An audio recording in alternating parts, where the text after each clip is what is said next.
and welcome back, everyone. Welcome back. I do apologize again, that's the second time now the stream has gone down, but I have changed Twitch servers. Again, it wasn't the internet, it was just Twitch. Like, Twitch has just been dying, so I have switched servers to a different region, and hopefully everything stays stable moving forward and coming into the rest of the tournament. Fingers crossed. As here we go, we're jumping into game number 2, and spawning in the top left-hand corner of Pylon, we have the Brood War Protoss player. We have the South Korean Protoss.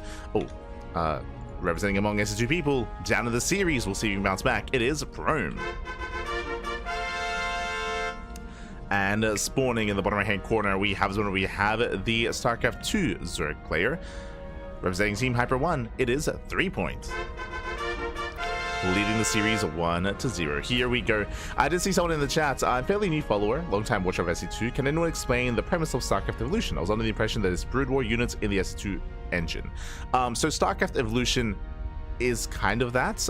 Basically, it is Brood War ported over to SC2, but it is not a direct port. It is important to bear in mind that there is an active balance team and active arts team as well. As you can, as I'm sure you're about to see, it isn't just like Brood War ported into SC2. Like, they're actively making their own custom pylon animations or pylon graphics, gas geysers, simulators as well, zealots, dragoons, like everything is like fresh. Like, they have an arts team that's working on all of the unique models, as you can see here. They even the buildings even like burn blue when they take damage and all that stuff. Like, in general, like even here the simulator, they put in a lot of work when it comes to adding new models, balancing the game as well, and on top of that, also porting maps over from Brood War, from like OG Brood War over into this form of tournament. We'll get there eventually, I'm sure, as well. We'll get to some of those older maps, and there's a lot to dig into because they have a lot of unique features as well. The game is balanced pretty regularly. They do balance patches maybe like every couple of weeks, and they recently had a big balance change as well. Other changes that are important to bear in mind is that there has been an economic change. It's hard to see. You can kind of tell, I don't know if you can notice, but the minerals actually look a little bit different, like visually, I should say. Basically, there are more resources per base. There are more resources than the main, more resources than the natural. There are more resources, so you can stay on a low base count for longer here in StarCraft Evolution. So the maps themselves are different than in StarCraft 2. On top of that as well, they have also introduced the miss mechanic. Basically, there is a chance. Oh, I have to get rid of that logo. My apologies. But there is a chance, I think it's 50%, I have to double check, but there is a chance to miss when you attack up a ramp into a point of elevation, or if you attack into tall grass. So if you're in like a steam vent, if you're in tall grass, then there is a chance that your opponent's attack will miss. Same with when you push up a ramp as well. So now high ground has a bigger advantage in StarCraft Evolution than in StarCraft 2. Because there is that mischance. So there's that as well. There's a lot of different changes like that have been added to the game. So again, it isn't just like a direct port or anything like that. There's a lot more to it. And again, there's an active team that works on all of that as well. So yeah, it's really cool that they're very passionate. They're very dedicated as well to their craft. So much love to the team working behind the scenes on StarCraft Evolution. Meanwhile, I believe we're link flooding. 3 points, yeah, he goes. I think it was initially Hatchcat spawned to a third base, but link speed is almost done at this point, and we are flooding links across the map. 3 point, he's going to be committing here, and he is not droning. He is not droning, so we have a link flood here at a 3 point. Back at home, Prome, he's in the dark. Prome, he has limited vision, limited scouting information. He does have a wall here, but there's no shield battery. There's no shield battery behind this. We do have the initial Zell taking a lot of hits, so Dragoon trying to hold on. Opening up Stargate into Scout, and Scouts, the anti-ground is quite limited here. That's not it. Another Void Ray of StarCraft 2. Scouts are not going to be as ideal defensively here, and Lings, they get on top of that Cybercore. Cybercore is under threat, and we have more Lings flooding across the map. And again, behind this, we're not ready. The Scout has arrived, but again, the Scout is going to tickle the Zerglings, and the wall will be broken. The wall is going to be broken here. Lings, they collapse on the gateway. And we'll see if we can buy enough time. Over time, Dragoon and the Scout, they're getting damage done. True, we have a re-wall behind this. Zealot's gonna be building up as well. Also on top of that, I don't know if you noticed, but the Zealot model is different as well. Like, the model's just different for everything, including Zerglings, including Zealots, including Hydras as well. But the gateways are falling. Breaks down the first gate. And once again, we have another re-wall here, and we're buying a lot of time, but the problem is, what DPS are we working with? There's no other gateways, there's no production. There's no production, only making 2 scouts at a time. And again, scouts, they're not really ideal against Ducklings, not like this. I mean, they will kill them eventually over time, don't get me wrong. But it takes a while.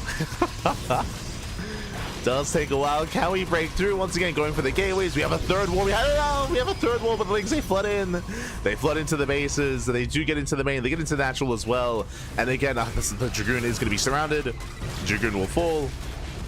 Unfortunately, just no shield barriers behind this, no defensive setup. Unfortunately, we were going into double Stargate with no extra gateways. There's no more Dragoons. Again, so just the production here was just working against Prome with his more unique build, opening up Stargate like this, and again, not scouting or confirming across the map either. Like, he had no idea what was happening. Limited vision, limited scouting. Pylon, it's on fire. It does go down. Depowers the Stargates. And again, like, unique models for Stargates, you need more unique models for everything. And 3-point is still link footing. Going for the Bane Boss follow-up, let's go. The Banelings have arrived, they're waddling in. And, oh god, the pylons are quite sturdy. Pylons are quite sturdy here, so it takes a while to bring them down, but alas, the wall is still going to be broken. Lings, they flood in once again. There was a small gap here in the wall. And they get into the main for the second time. Behind this, 3-point is droning. Behind this now, he's droning up, he's saturating. We do have a re-wall here, as more probes are going down.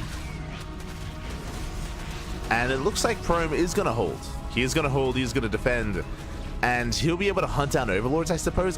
If I'm not mistaken, I believe scouts, they 3-shot drones. So 3 scouts can 1-shot workers, so we can get into these mineral lines. Spores are now, not quite on the way, but Queens are in position. Lings are cleaned up. Oh, paintings are on the way. Oh no, they waddling in. They're waddling into the mineral line, but again, thankfully, Prome does pull back. Does pull away in time. He will defend, and now it's time for the scouts to counterattack. Let's go. And again, there are enough scouts to 1-shot drones. That is true. And what they're best at, there we go, is anti-air. For those that are curious, for those who maybe are a little bit unfamiliar with brutal units, scouts, they are more ideal when it comes to their anti-air attack. So they can shut down overlords real fast and real quick. It's their anti-ground damage, which is lackluster. Fun fact, it was buffed. It was buffed, maybe like 2 months ago at this point. Oh no, the wall's still open. The wall is still open. Never mind, the scouts are forced back home. More probes are gonna be going down. Ay. But because the scout anti-ground damage was so weak, it was even weaker than this. It was buffed, it was increased. Again, this was like 2-3 months ago at this point. It's been quite some time. So now they're more effective to harass, they're more effective in general here than they once were at least, but how effective are they? As Prome is down to 11 probes. Like they got a lot of work to do. They got a lot of work to do here. As Prome does move out across the map. Behind this, Spores are ready, Queens are in position, there is one transfuse. They do get another Overlord. But we're not gonna get much more than that.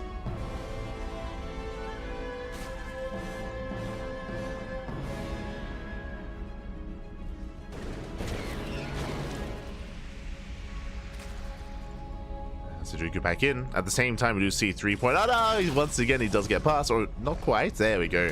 Comes in for the surround. Shuts down the Zealots.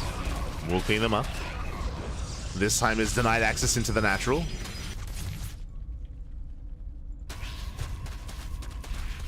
Is denied access. Behind this, we just see 3-point going for the infestation pit. This should be for Hive Tech, potentially for Ultras as well. These are the melee upgrades on the way, so Ultras would make the most sense. Ooh, as gateways are falling. And again, there's just nothing else on the ground. It's just pure scout. That's all we have. That's all we have, man. Hey, they clean up the Lings. They do clean them up. Fleet Ping is on the way. We're rushing into carrier. So we're headed into carrier production. At least we're trying to. Again, on a 22 worker income, on less than 2 bases, like the economy just is not there.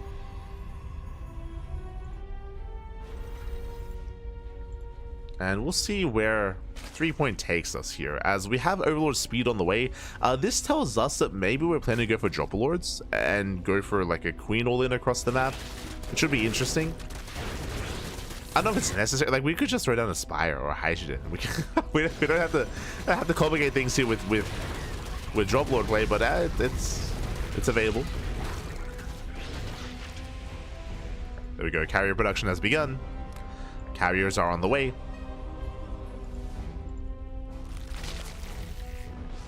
Getting there. And here come the Drop Lords that we didn't mention. Again, you see Overlord speed, assume Drop a Lord. Hive is on the way, so it does look like he wants to go Mass Queen Ultra. So limited anti-air here for our Zerg player. Very limited.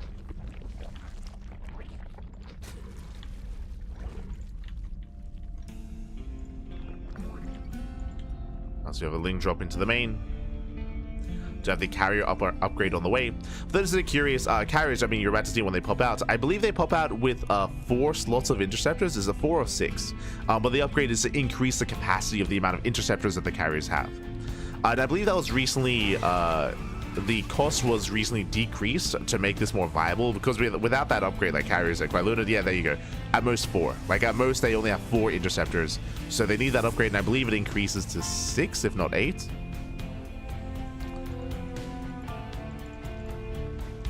Again, it's been a while since I've covered these carriers. But without the upgrade, they're pretty bad. Yeah, there we go. There we go. Yeah, it does double. It doubles to 8. There you go.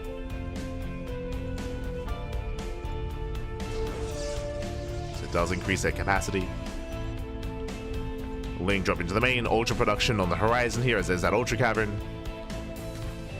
Queen still pushing forward. We're just going Mass Queen Ultra. Again, which 3-point is having fun. He could just throw down a Spire and end the game, by the way, but no. He's gonna work for it. Waiting for Ultras. Aye.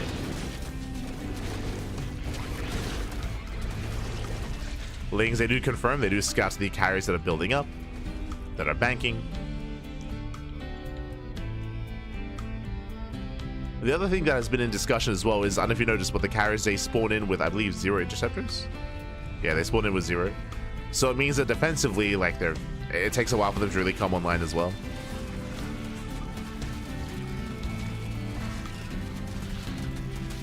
As Lings, they once again try to cross down that front door. Ling drop into the main as well. Pro's going to be going down. As the carriers try to move out, he's forced back home once again. Pro just getting bullied back. As the pilot up. Oh my god, Bailey doesn't go down. Barely not. The Mass Queen's still building up. We're getting there. Ultras as well. We have Spores on the way. How many queens do we have? 22. It's 22 queens back. Yeah. Lings, they get across the map. Once again, they break through. Carriers, they do commit. But again, plenty of transfuse. The queens, they're holding their own. I say that. We only have a couple of transfuses left here. As one queen goes down. Gets 1, gets 2. Yo, we're missing some transfuse here. There we go. Extra transfuses now coming in. And with that, the queens, they will hold. Yeah, they will hold. GG gets called. And 3-point will take the series 2-0. Advancing on to the semi-finals. GG. GG, well played. 3-point will claim the series. Again, as a reminder, when it comes to this game mode, we have initially, you start with SC2 versus Brood War, and then the players do switch. So 3-point coming out on top with both SC2 and with Brood War Zerg as well. And again, when it came to this style here, unfortunately, Prome, he failed to scout. Winding it back, this was initially a Ling flood, a Ling all-in, and Prome had limited scouting information, so Prome, he barely saw anything. That's why he was so caught off guard. It wasn't just that, though. It wasn't just that he didn't see the all-in coming. It was also the fact that he was going double Stargate mass scout. As we were trying to emphasize, scout is known for having an amazing job at killing overlords and having anti-air attack. Its anti-ground is lackluster. Unlike the Void Ray, it is, I would say, a weaker defensive unit against all-ins, where the Void Ray has a little bit more strength there in it as the SC2 counterpart. So opening up Stargate in ZVP is very risky if you're being all-in such a way.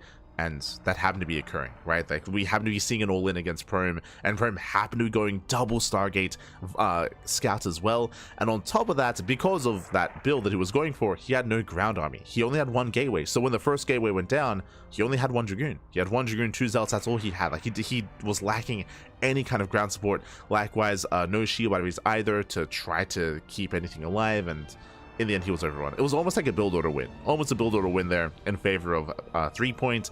Prome was just cool with his pants down, was unprepared, and GG. GG well played with that. 3-point will claim the series, will advance onto the semifinals, and we're here to determine who will join him in the semis. As up next, we have BratOK versus StarCraft. Let's go. I've become a big BratOK fan over time, and we now get to indulge in one of the Brood War maps instead.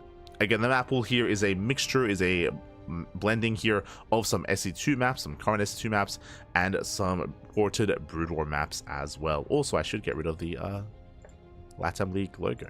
Un momento. Beautiful. Here we go. So we are jumping into our next game. And we're going to be loading into Vermeer.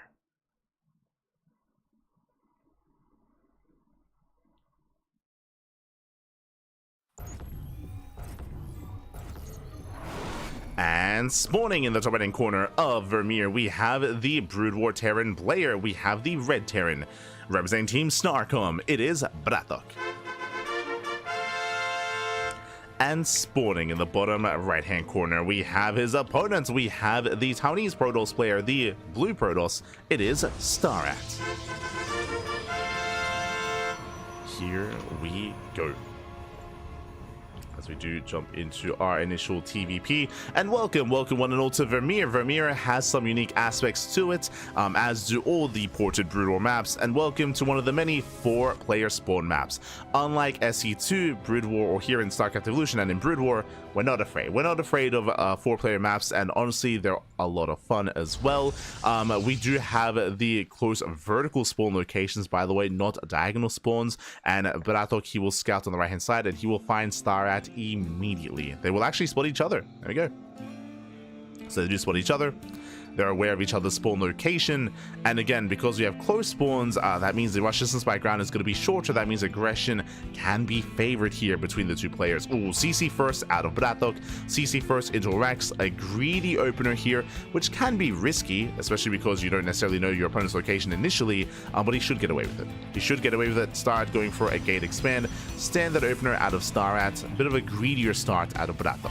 Now, something that we see a lot here is mech. Of course, when it comes to Brood War Terran, mech is a little more viable against Protoss. I mean, you could argue that currently we still do see, we've been seeing a little bit more mech against Protoss actually in StarCraft 2, especially with the Cyclone, as the probe does go down. But here mech is a little bit different with the Vulture. The Vulture, of course, is a great harassing unit, can also gain map control, and behind it you can build up your tank count as well. So again, we'll see how BratOK will approach this, but he is known for mech. I'd say he was known for his mech. Likewise, outside of this being a 4-player spawn map, we also have these points of elevation in the center. We did speak about how high ground is that much more important in StarCraft Evolution because of that mischance. So as a result, claiming this high ground and taking these fights here is more crucial. These are more pivotal locations in the map. You can see, again, like these are only, like these are not, these areas of elevation, they're only designed to siege and to stage kind of these big fights as well. That's why they're so narrow. That's why it's only one strip as well. Like, it's designed for that kind of fight, for that kind of advantage. So there's a bunch of like high ground elevated areas here for that to set yourself up. Likewise, because it's a 4-player spawn map, there are plenty of bases. They're more spread out, especially towards the edges of the map. Behind this, double factory. No surprise, mech. Right, again, as we mentioned, BratOK, he is known for his mech in StarCraft Evolution, in Brood War, or in StarCraft 1, in Brood War. So factories are on the way, meching it up. It should be working towards Vulture Tech. Ooh, BratOK hiding in SCV. I mean, again, because of these larger maps here, going for something like a ninja base is more viable. We see that a lot more on these 4-player spawn maps. As he's actually scouting, he's scouting for ninja bases. Okay. So he's scouting for ninja bases just in case. Again, ninja bases are more common. on these maps. There we go. We do have ion thrusters on the way. That is going to be vulture speed. Oh, nice catch. Likewise, again, for those that maybe haven't seen StarCraft Evolution before, you can even tell that the audio, the sound, the audio design is Brood War as well, for Brood War units. So that's the Marine shooting sound from Brood War. Likewise, tanks and everything is all, like, again, unique models. I don't know if you noticed, but the Marine model is also different to the SC2 model as well. The old loading sound. It's so nostalgic. Just hearing the audio designers. Oh, we do catch out the Stalker once again, taking a lot of hits, taking a lot of damage. Once again, nice starter stepping here from BratOK. As he does for Star's back. Vultures have arrived at time down the Stalker. Barely not racing across the map instead. Behind the Star did open up Robo. I should have pointed that out. Robo into Immortal production, but the Vultures, they just rush past. And they rush into the main. They rush past the army. They force a recall. Spider Mine is not yet done. 3 seconds away. 2, 1. He has Spider Mines. Can he set up in time? Can he set up? He gets 2. Sets down 2. One is targeted down. The other looks like will connect. Oh, it's going to be close. Barely not within range. Barely not. You can see here Spider Mines, they do have a much shorter range compared to a Widow Mine. So much shorter range. And also they can't reposition, right? They can't unburrow, they can't uproot. They are stationary for the most part. You can technically you can drag them, of course. You can drag them.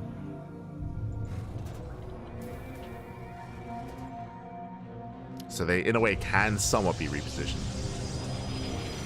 Plus Starty will shut them down. Behind this another Vulture run by being set up on the left hand side. They do scout the third. And again, Start is going for a more Robo-heavy composition into delayed Twilight Council. Gateways are wrapping up. Start, he is committing across the map here, moving out with everything. Remember something, though. His recall's on cooldown. Remember, he just recalled for the previous run-by. So he is more vulnerable to this counterattack. Does slip in. Loving the carrying Spider. The Spider-Man's... Ooh, Spider-Man goes up. I'm loving the positioning. Ooh, as we force some friendly fire. I don't know if that was intentional, but nice defense out of Starrat. Again, the mine was triggered on the Zealot. The Zealot survived and it killed the Vultures. Very nice defense. Again, I don't think that was intentional, but that was cool.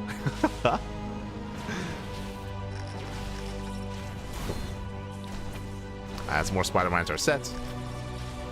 Delaying the push, but Start, he's still committing, still moving in. He wants to break that natural. Meanwhile, siege mode has been researched, but the first tank is exposed. Boys are being pulled to repair. And the tanks, they will siege. Tanks, they do siege up. And the tanks are getting within range.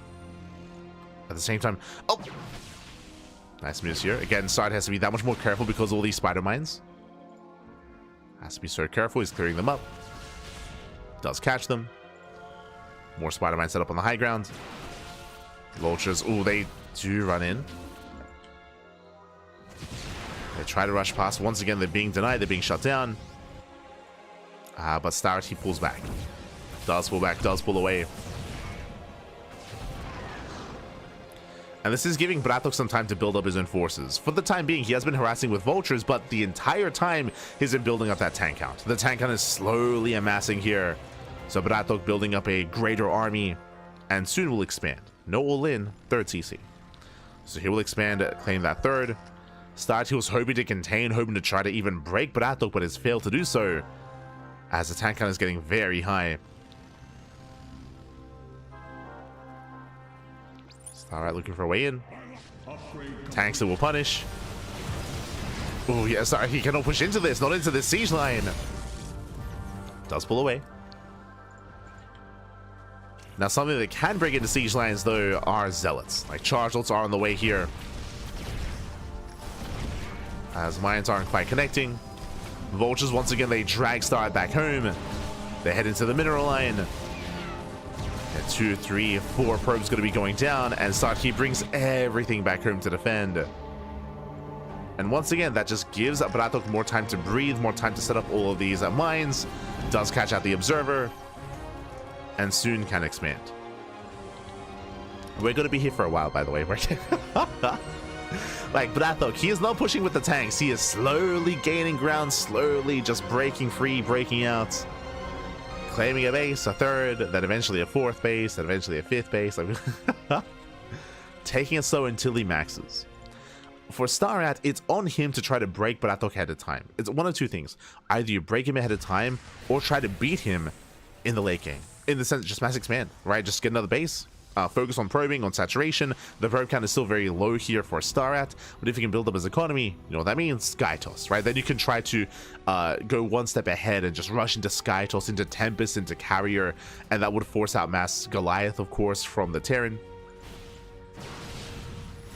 But you can try to head BratOK off. For now, pushing into the siege line. Does get a tank. Does get one. The other tanks do siege, and they will punish. Okay, they force back the Stalkers. Stalkers are forced back. More Zealots going to be warping in.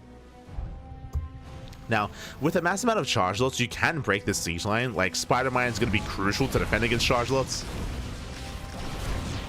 But so far, Star doing a great job dealing with those mines. They're doing a great job here. Zealots have arrived. Goliath production has begun.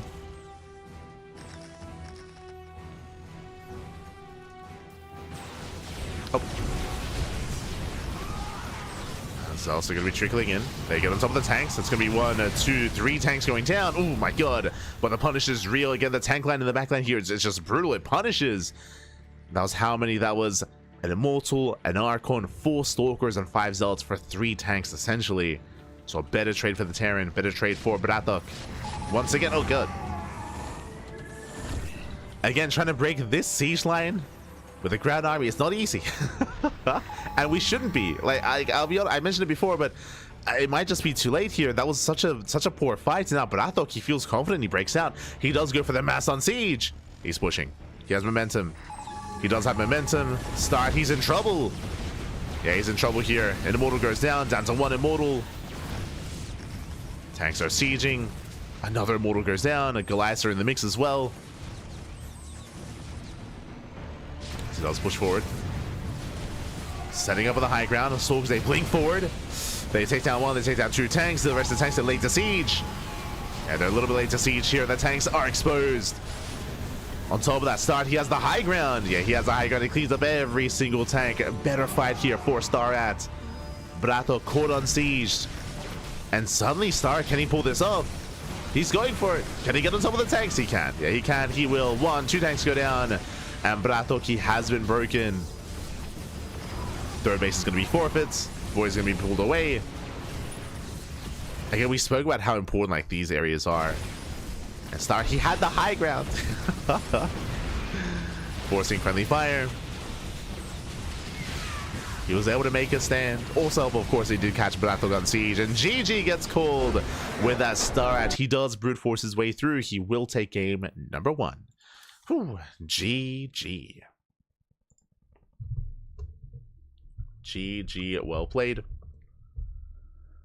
StarCraft, he does claim the first game here. Very well done, very impressive. Again, things were looking a little bit dire for StarCraft. Like, he was taking some rough fights, to be honest. He was taking some rough fights, but it all led into that final engagement, of course, where he was able to gain control of the high ground, was able to catch most of the tanks on siege as well. But I thought he just didn't have the setup that he needed there to take that fight. It also shows how vulnerable tanks can be when they are lacking that support, when they are, you know, in their regular mode, not siege mode. And GG. GG, well played with that start. Does claim the first win. Let's go. Here we go.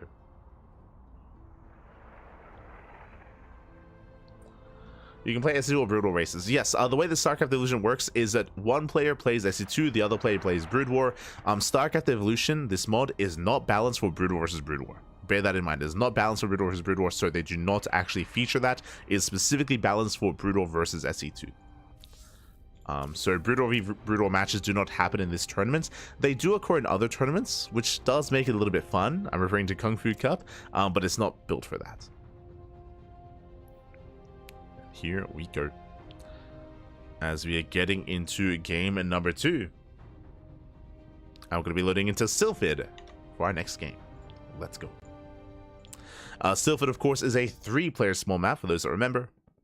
It is 3 players, not 4. But fun fact, as Start is switching to now Start, of course, he has to switch to Brood War. He is not switching to Brood War Protoss, he is switching to Brood War Zerg instead. Interesting. I'm expecting some cheese, but we'll see, we'll see. As spawning in the top side of Sylphid, we have now the StarCraft 2 Terran player, the Brood War Terran, representing Team Starcom. It is BratOK. Now down to the series, we'll see if we can bounce back and force the ace match. And spawning in the bottom right hand corner, we have his opponent. We have the Brood War Zerg player. He was SC2 Protoss, but now he is Brood War Zerg from the land of Taiwan. It is StarCraft. Oh, thank you so much, Hyper1, for letting us know that apparently he is a random player for Brood War and he rolled Zerg, which means BratOK has no idea. He has no idea what he's up against. He has no idea who he's or who is up against specifically in regards to race. There we go. As Stars will expand, will claim his own natural.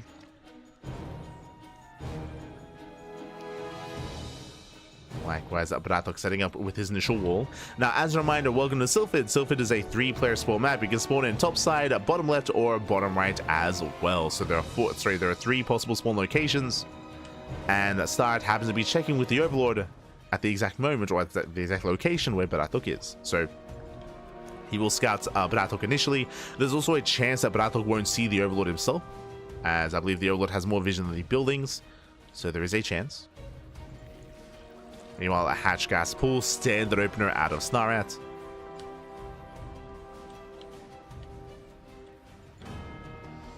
Snarat does move in. Oh, BratOK, he will miss the Overlord just barely. Yeah, it does miss the Overlord. Behind this going interesting. Reactor first into CC. So a bit of a greedier build here by BratOK. And Start, he will confirm. There we go, he does confirm. Because of the specific route of the Overlord, BratOK hasn't seen yet, but BratOK is checking bottom right anyway, and it will also confirm the location of Start. So they will spot each other.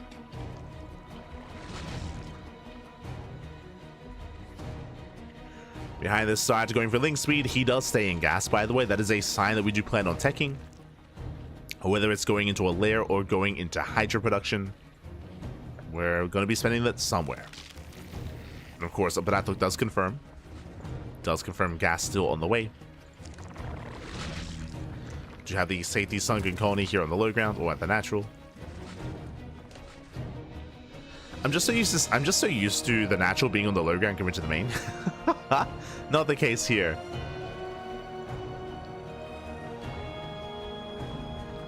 Actually, am I crazy?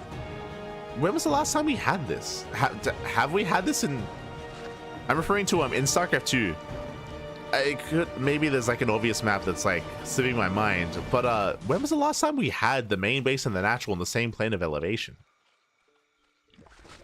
I think that's the case in like 2v2 maps, but in 1v1? I don't think... I can't recall.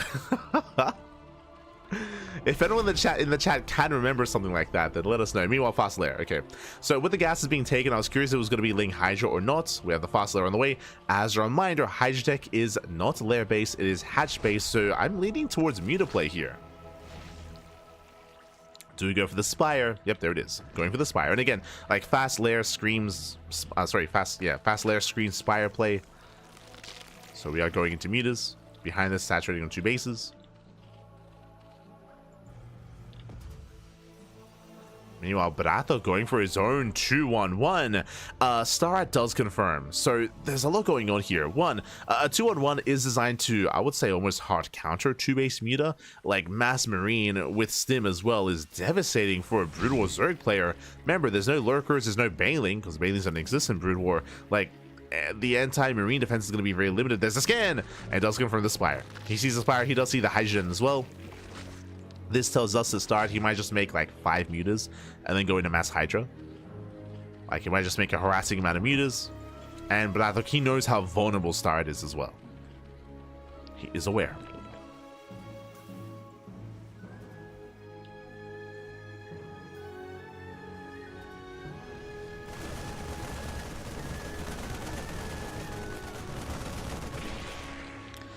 As the Overlord is hunted down.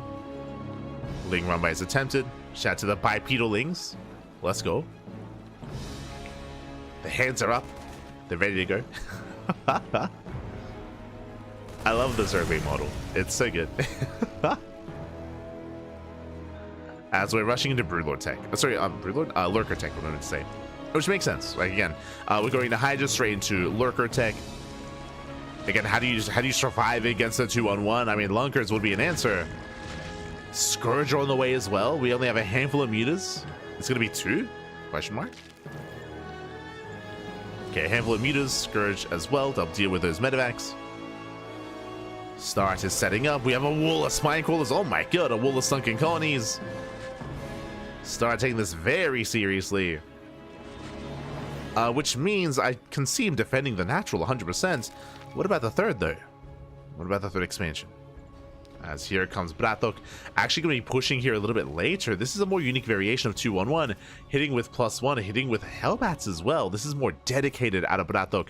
Unfortunately, he doesn't know what he's pushing into. He doesn't know that we have a wall of spine crawlers here. A wall of sunken colonies, I should say. Wall of side defense. As BratOK does move out. The Lurkers are morphing in. Now, Lurkers, bearing in mind, they have less range than the SC2 Lurker. But the scan does reveal them nonetheless. And there's only 2. He wants one. And does target one down. A massive pickoff. Takes down one. But doesn't quite get on top of the other. To take a lot of hits from those Zerglings. And to take a lot of hits. Spines are... Sunken colonies are ready. And start defense. Sorry, he defends. And I'm worried for BratOK because this was so dedicated. There should be a third CC, but there isn't one. Yeah, so dedicated. The mutas that will clean this up. And BratOK, he's in trouble. He's in danger here. As this basically 2-base all in. He went 2-base all in and he fails to get any economic damage. Now starts building up more Lurkers, building up more Scourge. BratOK, now he expands, but this is a 7-minute third base. Ay, ay, ay. Such a late expansion here for BratOK.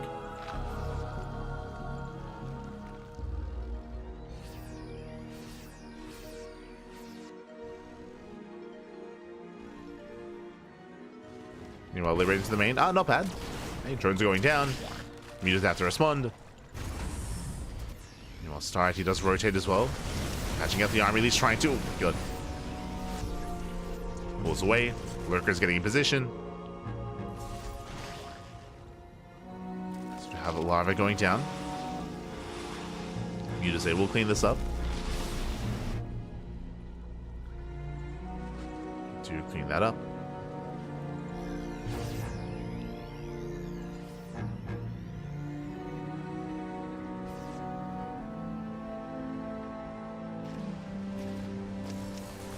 The main base so far. Start, he should be able to clean this up as well so far. Oh, I say that, might just going up. We'll shut down the drop. Behind this, still no third base for BratOK. Still needs more time to get it up and running. And again, this is just a shaky mid game here for BratOK. Start, he breaks out. The Lunkers here for Brood War are so square. I say square, they're so... There's a lot of edges to them, I should say. Here we go. Do collapse in. Ooh, a brutal mind connection. Yeah, nice mind shot, but there's nothing else. Yeah, there's nothing else here. GG gets called. BratOK, he is broken. The 2-base all-in fails, and Star will stable out of control, claim the win, and advance on 2-0 over BratOK into the semifinals. GG.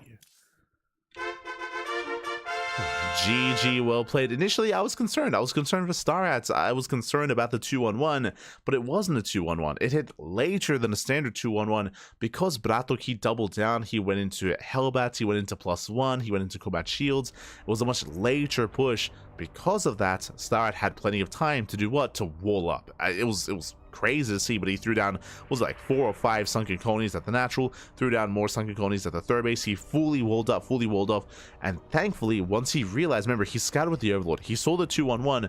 Once he realized, he immediately threw down a Hydrogen and rushed into Lurker Tech. Like, he knew that mutas would get him killed. If he had committed into pure Ling Muta Scourge, he most likely would have been overwhelmed there, but he was so fast to switch out of mutas into Lurkers. GG. GG, well played. With that, Starat, he will take the series 2-0, and we'll move down to our next quarterfinals match. Here we go. Up next, we have a returning player, a player that we haven't seen in a very, very long time. It's going to be Rebellion versus Universe. Let's go. Again, Universe, it's been a while since we've seen him compete, or it's been a while since we've seen him as a part of StarCraft in any way, shape, or form. I mentioned earlier that from what I remember, I thought he was in the military, and someone in the chat did look it up, and yes, he's still in the military. Of course, can still play some games, and of course can still spend time when he's outside of the racks, of course, to partake in something like StarCraft Evolution. But yeah, I'm really curious to see what he looks like, just because, you know, he's out of practice. He's been away for quite some time at this point, doing his military service, so we'll see how he compares to a more established player like Rebellion. Let's go. Let us go. As we are getting into game number 1. Let's go. My favorite map, or one of my favorite maps. Unfortunately, it's no Paradox. It is no Paradox, unfortunately, but we'll settle for our next map. We're going to be loading into Blue Storm. Let's go. Here we go.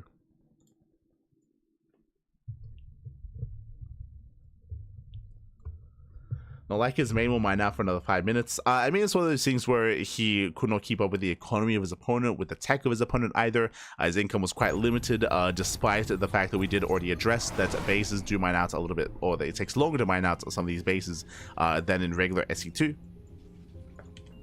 But unfortunately, could not sustain himself with said 2-base all in. And here we go. We're now getting into our next game. We're getting into into our next series. Spawning in the top right hand corner here of Blue Storm, we have our Brood War Protoss player. We have the Blue Protoss representing among SC2 people. It is Rebellion. And spawning in the bottom left hand corner, we have the SC2. Oh, they're talking about the map. I'm assuming that he's saying that this map was in the map rotation back in 2007. But in the bottom left hand corner, we have the StarCraft 2 Terran player, the Red Terran. From South Korea, it is Universe. A long since retired player, conducting his military service, but does dip his toes into StarCraft Evolution, and we'll see how well he can perform.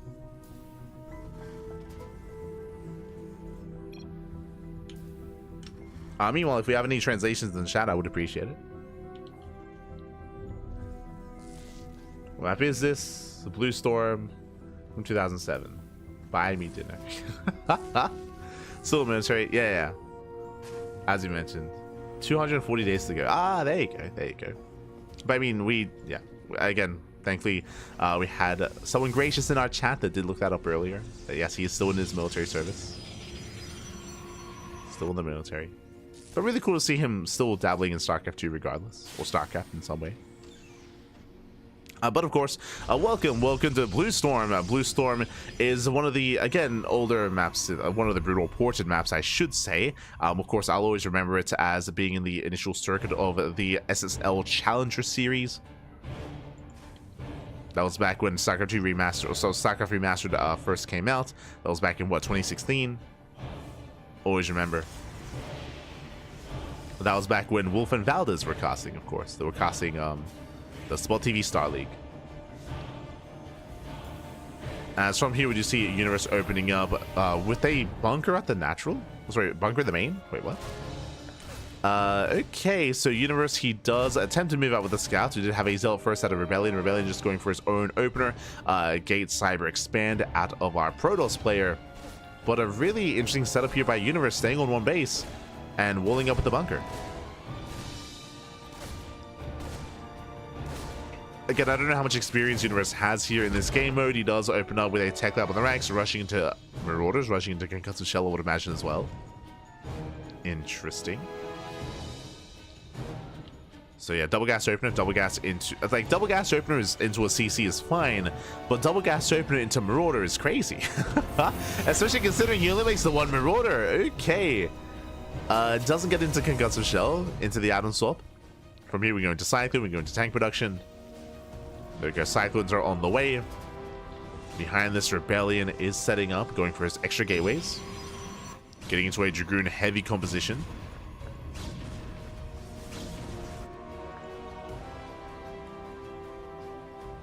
Going for his own gateway style. Universe slips into the main. And we do see the beginning here of what should be, I mean, with the Robo Opener, should be a Reaver drop. Again, the Bay is on the way. Here comes a shuttle. The Reaver drop is coming. And we'll see if Universe can keep up with said Reavers. Likewise, we also have the Observatory for Observer production. For those that don't know, there is a prerequisite building, the Observatory, to actually make any Observers. You need more than just the Robo. So again, the shuttle is on the way. From here, we can get into shuttle speed using the Bay, which is what we're expecting.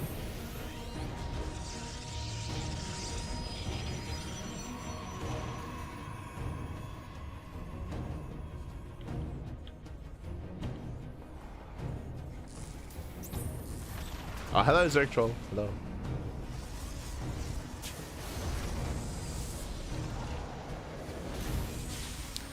As here we go, we do have the initial Reaver on the way.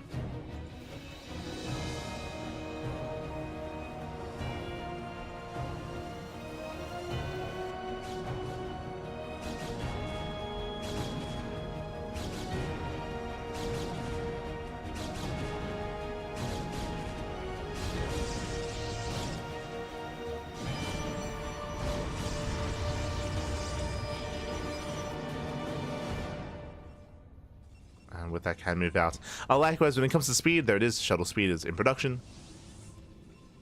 Getting to shuttle speed to move out across the map. As Universe still set up here at the natural.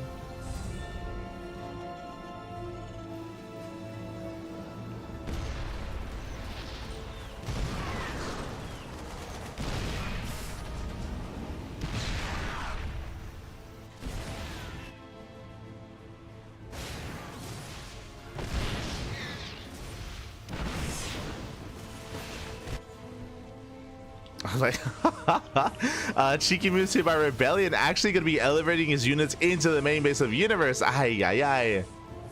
Does elevator in. Oh, and Universe is not quite set up for this. He has the tank in the bunker at the natural, but the main base is completely exposed.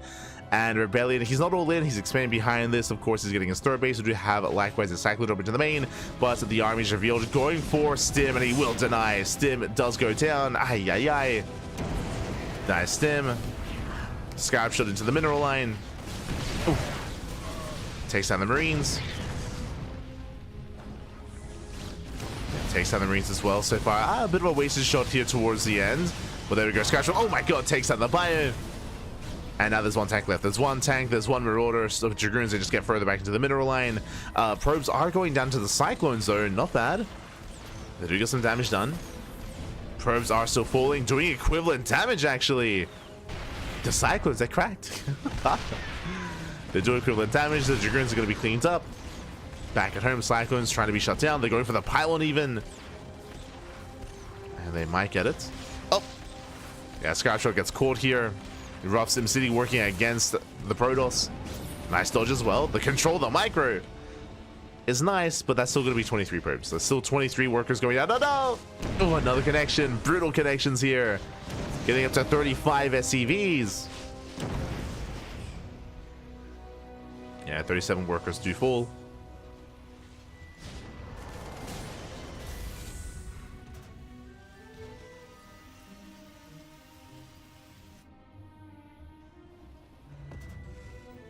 Yeah, and with that, we'll just cripple the economy here. 38 SCVs. And Universe doesn't really have much to work with here. Doesn't really have much to work with here. He's down to 16 SCVs, barely an economy. Oh god. Reaver Shot goes off once again. Unfortunately, University just missed the drop. Like, I mean, the main base is much larger here on Blue Storm, so you have to be wary, you have to be aware of this area. And he was caught off guard. Likewise, more SCVs going down. Universe unable to keep up with the speed or with the multitasking here of the drop play.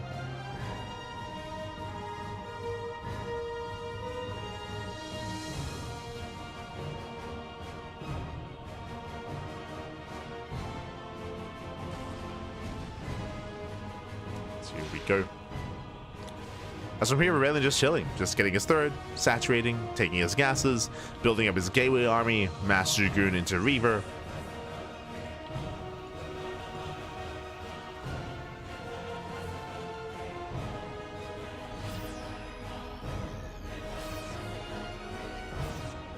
And Universe is all in. At this point, he is all in. It's all or nothing from our Terran. Oh, nice lock on. Lock on the shuttle. Oh my god. Shuttle does not go down. Reaver Shot's going up. And with that, the army is going to be forced back. Oof. And again, this is all that Universe has left. That's all he has, but... Oh my god. Likewise, shooting up the ramp. One Reaver finally does go down. Yeah, just the one. And we do have a pretty decent trade here with the Marauders. Not bad. Trades well against the Dragoons. But remember, Universe is all in. Universe, he has no more sustain behind this. Less than 2 base saturation.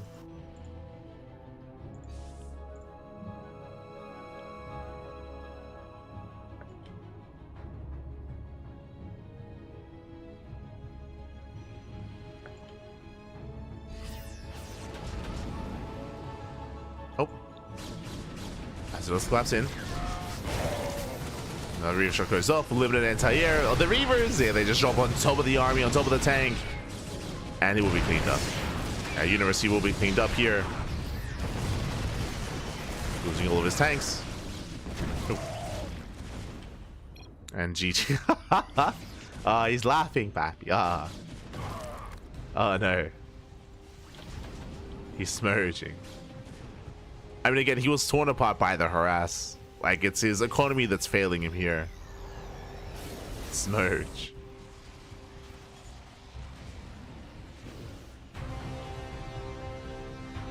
Oh. Catching out the drop as well. Ooh. Takes down a full medevac. And University stuck here on 2 bases. Stuck on what? Stuck on 1 tank, a handful of units. Raylin does have a hard time pushing into the tank line. Unfortunately, like, there's no warping mechanics, so it takes a long time for reinforcements to arrive. So they have to come back from home. Again, like, we're making them like Terran units, for example. Just pumping out the units from the production. So rallying and overwhelming for Rid or Protoss is more difficult to pull off. It does mean the universe is given more time to recover. Meanwhile, once again, drops into the mineral line.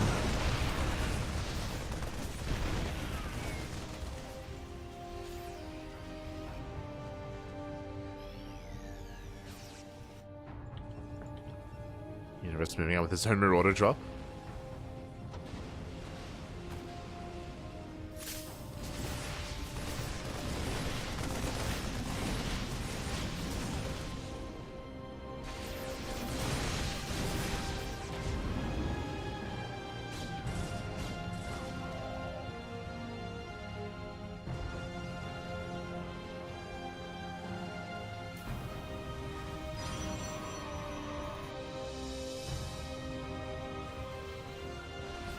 From here, it's on Universe to somehow pull off a comeback. I mean, hey, he's getting a third CC. Third CC is on the way. If Rebellion does give Universe time, then he can recover, right? He can recover, he can build back up, he can build up his own economy, build up his own base counts. Rebellion shouldn't be giving him that time. He is taking him into Storm. Yo, we haven't seen any storms today. Let's go. Now, the best part of StarCraft Evolution, show us the storms. Gibbs.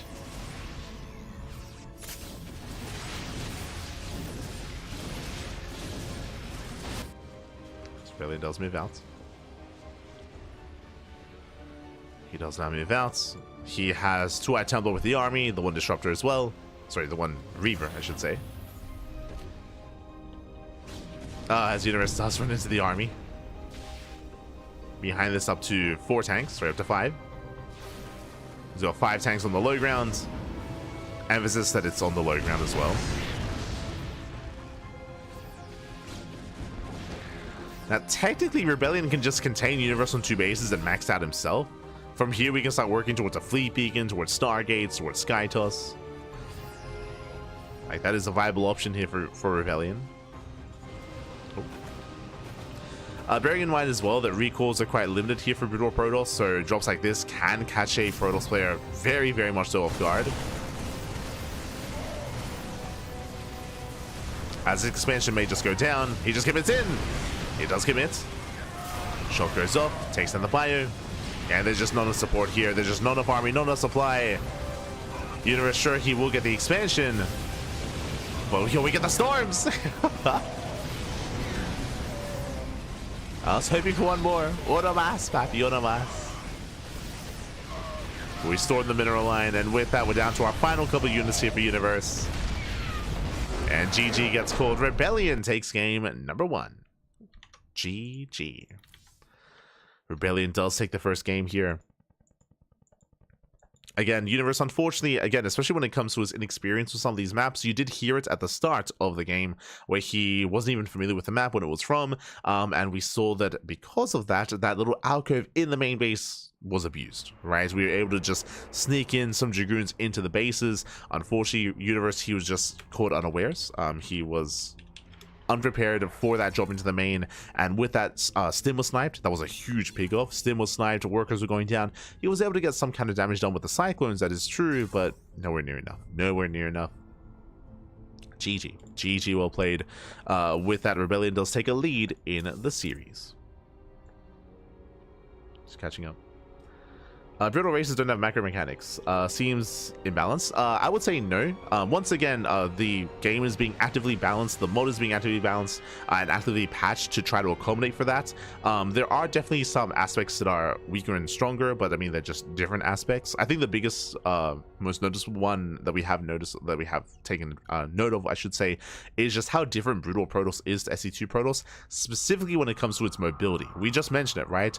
There is no warp-in mechanic, so you cannot defensively warp in. Likewise, there's no recall mechanic either. So I would say that for Brutal Protoss, like, map vision and map control is so much more important because of your positional play, right? Like, you cannot reactively warp in or recall, or again, your army is just slower. There's no blink for your Dragoons, so they maneuver a lot slower as well. So maintaining map control and map vision is just it feels like paramount, especially in the mid game.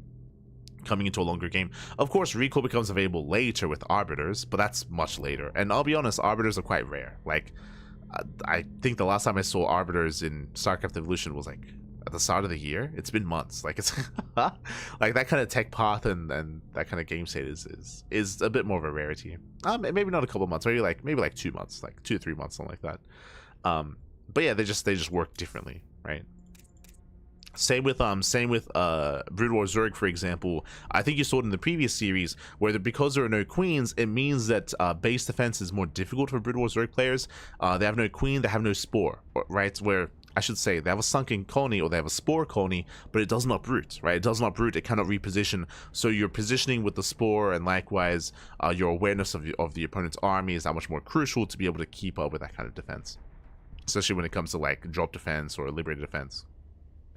Yeah, it's just a different race. Different race works differently. With that, we're now getting into game number 2.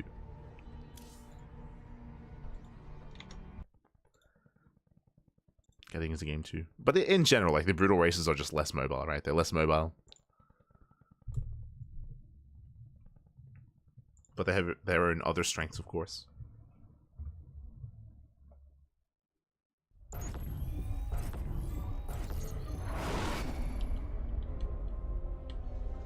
And here we go. Spawning in the bottom right hand corner of a pylon, we have our now SC2 Protoss player. We have the blue Protoss leading the series 1-0, representing among SC2 people. It is Rebellion. And spawning in the top left hand corner, we have the now Brood War Terran player. We have the South Korean Terran It is Universe. As we do step into one of the more modern maps of the map was to step into Pylon. Pylon, of course, is a rush map. Short rush distance by ground. Aggression is favored on this map. And again, it does seem like Universe is a little bit unfamiliar with this game mode, so we'll see how he does embrace it. We'll see how he does look. So far, setting up on the low ground. Interesting.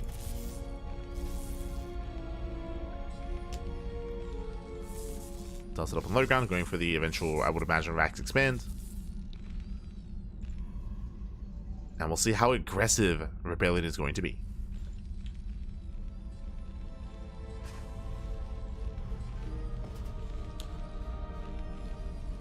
Likewise, when it comes to builds here in StarCraft Evolution, I'm curious if Universe does try his hand at mech, right? Like we saw mech from BratOK earlier. You can still play bio, of course. There are some very strong, very potent stim timings, I mean, that have been plaguing the meta for quite some time. Again, it's been a couple of weeks since we've covered StarCraft Evolution, so I'm not too sure if it's still plaguing the meta, referring to 3x stim timings. We'll get there. We'll be covering Piana in a couple of days. So we'll find out. Because that has been all the craze, despite the nerfs.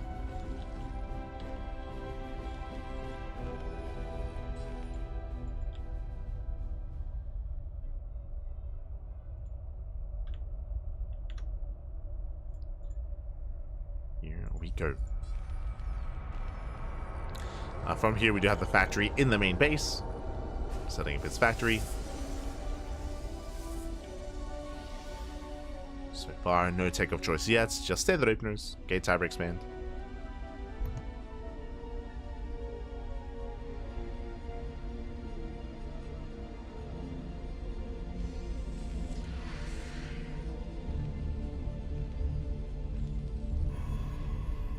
Oh, and this I was not expecting. Rebellion going for a robo opener. Okay, now with a robo opener, this can lead into a couple different things.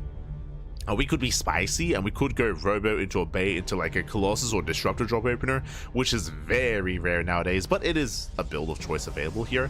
Otherwise, this could be robo into safety Immortals into a more defensive setup. This could be robo into instead early Prism to harass across the map, where you can warp into depth so you can actually drop into the bases and just wreak havoc in the mineral line. Oh, as the hallucination does, or the shade does scout, does confirm, does get eyes on the Academy. Oh boy. Academy gets spotted. SCV goes down. Academy is delayed. Bearing in mind, you need the Academy for Sim. You need the Academy here for your bio upgrades. You also need it for the Comsat station as well. True. 4 scans, as another SCV is going to be going down. This early on, we don't really have much of an army here. Universe, unfortunately, out of position. The wall was open. And that's going to be 4 SCV kills already. Once again, Universe, we mentioned before, maybe not the most versed here in this game mode, in this game mod. Trying to keep up. We'll lose 4 SCVs, and we have the answer: Prism. Prism is on the way, so we do see Rebellion does plan on being hyper aggressive early on to warp in across the map. So what do we have to work with? So far, 2 gates. We have a 2-gate setup here. Prism is on the way, and Universe, he may be in some trouble here, going for the second factory. So looks like he's not going into bio. As we mentioned, that the Academy does have uses outside of upgrades. You do need it for the Comsat station to scan, so it does have its uses. But we are rushing into tanks. Not Mass Vulture. This is dangerous. What I mean by that is that right now the army for Universe is very small, bearing in mind that you do need siege mode for the tanks to really come into their full fruition, and likewise, without going into initially Vulture production, you have no map control, you have no vision, you have limited scouting. And again, it's just the 1 tank. And Warpins are continuing. This may just end the game, to be honest. As we have sentries ready for force fields, we can go in, we can deny the machine shop, we can deny the upgrade. There's a scan, does get eyes on extra gateways, and here comes the army. They're going straight for that upgrade. Tank is spotted. No, the force field. He locks down the tank goes down, and GG. GG gets called. He goes for the kill move, and alas, Universe, again, he was rushing into tank production. He had no map vision, he had no map control, he had no other army to work with. A little bit too greedy there. GG. GG, well played. Rebellion does end it real fast and real quick. He will take the series 2-0. Rebellion, he has no chill. He has no chill. Again, Universe, it was his first foray into this game mode. And again, still rough around the edges. And we'll see if we see more of Universe in the upcoming weeks and the upcoming months in StarCraft Evolution. Regardless, GG. GG, well played. Again, it does try hands at this, his hands at this, and does run into Rebellion of all players, one of the best Protoss players in current StarCraft Evolution. So GG well played. In the end, Rebellion who will claim the series. And now we're getting into our next matchup here. Up next, we do have our TVZ. This is going to be an interesting one. Kiwian versus Rumieth. Okay, so Kiwian, currently, he is mainly a, I want to say he does a lot of content. I don't know if I want to say caster, but he's a streamer, right? He's a streamer. He does a lot of content around the game, around StarCraft Evolution. He does some casting, he does some playing, he does some streamer battles as well over on the Chijik platform. And yeah, Kiwian, he's been doing quite a lot, and he's been quite successful as of late. But also still a very strong player. Still a very strong player in his own right. And we'll see how he compares to Rumieth. Rumieth, likewise, is also, I want to say, like an up-and-coming Zerg player in StarCraft Evolution. I don't know if he has much experience or much history in Brood War. I'm not too sure about that. But when it comes to SC2, likewise, he's not as renowned as some of the other top Zerg players like threepoint, like any of the top GSL Zergs or anything like that. But in Brood War or in StarCraft Evolution, he has found some success here, and I would rate him quite highly. We've seen him pop off at times. I want to say that he can pose a threat to Kiwian. I do favor Kiwian coming into this, but I want to believe. I want to believe in Rumieth. I want to believe in an ace match. Let's go. Let us find out. As game 1 is going to be on Vermeer. Oh boy. I'm ready for all the mech. Oh no.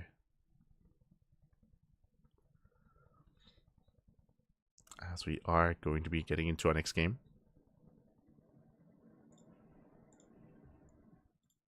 Let's go. Wanna see? Oh wait, there's a yes. Wanna see yes. They should give Brutal Orbitals, Queens, and Mac and Chrono. That would make them too similar. That goes, I feel like that goes against the point of the mod. The point is to have them distinctly different. Like that's the whole point. So I would push back against anyone wanting to make anything to make the Brutal races more like SC2. Like that's may as well just play SC2. Like they can compete, they can be comparable with the SC2 counterparts without those mechanics, I would believe. But here we go, spawning in the top left hand corner of Vermeer, we have the SC2 Zerg player. We have the red Zerg from South Korea. It is Rumia. And spawning in the bottom left hand corner, we have the South Korean Terran player. We have the blue Terran, the Brood War Terran. It is Kiwian. We go. Here we go as we are setting up.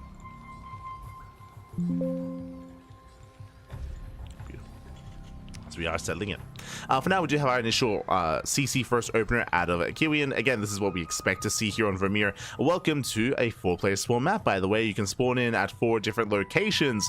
Kiwian does scout the top side. Likewise, the Overlord does spot the SCV, so they have found each other. They have found each other already here, both Rumieth and Kiwian, close by ground locations. And I'm a little bit concerned for Rumieth because you see what I see? I see, yep, 3-backs. If you remember, I did make a comment last game, and this is what I was alluding to. I spoke about how 3-back stim timings, I was curious if they were still prevalent. They have been nerfed quite a lot over the past couple of months in multiple patches, in multiple instances. They have the medic has been addressed, stim, the build time has been addressed, like a lot of the different aspects of 3-back stim has been addressed, but from my understanding, it's still quite prevalent, and we're seeing it here and now. And I'm curious to see if it's still as effective as it once was. Again, it's been a while since we've covered StarCraft Evolution events. It's been like 3 weeks. We're here to find out. As again, we are going to be rushing into the Academy for Stim and building up Mass Marine. Here we go. As we mentioned, this is a build that has been specifically targeted and nerfed over time, but just because of its prevalence in the meta, just because of its popularity and its effectiveness and its strength, Just to discuss a little bit here, what makes this different to the SC2 counterpart is that this does hit not just with stim, this hits with medics. For those that are curious, the Academy doesn't just allow you to get Marines and doesn't just allow you to get stim and upgrades, it allows you to actually create medics and fire bats as well. So the typical stim timing that you would see in SC2 now hits with medic support, with fire bat support as well. It's terrifying. It hits quite hard. But again, I would say that Zerg players have gotten better and better at defending against it. We have seen Roach defense work against this. I think, I want to say threepoint. He has played around with Roach-based openers. I think it was the last StarCraft Evolution League, I think it was threepoint versus Pian, where threepoint did actually defeat Pian. I think it might have been actually in King of the Hill. I might be thinking of StarCraft Evolution King of the Hill, not StarCraft Evolution League. But we did see this shutdown with a Roach-based opener and Roach-based defense. We have also seen Mass Lin Queen effective against this as well. But you have to take it seriously. Like, you have to take it seriously. Here we go. The first fire bat has arrived. The medics have arrived as well. And here we go. Here comes that stim timing. Here comes that 3 racks.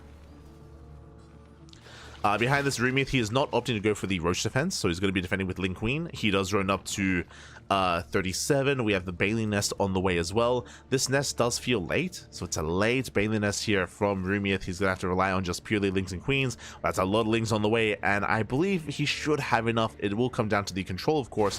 It will come down to the micro, but I think he will have enough Lings here. Just as by a little bit more time. There we go. 24 Lings on the way. He should be okay.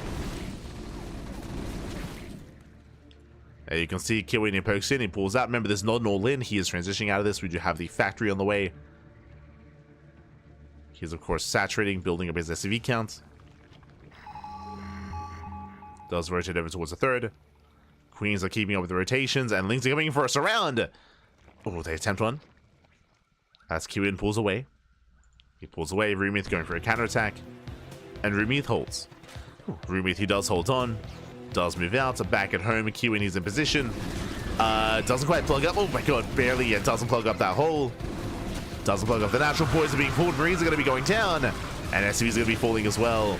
So if I'm just getting one though. Ooh, just one SCV. Nice defense here by Kiwian. Nice defense, nice hold.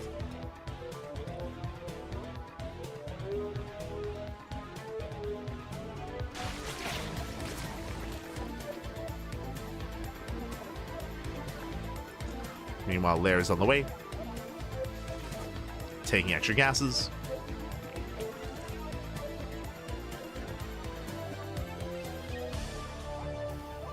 Does take extra gases. Likewise, behind this, we're just building up towards the science facility. Getting into siege mode, into biotank, and we have a game. Let's go. I was most concerned about the early sim timing, but Roomith, he has survived, he has defended. From here is getting into Ling Bane. Lair is still on the way. Bit of a later Lair here from Roomith, but for the most part, he is safe.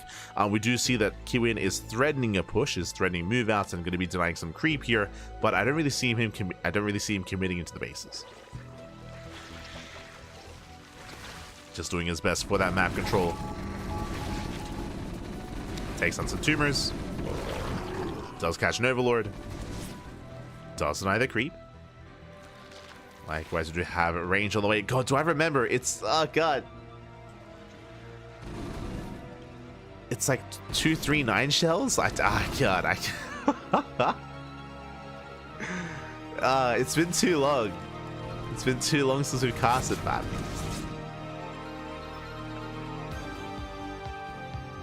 $369? Range on the way. We'll find out soon. 2, 3, 4. There we go. 2, 3, 4 rounds. We were close. We were close. As so far, the main army gets called out. No medics here, also no dropships, I should say. Nice clean up here by Roomith. Shuts down the force on the right. Defends against the drop on the left. So far, he is keeping up. He's holding, he's defending. And Kiwian, he's in trouble here. He has to race back home, or he has nothing to race back home. Getting into a radiate, you love to see it. 2, 3, there we go. 238 shells. I knew it was shells, not rounds. Off by 4. Meter, off by 4. We were close. What did I say? I said 239 initially. 238. 238. We'll remember for next time. We'll remember. Close, close.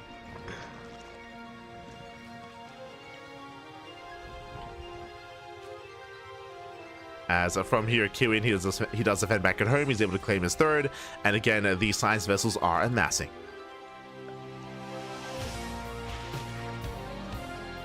Getting those erasers ready.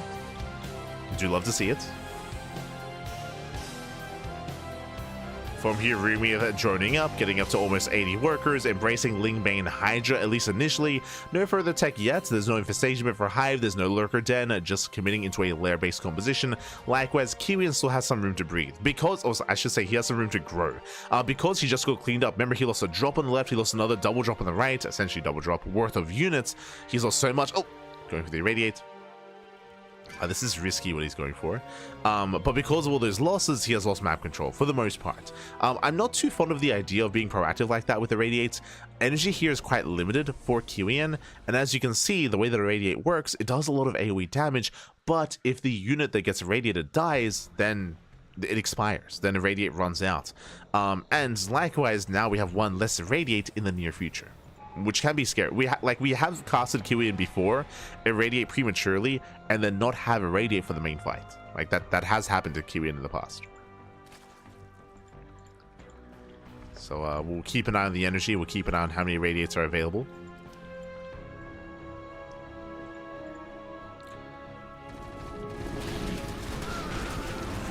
As a main does not quite catch a drop, but does zone it back.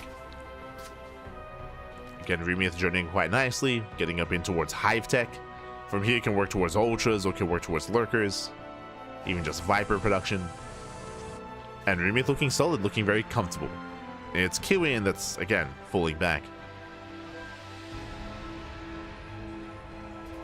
Just because of the open. Remember, like, because he lost so much supply earlier, he's just been stuck at home. Hasn't been able to be too active.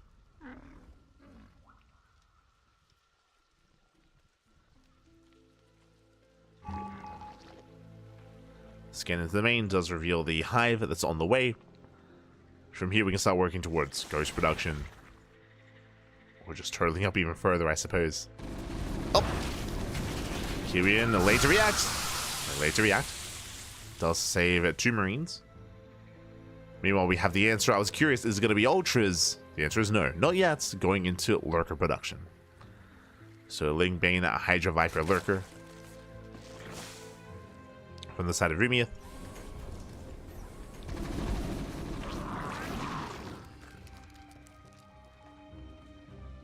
You know what, Kiwian, he does start to move out. Rumieth, he's maxed, by the way, and he's set up here with a Concave. It radiates on some Banelings. Radiate on a Hydra. Getting some damage. Here comes a surround. And we're down to 2 Radiates. There's one nice Radiate here on the Hydras. But Banelings are rolling in. They're collapsing in the army. Tanks are too far back.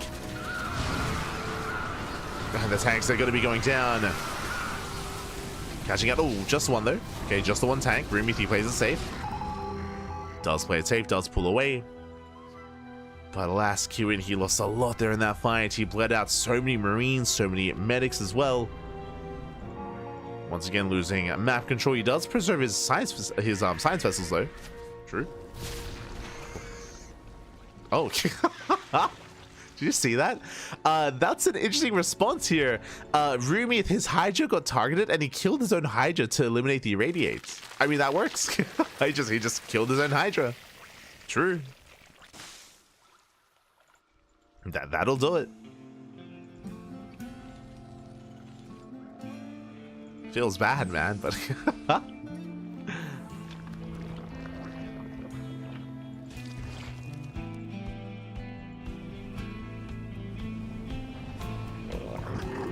and with that, Rumieth, he does hold his own.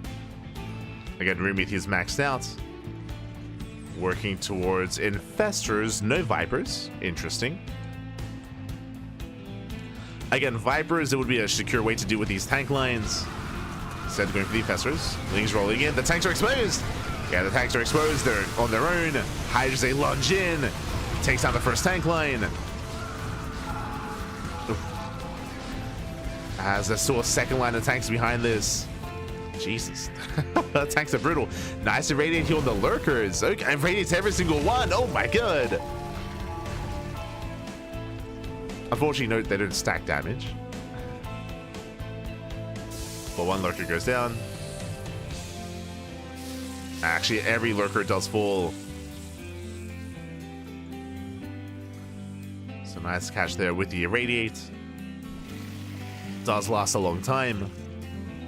And that's typically why ideally you want to be targeting high HP units, whether it's ultras, whether it's lurkers, just so that the irradiate persists that much longer and does more damage over time to the surrounding units and to the unit itself as well. Yo, we have BCs on the way. Kiwian getting into BC production. Meanwhile, another tank gets called out. Nice defense matrix here on the tank. But it does still fall. Irradiate on the Hydras. Nice fungal. Oh my god, still pushing into lurkers. But only 2 lurkers. Only 2. They get cleaned up. They get shut down. Kiwian, he holds. Nice defense. What's important, he's preserving the science vessels, right? The science vessels, they're building up over time. We have how many? We have 6 vessels so far. And we have more starports for more BC. So Kiwian getting ready for the mass BC transition. Working on those BC upgrades on vehicle weapons, vehicle plating, or ship weapons, ship plating.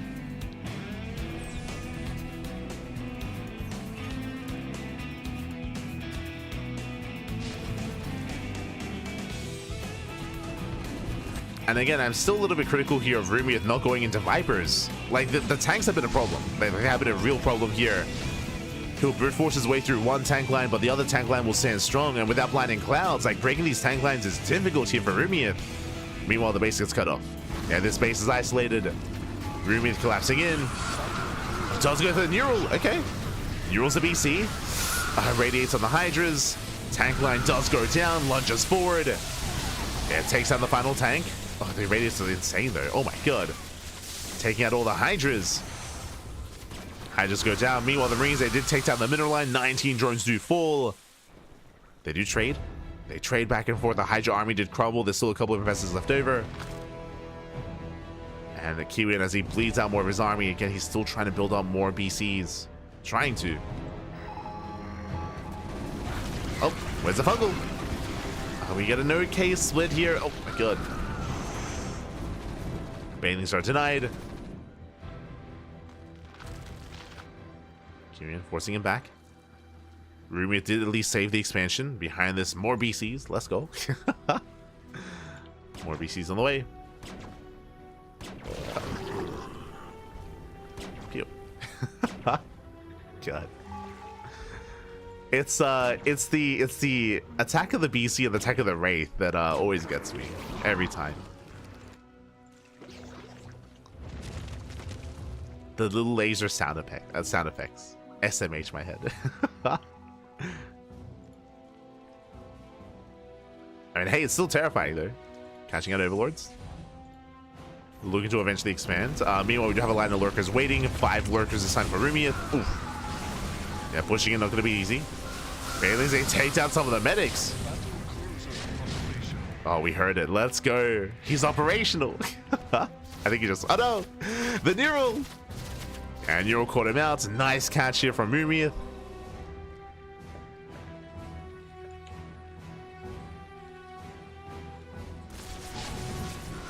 As we do irradiate the lurkers. Yeah, lurkers are cleaned up. Nice irradiate here by Kiwian. Once again, it gets into the mineral line, and once again, these drones, there's no way out for them. Fungal doesn't quite connect. Hydras are exposed. Catching out 8 more drones. But thankfully for Rumiath, he can afford to lose the space, right? He has top right. He has all these other expansions up and running. He has 102 drones. I would say too many drones, but does have them. And again, this base is now going to belong to the Terran player, but the base is mined out. It's at least half mined out at this point, or at least a little bit. Now there's less resources, there's less value in this expansion. Fungal's coming in. No Neurals this time. Oh, we do have the defense matrix on the tanks. Alas, no irradiate. Yeah, matrix runs out, so tanks go down, a BC as well. Rumiath still better catches, better trades. Gets into the middle line, 31 SCVs. Oversaturated. SCVs going down, no. Science vessel as well. So nice value here with this Hydra run by. And again, Rumi, he has a bank. He can afford these trades. Can afford these losses. Lings, they catch up free tanks. They're left on their own.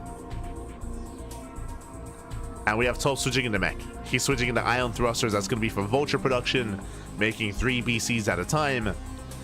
This is where I'm a little bit worried here for Rumiath, because he's been trading well for himself, but do you see what I see? No Spire. This entire time, especially with a better economy, we could have seen a Spire, and specifically Spire upgrades already on the way. Without them, if Kiwian does get into mass BC, that's going to be a problem. Oh my god, the Overseer. Oh my god. The irradiated Overseer getting so much done on the Ling Bane. Very nice to radiate.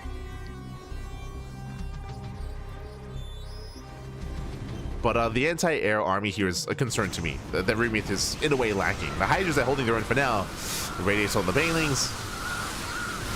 Ooh, but they still crash in nonetheless. Nice fungal here on the Science Vessels. Yeah, nice fungal. Hydras, they do launch forward. They take down another BC. And another vessel. Still a bit of a messy fight, a messy trade. Hydras, they will focus on the battlecruiser just barely. And Rumiath, he will take the fight. He will take the fight, late irradiate. And Kiwian, he plummets in supply. He needs more time. He's running out of his bank. Yo, we got Firebats coming in. Against Hydra? Question mark? Not ideal. Oh. As Rulenin irradiates. Okay. Kiwian holds. Kiwian, he does hold on. I'm like, yo, can Hydras pull it off? And Rumiath's saying like, yo, as long as the BC count stays low, they can. Which is true. Like, at any given moment, I don't think we've ever seen more than 3 BCs. Even here, even more than 2 BCs. Like, the BC count has been kept very, very low. So Rumiath, he can still pull this off. Once again, lunges forward. Oh my god, brutal irradiates though. Oh my god, the irradiate's insane. And the Hydras, they just melt. Yeah, they melt over time. They do get one of the Science Vessels, 2 Science Vessels even. But every Hydra falls. Those irradiates were brutal, and the BC survived this time. Now, there was a bit of miscontrol. Kiwian did lose 2 extra vessels there, which was a little bit unnecessary. And like, every unit is so crucial, so valuable here to Kiwian. But he now takes another base. I assumed it was going to take the northern center base, but no. Expanding on the right, and soon to be taking these fresh bases. Again, there's 2 fresh bases here, even 3 fresh bases. The space has yet to be mined from. Rumiath, he does a bait on the right hand side, is pushing towards the left. And there's not much here to defend. I mean, this base is less valuable, but he's going for it. Takes down some of the SEVs. Does collapse over the command center. Again, just 1 patch left, so not really an important base, but does get it nonetheless. Does claim the base. Tanks shelling away from the high ground. We have more BCs on the way. We can see Rumiath setting up on the right hand side, getting ready for another counterattack. Oh no, the Infessor! No! Infessor goes down. Oh, vessels do overextend, losing 1, 2 vessels. Once again, Kiwian getting a little bit too careless there with those vessels. But we'll clean up the army.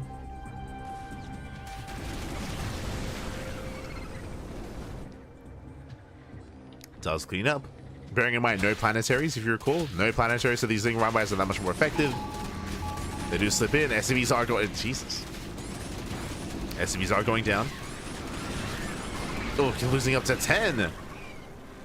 And look at the worker disparity here. We have 103 drones up against 39 SCVs. Ay, ay, ay. I mean, it's not like we're mining too inefficiently here. Not like we're missing out on many minerals. We're doing another base. Another expansion, another base. So Kiwian can keep going. Meanwhile, he's built up to 5 battlecruisers.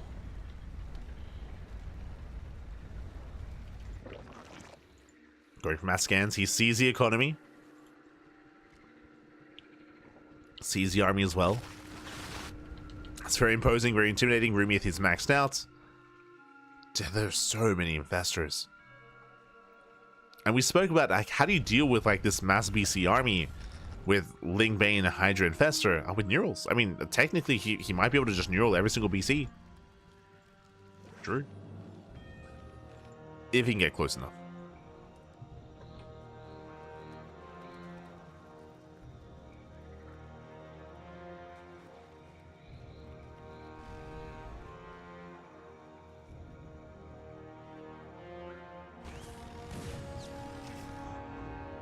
So here we go.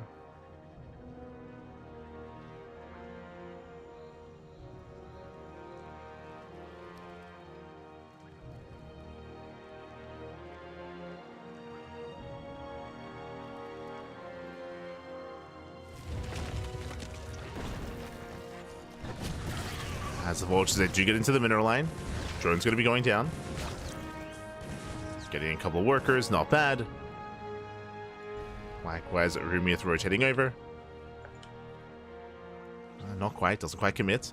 He is giving Kiwian time to max, which I'm a little bit shocked by, but yeah, Kiwian, he's maxed out. He's maxed out. He can take a fight. Looking at the army size, looking at the composition, only 5 BCs, only 3 vessels. I mean, this also shows just how little economy Kiwian has. The Remax here is mainly on Bio. It's mainly Marine, Medic, and Firebat. Like, that's the bulk of the army here for Kiwian. So the soup does lie. Yeah, the soup does lie here. One army is not quite like the other. This is a very cheap army here for Kiwian. And we do see that Rumiath is just wooling him in. Yeah, we have a line of lurkers, line of spores. Is wooling him in.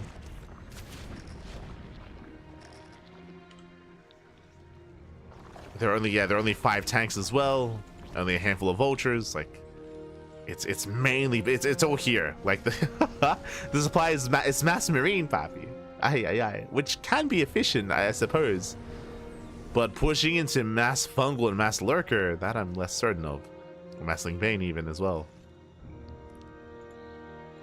I mean, at least Rumiath's army is quite small, just because of his high drone count. The army supply here is not as large as it otherwise could be.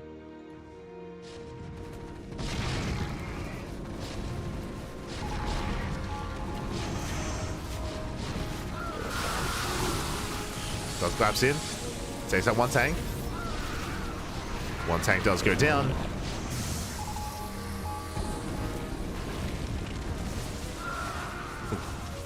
Lurker shots going up.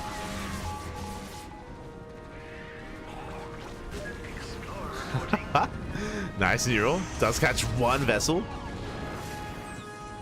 I mean, the irradiates, they are getting damage done. Kiwian slowly breaking out.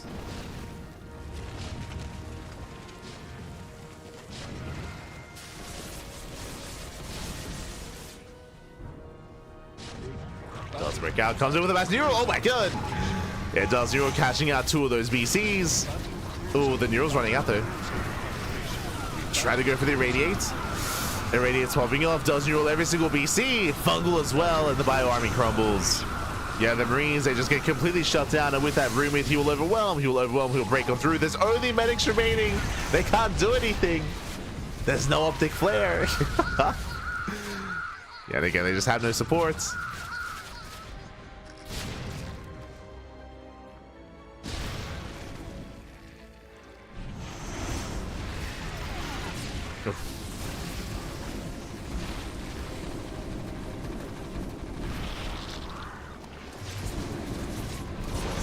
Yeah, and with that, Kiwian, he's down to his last legs. Like, he has no bank, he has no resources, he's trying to build up whatever he can, making 11 Marines at a time. Again, it's all he can really afford because of his limited gas, just mass Marine, and it just doesn't scale well. Just doesn't scale well, not against, again, Infestors, Banelings, Mass Lurker. Now, Rumiath doesn't have any more Infestors, for some reason. He didn't actually rebuild any Infestors, so his army's not lacking a little bit of that complexity, but... and catches reinforcements anyway. There's that defense matrix. Likewise, does break through. Lunging forward once again. Takes down the tank, and yeah, GG gets called. Kiwian, he will tap out, and Rumiath will take game number 1. Whew, GG. And again, that was only game one of the series. Game one does go in favor. Again, Kiwian unfortunately had a really hard, he had a really rough early game, if you recall. Early to mid game where he lost a lot of map control. He lost a lot of units early on, so he had to just relinquish map control to the Zerg player. Rumia just took full advantage, just mass expanded. And even though Kiwian was working towards an impressive army, he was working towards mass vessel, mass BC, alongside BratOK, he was being a little bit careless with some high-tech units. I'm referring to bleeding out so many vessels throughout the course of the game. And I do have to give credit where credit is due, specifically to Rumia when it came to sniping BCs. He was doing a great job diving in and picking off one BC at a time to make sure that they never really got out of hand, they never got out of control. And again, because of his economy, he could afford those trades, right? He could afford to, at times, even be a little bit more careless when it came to his commitments, when it came to his engagements, knowing that he could rebuild and remax. And after, I don't think Kiwian, outside of the early game, ever got to push across the map. He was just perpetually contained almost the entire game. There was nothing to ever really hinder the economy of the Zerg. GG. GG, well played. With that, we're now getting into the next game. We're now getting into game number 2. We're going to be loading into Holy World.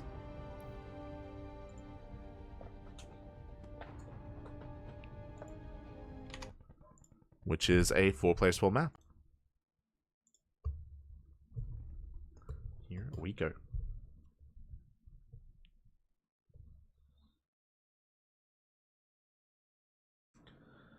Here we go.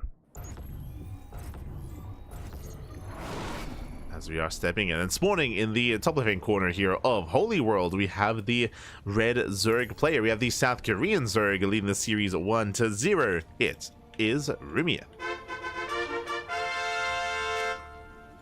And spawning in the bottom right-hand corner, we have the South Korean Terran player, the Brood War Terran. Down in the series, we'll see if he bounce back. We'll see if he can force the ace match. It is Kiwian. We go. But again, it was a bit of a desperate game from Kiwian last game. Again, like he was stuck with a subpar army because he had a subpar economy, and he was just having a really hard time trading and being efficient and getting into a longer game. He was just brought down time and time again. So he was stuck in a really weird game state when it came to his economy. Also, when it came to his, not just economy, when it came to his composition. But now we load into Holy World. Now, we have yet to experience a proper macro game on Holy World, like what we just saw. We've seen a lot of all-ins, a lot of aggression, and more all-ins and more aggression on Holy World. We'll see if that continues. For now, CC first. CC first. And again, this is a 4-player spawn map. You can see here Overlord being sent towards the right-hand side, Overlord sent across the map as well. Ooh, hatch before pool here. Very greedy by Rumia. So hatch, I would imagine gas pool as well. Jesus. So the greed is real.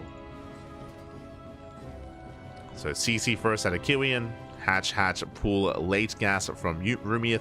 Now, because the gases are going to be so late here, we'll see if he even invests into link speed or if he does go straight for roaches instead.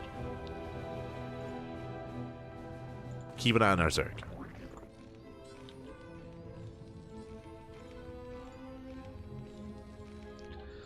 As we do see Kiwian scouting top right, looking for his opponent, finds that there is no Zerg, and he does see the Overlord. Now he knows. Additional supply depots required. Oh god, the audio cues. Makes me want to play Brood War again. Kiwian. Let's go. For now though, we are going to be settling in. Again, we do have the factory follow-up into mech, into looks like a vulture-based opener. Okay, so we did go 3x stim last game, which did not quite find as much damage, which wasn't as effective. Here we do have what should be vulture production from our Terran player to begin with into mech. So a very different style here out of Kiwian. Now, one of the reasons why we do see a lot of all-ins, a lot of aggression on Holy World is just because of how exposed these bases are, or these bases can be. Specifically, this is a low ground main. It's a the main base is on the low ground, the natural 3rd and 4th are on the high ground. It's a very, very crazy dynamic. It means that if you can break the natural, if you can set up here, even like dropping behind the bases or behind the middle line or another location, like you can abuse the main real hard. Like we've seen many a player contained on one base and struggle to even expand and break out after an all-in. So we'll see what Rumiath goes for. For now, oh, Spine Crawler to focus down the rocks. Okay, I dig it. G-Sod, I see. No link speed. He has the gas for it, no link speed yet. So it looks like we spoke earlier, because the gases were so late, it wouldn't surprise me if we did just skip link speed and go straight into roach production. That's kind of what we're leaning towards here. Otherwise, there's no reason for there not to be link speed on the way. Meanwhile, we have ion thrusters on the way alongside spider mines. Oh, I assumed roaches. That is a fast lair. Do we? I mean, we still should throw down a roach horn to at least wall, but this could be massive meter. Gases are being taken. 2 gases here in the corner of the map. We have 2 more gases in the main, and show us the other gases here at the third. This looks like mass meter. Oh boy. This is quite greedy. This is very greedy and very risky here from Rumiath, considering the lack of wall off here as well, without Evo chambers and without a roach horn.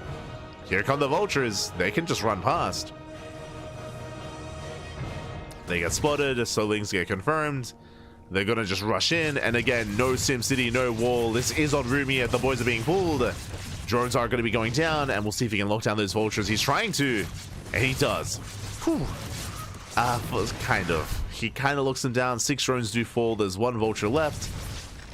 Gets in behind the bases, and the vulture will get a full scout. Will confirm the lair. Big scout here for Kiwian. He sees the lair, he sees the gases, and everything here screams Muta. Everything that he's seen screams Muta play. So he knows. And again, we just rally in. And again, like, this is on Rumiath. He chose not to wall. He did choose not to wall off. Ooh. Spider-Mans on the queens. Vultures, they keep rushing in. Getting another 9 drones. And counting. Getting it to 10.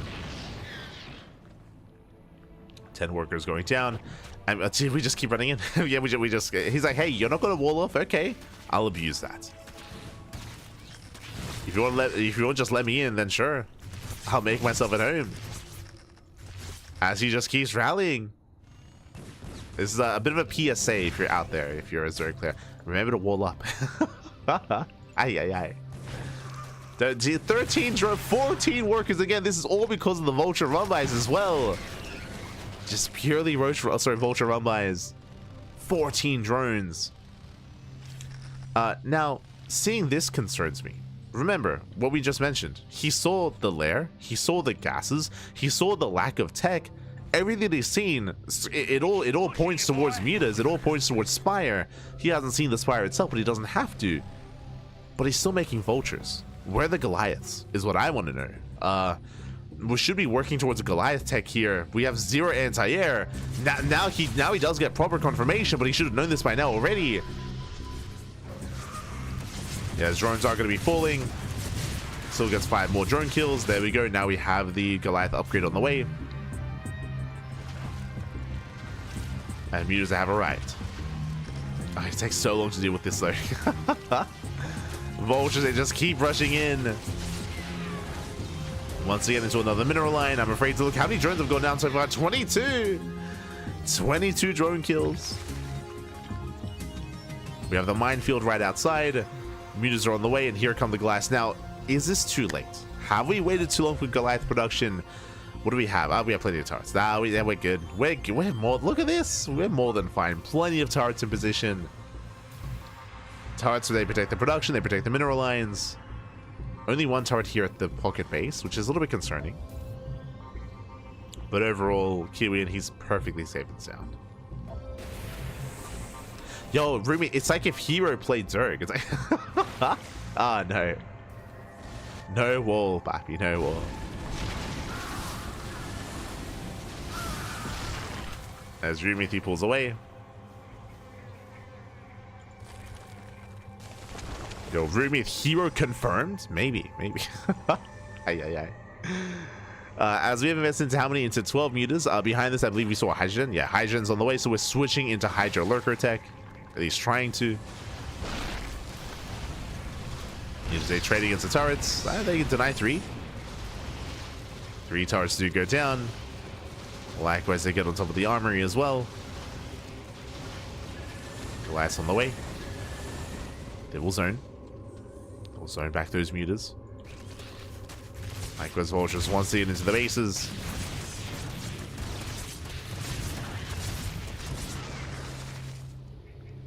And again, you'd see the same dynamic between mech and fast muta play as well in SC2, except instead of Vultures, it'd just be Blue Flame Hellion run-bys. You just run in with Blue Flame Hellions into the mineral lines. And we'd see the same dynamic, which is often why you do need to wall off if you're going into mutas like this. In SC2 to defend against Hellions, here in StarCraft Evolution to defend against the Vultures.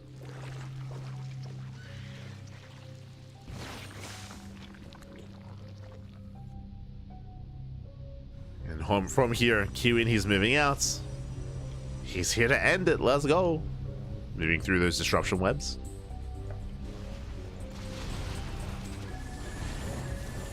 And what is the ground army? So far, 5 Hydras. We have 5 Hydras. We have 10 Zerglings. The Masked Goliath is moving in. Goliaths are online. Oh god. they just annihilate the mutas. The mutas, they do nothing. They can't do nothing. The mini Thors are here. Let's go. They stutter step in. Again, Rumi, he cannot engage, not like this. He'll lose every single muta.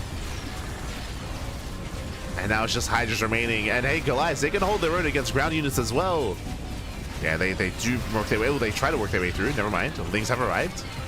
Nice stutter stepping there out of Kiwian. Does pull away. Oh, the Spider Mines! Oh no! Oh my god. Whew. Spider Mines, they barely don't connect. Yeah, with that Rumith, he's holding. He's holding on! And behind this reinforcement with pure Ling Hydra. Let's go. Does move out. A tank has sieged. He can hold the line. A tank blow is going off. Hydras are melting here. Assuming tank shots. There we go. Assuming tank shots are on the Hydras. Oh, has to fall back to the tank though. Does have to fall back. And Kiwian holds. Whew, he does hold the line. We can see here we have Spider Mines denying bases. He can't expand. The drone can't expand. Oh no. The Spider Mines.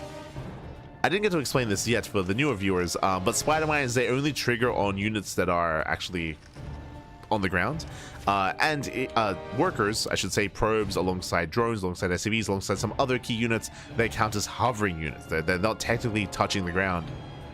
So they don't trigger the sensors on Spider Mines.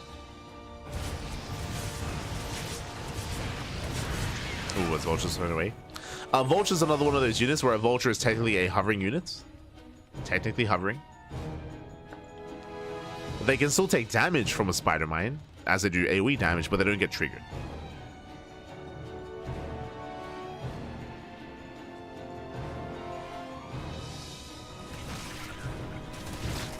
Ooh, Jesus. Spider Mines, they do shut down the Lings. See, once again, just trying to kite the army through the minefield. But this time there's detection. The mutas and Hydras, they clean up the minefield. They do clean up. Meanwhile, Kiwian double expanding. Taking more bases. Oh, mutas, they will deny another expansion though.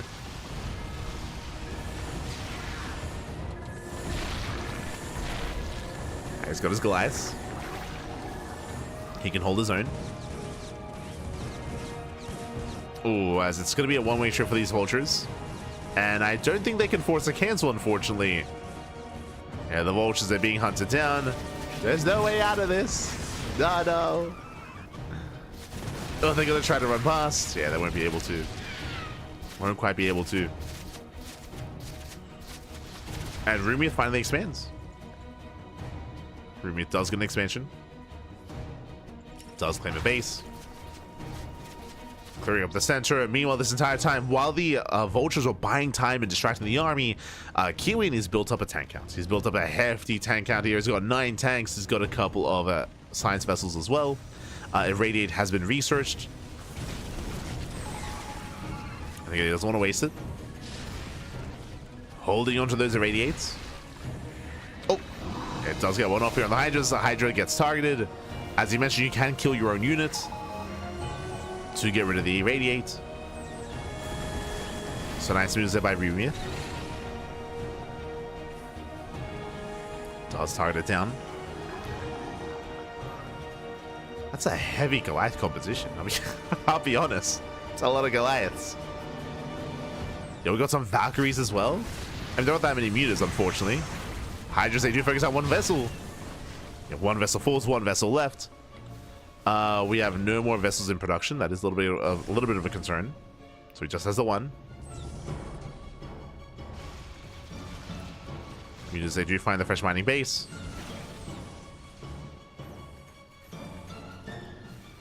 I miss the ET209s, true. Oh no. Oh no.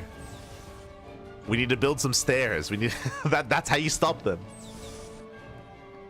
Someone get the stairs.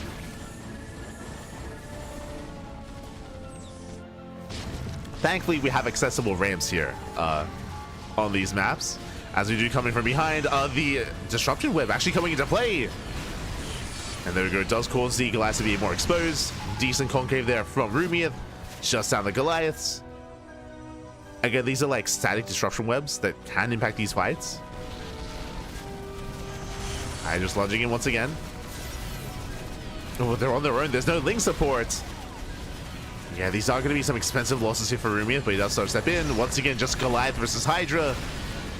Not the best trade for the Goliaths, but I believe they will still win this fight. Oh, never mind. Jesus. Oh my god. The Hydras are popping up. Jesus.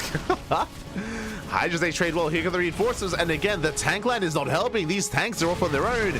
And they're caught out. Kiwian out of position. Completely cut off. The tanks are on their own. The Goliaths are on their own. They're not together. And with that Rumith, he will take the fight. He will catch Kiwian with his pants down. Once again, lunging forward. Like Goliath said, not necessarily built here for the anti-ground of capabilities. It's all about the anti-air. Speaking of, base is denied. Base is denied.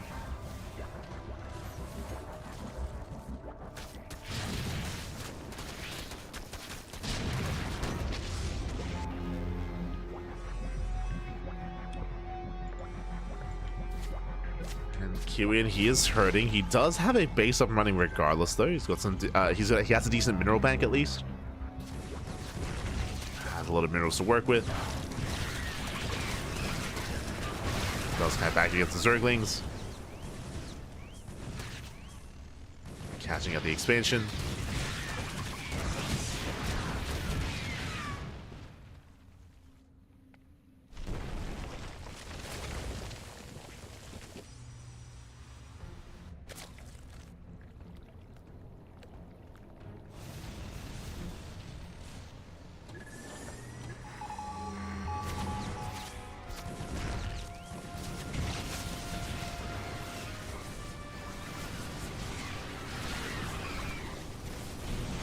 Ooh, as the Hydras, they do try to lunge into the tank line. Oh, God. Rumith, he gets punished. He gets punished hard here. The tank line does overwhelm.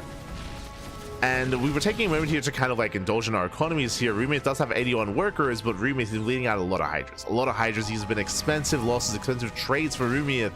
He's now going back into Muta? Oh. Against all these Goliaths. Like, the problem here is that Kiwian, he has to stop making Goliaths the entire time.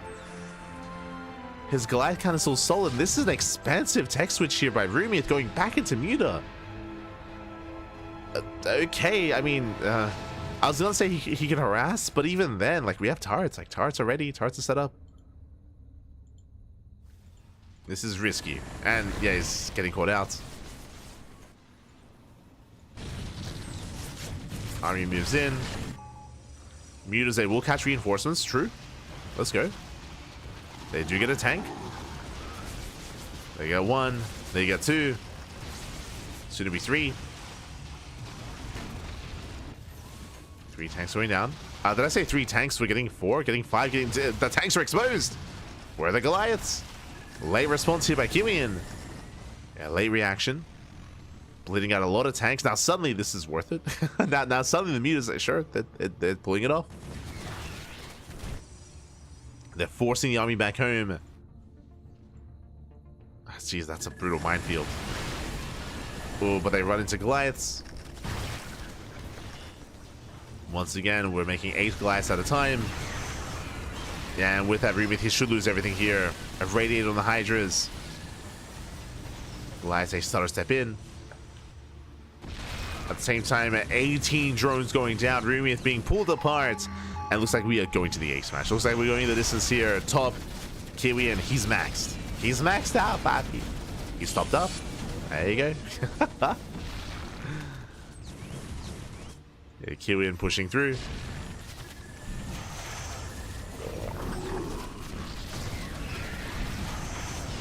Likewise, another radiate. Here is going to be cleaned up, and GG gets called. Rumiath, he's out of money, out of resources, and Kiwian will tie the series 1-1. We are going to the ace match.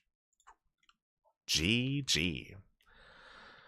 Ooh, GG, well played again. We are going the distance. We're going all the way to game 3. Again, Rumiath, he was being a little bit wasteful at times when it comes to his army, losing a lot of Hydras, a lot of mutas as well. These are very expensive, especially gas-intensive units. And unfortunately, again, he was trading with the Terran themselves, of course, with a more efficient composition, able to take more bases, able to take more trades, able to take more fights. GG, well played. There were some nice moments though out of Rumiath. I was really impressed by him catching out some stray tanks whenever he could. He was able to catch out a lot of tanks at times, but overall still just expensive losses for Rumiath. He was staying on a very low link count. Likewise, just like we've seen in games prior, no Vipers, limited spellcasters. Just trying to brute force it with Hydra, Muta, and yeah, again, just in the end couldn't quite afford those kind of trades. Not here, not on Holy World. GG, well played. With that, we're going into the ace match. We're going to be loading into Purity and Industry, an old StarCraft 2 map that has been ported over for StarCraft Evolution. I still don't know why. I still don't know why this map of all maps was ported, but sure, let's go. We're loading into Purity. Here we go.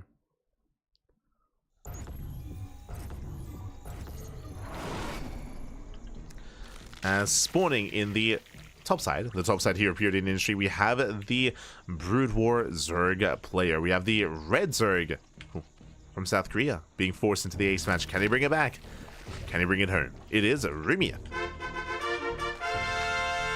And spawning in the bottom side here of Purity and Industry, we have the SC2 Terran player for the first time playing SC2. The South Korean Terran, it is a Kiwian, aka TOP, again bringing it back and forcing the ace match. Let's see how he fares as we load into Purity and or Industry. Again, this map was in the StarCraft 2 ladder map pool back in 2021, which in my mind feels very modern and very recent, but it's been 4 years. Oh no, it's been 4 years, man. What year is it? What year? So again, in my mind, it's a new map, but I guess it's been a while, and I'm sure there may be some newer viewers of StarCraft that maybe haven't even seen this map before. But again, towards the beginning of the EPT era of StarCraft, this was in the map pool, but there have been some changes. There have been some changes here to this map. Specifically, there used to be slow zones covering the entirety of this center area, but I believe this has been patched to remove some of the slow zones. Specifically here, there used to be slow zones that were cutting off the island from the main base, from the main bases, but they have been removed to make the island base a little bit more accessible. And also to be able to like go for drop play and go around the slow zones themselves.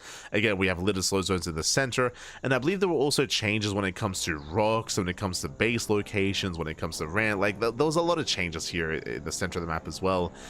It was modernized for StarCraft Evolution. Meanwhile, we have our hatch gas pool into macro hatchery here out of Rumiath. Is setting up. Meanwhile, TOP going for his own delayed expansion, very late CC. Hold on. One base all in. Double gas opener, faster factory into add-on swap, into Hellion. into Starport. Show us what you got. Show us what you got. As Rumi taking another base, taking another expansion. But again, this does feel like a one base all-in setup here from TOP. I say that. We're building up. Okay, we should be expanding. We have 600 minerals. Ooh, it's quite late. So this is a little bit shaky when it comes to the build. The build is a little bit shaky, a little bit unorthodox. There is that starport on the way. So again, faster factory into a faster starport. Kiwian setting up here for drop play. Meanwhile, Rumi, that is a 248, 247 lair timing. That's crazy. Okay, I mean, sorry. I'm like SE2 brained. Even so. Now with this early lair, this has to be Muta, right? It has to be. It's rushing into Muta play. But if you remember, we saw something similar last game. So last game, Rumi also rushed into Mutas. He got punished for it. Never mind. We're rushing into. Are we rushing into lurkers? There is a build. If you remember Su, if I recall correctly, I think Su, when he was playing, this was like maybe a month ago. Su, who was playing StarCraft Evolution, he played a show match against Beyond. And there was a build that he kept doing where he did go for a 2-base lurker all-in, 2-base lurker all-in, and he did beat Beyond. I say beat Beyond. He took some maps. With it. I think he won on Troy. I think he pulled off the 2-base lurker all-in on Troy. Never mind. Okay, we're not going 2-base lurker. Spire gets thrown down. So it is 2-base Muta. Throws down the hydrogen just to wall up, just to make it look normal, just to make it look standard. But he is going mass Muta. Okay.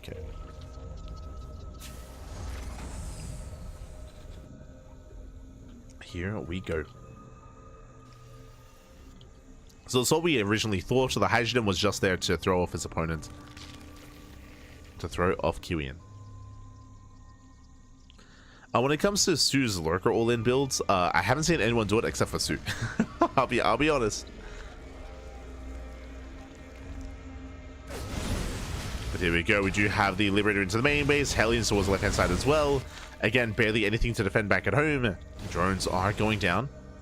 Liberator hunting down the natural as well. And the Liberator is going to see everything. And will scout. Oh, does barely not see the Spire. How? It's right there. He doesn't see it. Hydra just gets targeted. Nice pickup. More lava going down. Oh, this is brutal damage here. Rumi is stuck on a 1-base economy. He's stuck on 1 base. And the Liberator does barely catch wind of the Spire. Does spot it. Does confirm. Now he knows. But does he react? Does he respond? As another Liberator shows up. These Liberators are so brutal here, especially because remember, Rumi, he didn't want to make Hydras. He was forced to make them. And now he's going for the Liberator. This base taking all this damage just from Hellion Fire, by the way. The Lings, they try to collapse in. They cannot. Brutal positioning here from the Hellions. Muta is revealed. And what do we have at home? No turrets yet. Going into Mass Marine. Going into, I believe, a 2-1-1. Sorry, 3-rack setup.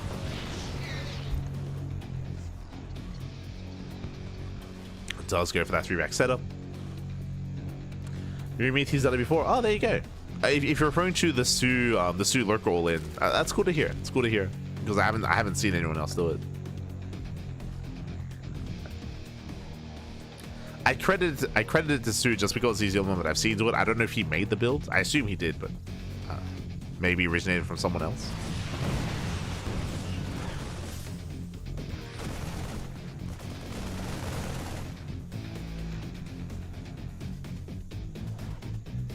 As lurkers are on the way. Rumi rotating over.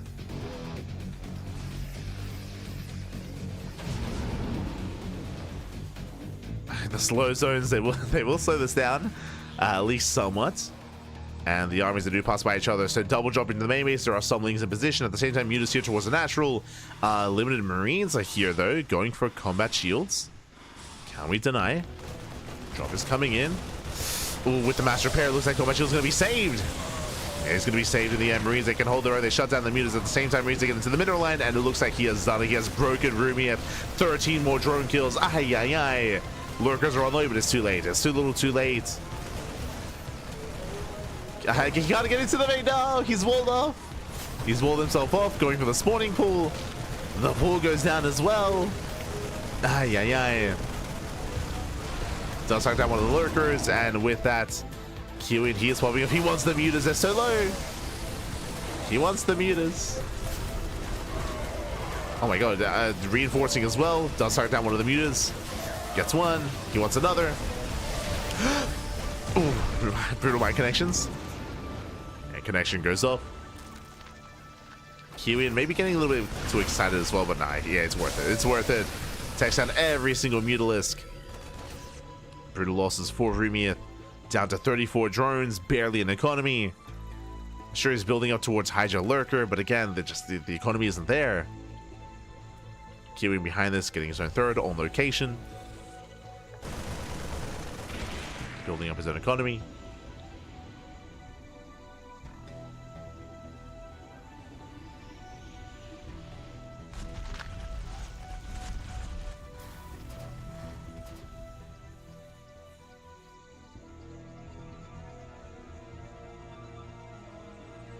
And this is gonna be a tough hold. it's gonna be a tough hold for our Zerg player. He has one lurk. He has one lunker on the high ground. The one lunker. Let's go. Okay, if we can roll the dice well, if Kiwian sims up the rim and misses every shot. But alas, he just drops into the main, takes down the one lurker inside main base, the second lurker as well. Oh, there's a third lurker in the mineral line. Okay. Mirror Solstice back. One lurker, one Dream. But Dream's Terran. Yeah, Dream is Terran. GG gets called, and Kiwian, he will take the series 2-1, advancing on to the semi-finals. GG.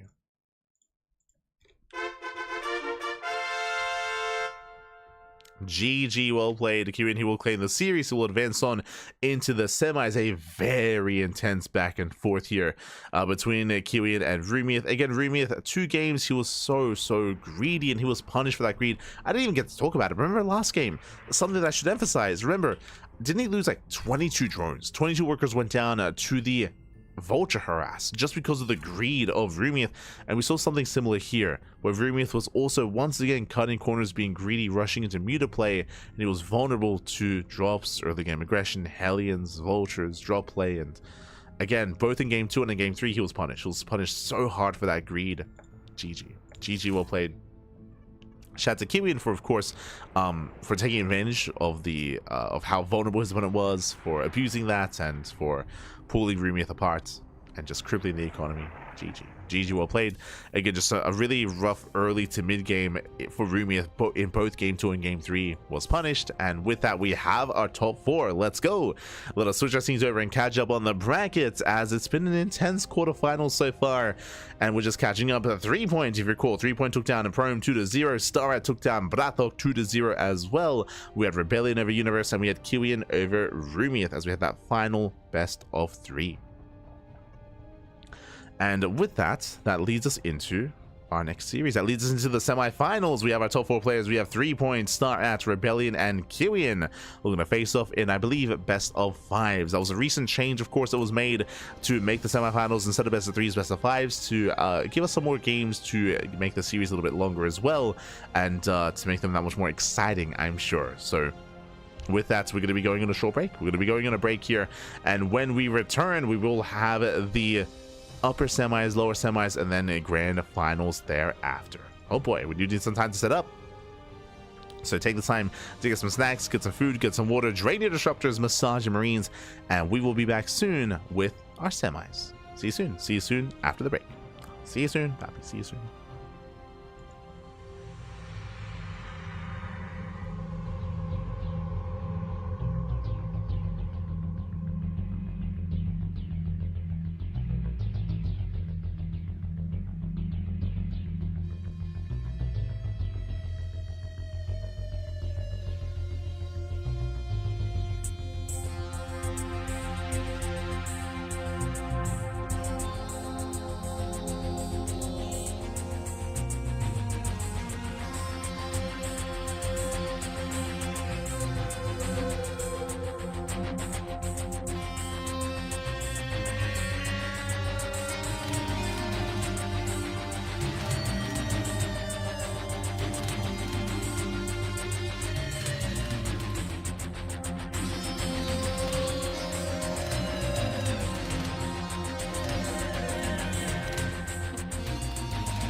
Welcome back, everyone. Welcome back to our semifinals. The semifinals here of the StarCraft Evolution League number 12. It has been an intense broadcast already.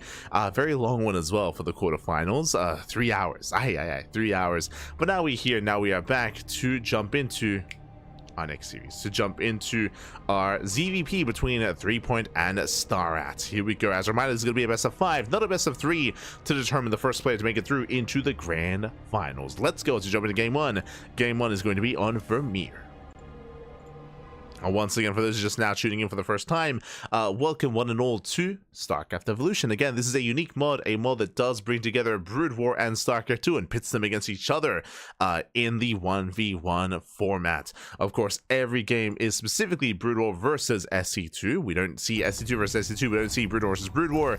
Always one against the other. And here we go, spawning in the top right hand corner here of Vermeer. We have the red Protoss player, the SC2 Protoss from land of Taiwan. It is StarCraft. And spawning in the top left hand corner, going for the 12 pool.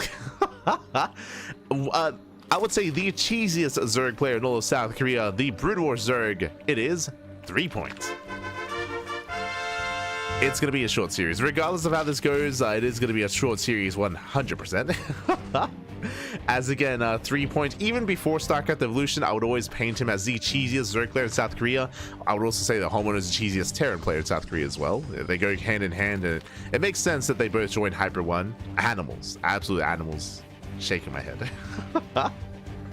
And with that, we are going to be settling in. Now, this is a risky maneuver just because, of course, we don't know where StarCraft is. This is a 4-player spawn map. 4-player spawn map. We have the Overlord checking on the right-hand side. We have the drone scout towards the right-hand side as well, going for the diagonal scout.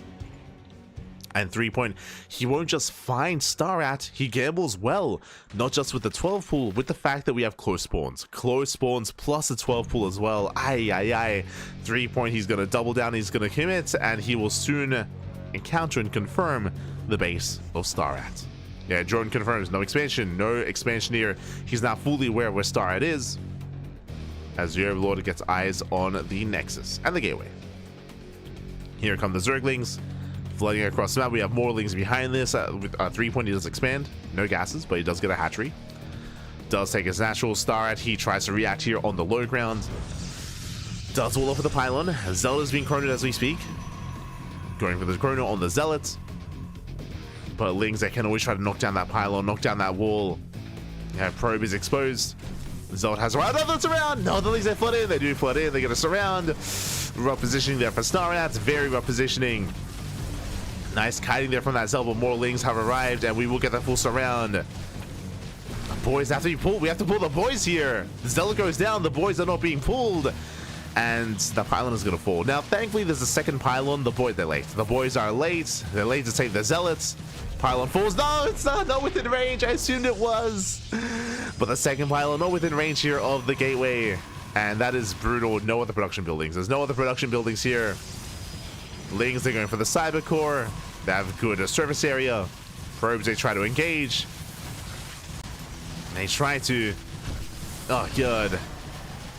And the gateway is repowered, but the cyber core it's forfeit. It's gonna go down. There's no saving it. There's no saving the cyber core. Oh, brutal pickoff. Denies warp gate. Denies warp gate. Gets 5 probes. Takes down the cyber core. Takes down the zealot. Denies mining time. Forces out extra pylons and a shield battery. And back at home, we're droning. Back at home, threepoint is droning up, taking his own macro hatchery and a 3rd expansion as well. Gases are late, but I mean, there's no warp gate anyway. There's no warp gate, there's no cyber core. He can afford to drone up and be somewhat greedy.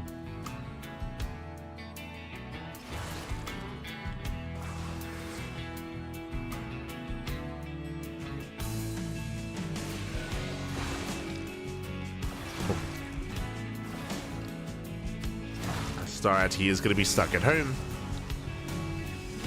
Is going to be pinned down, and threepoint, we'll see where we go from here. StarCraft responds with a Stargate. Okay, so Stargate opener out of start, but a very delayed Stargate, very late setup. He's got a ways to go. Has a ways to go here. Likewise, going into Hydra production from the side of threepoint, so Ling Hydra. As a reminder, Hydra Tech is hatch-based, not lair-based. So he's got that Hydra in. He does skip link speed as well. Uh-oh. Yeah, it does skip link speed. Fully walls off as well with that Evo chamber. Okay, the FSA do nothing. Ooh, Starrat, does he have the wherewithal to actually scout to check the third? Again, this third base is, there's nothing here. There's nothing at the third base. He could be getting damage done, but last start, he backs up. He pulls away. Does not check the expansion. Doesn't feel the need to. And now we have Hydras. Now Hydras have arrived. And fun fact, 3-point is not droning. 3-point is cutting workers at 35. That is under 2 base saturation. You can see here only 5 drones at the natural, and then we have 6 drones here at the third. Just pure Ling Hydra. He's rallying across the map, working on Hydra speed. The mineral line is exposed. The Oracle can pop off. We can get damage done at the same time as the stasis. One shield battery, Phoenix will not help. But the Oracle will pop off. Not bad, drones are going down. One of the Hydras does respond. The all-in has arrived. And that's going to be a lot of economic damage. That's going to be 4 drone kills, not bad. Meanwhile, does he notice? Oh, he doesn't! Oh my god, massive stasis! A very nice stasis trap here from Starrat. He delays the push. He slows down 3-point. That's a good start. What else do we have? What else do we got? Gateways are finishing. Another stasis on the way. But 3-point, he will still overwhelm. And there is that other stasis though. But once again, the wall is exposed. He's going to be able to knock it down. Does target the Cybercore. Which means no more Stalkers or Adepts. Or Sentries. Yeah, just Slow Lots. Slow Lots are warping in. Cybercore is being rebuilt.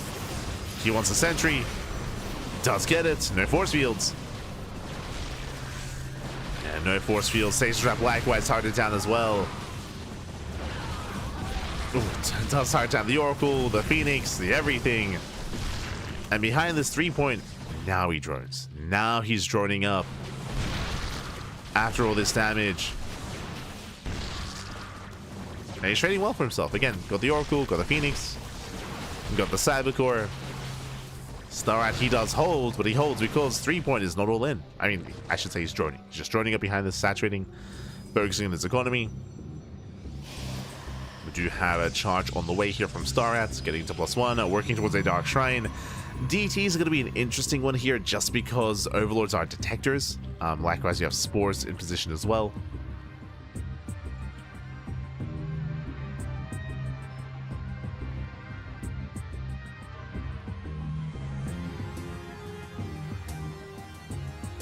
Side is a treat for sure. I believe, if I'm not mistaken, I think Starrat, he's been very active in the StarCraft Evolution League Code A, right? Like in Code A, he's been playing a lot in that, if I recall correctly.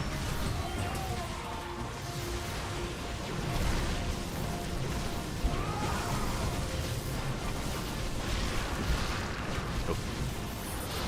As he does, the stutters have been. We do see some rough trades here from 3-point, bleeding out a lot of Hydras. Ooh, Hydras and Overlords as well. Overlords going down. Supply blocks 3-point. Okay, Starrat, he's holding his own. Let's go. Does hold his own.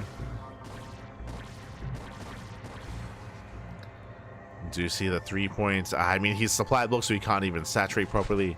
Getting into the base. Getting another expansion. 6 Overlords on the way.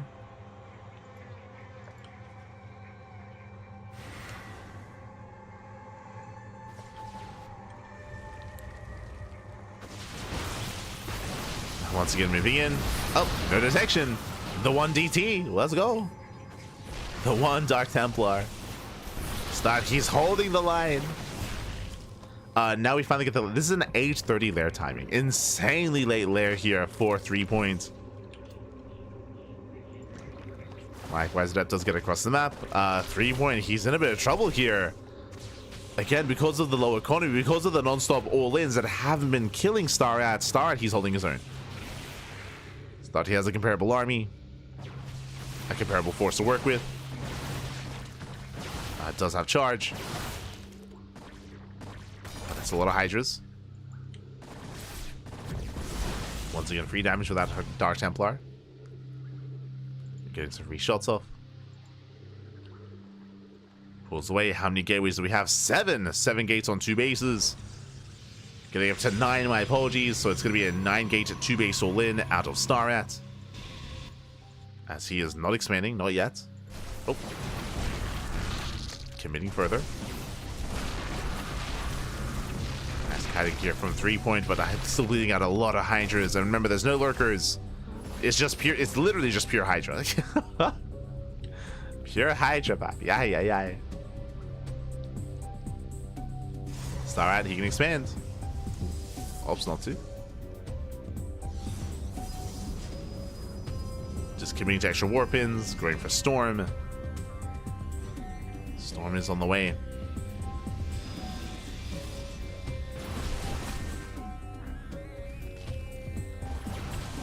Oof, and he's pushing into a brutal concave of Hydras. Again, without Storm, without splash damage, I don't see him taking this fight. The Hydras, they can just, yeah, they can just mass up, they can hold their own. They stutter step in. They catch out the Archon.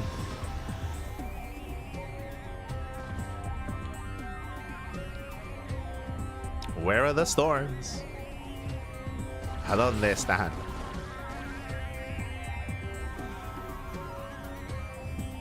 La tormenta. So I'm moving in. Zealots do coming from behind. Still no detection, by the way. We have no overlords in position, so the DTs, they still continue to get just free damage. So far, they've been well worth it here for Starat. With that 3-point over. So there we go. Overlords, they now move in. They have now arrived. Still not quite in position, though. Storms, they're coming into flank. 3-point is getting surrounded. Oh, no. No storms, though. Not enough energy. Yeah, barely no storms. Prism goes down. And 3-point, he will still overwhelm. This is a very clutch fight. Again, a very messy fight, messy engagement from both players. But there is no third. And no expansion here for Starat. He's going to be contained. 3-point getting a 4th expansion.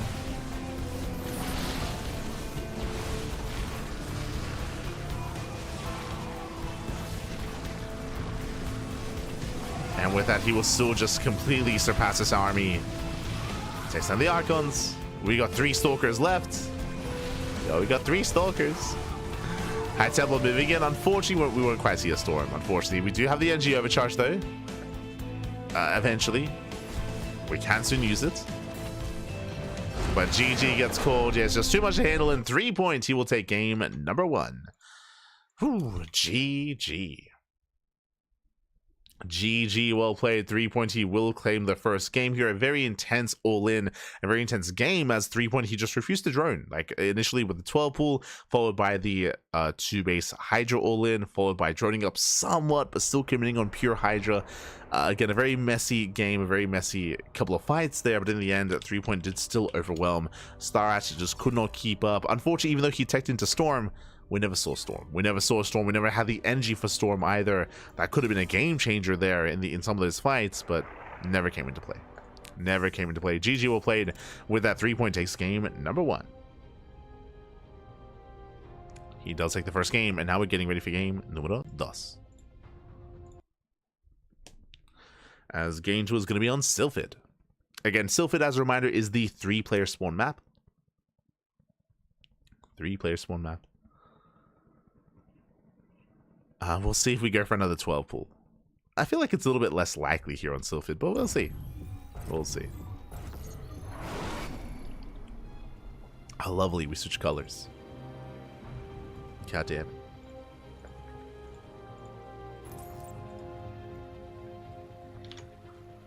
Bam. As spawning in the left side, on the left side here of Sylphid, we have the South Korean Zerg player. We have the Red Zerg representing Team Hyper 1, leading the series 1-0. Oh. It is a 3-point. This time the SC2 Zerg. Hold on. Let me just fix up their names. God damn it. And spawning in the top side here, top side of Sylphid, we have the Brood War Protoss player. We have the blue Protoss from Taiwan. It is StarCraft. Here we go. So we are settling in. And we do have our drone scout in immediately. We do see 3-point does confirm the location here of his opponent. Again, as a reminder, this is a 3-player small map. You can spawn in top side, left side, and the right side as well. So 3-point does scout immediately. StarCraft is still looking. He's still searching for his opponent. Will eventually confirm. Behind this, hatch first. Important we point out, hatch first opener here at a 3-point. No crazy 12-pool shenanigans this time. Susan asking in the chat, what version of the game is this? This is StarCraft Evolution. This is a mod. This is a mod that brings together both SC2 and Brood War. Shout out to the team working behind the scenes here or working on this mod. Exclamation mark SC Evo in the chat if you want to help support the Caprilu team. Again, there is a team of modders that are quite dedicated when it comes to creating graphical assets, when it comes to balancing the game, porting over maps as well. If you want to support the team behind this mod, you can do so via their Patreon. They do have a Patreon set up. And I believe there are other benefits to being a patron. I think you can even prioritize and suggest maps to be ported over from Brood War and some other kind of some other benefits as well. Oh. As we do have a Nexus into Gate into Forge here. Sorry, we do have our standard opener, Gate Cyber Expand into a faster Forge. This looks like a +1 charge base all in, but we'll see. Again, the early Forge is interesting to me here from StarCraft. If we're rushing to +1, this should be 4 Zealot legs, but we'll keep an eye on him.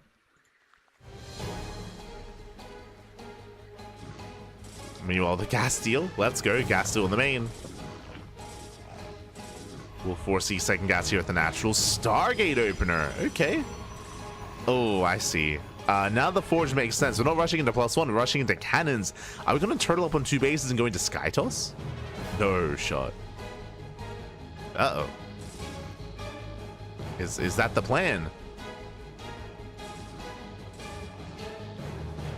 Now Probe is in position. Attempts to wall up.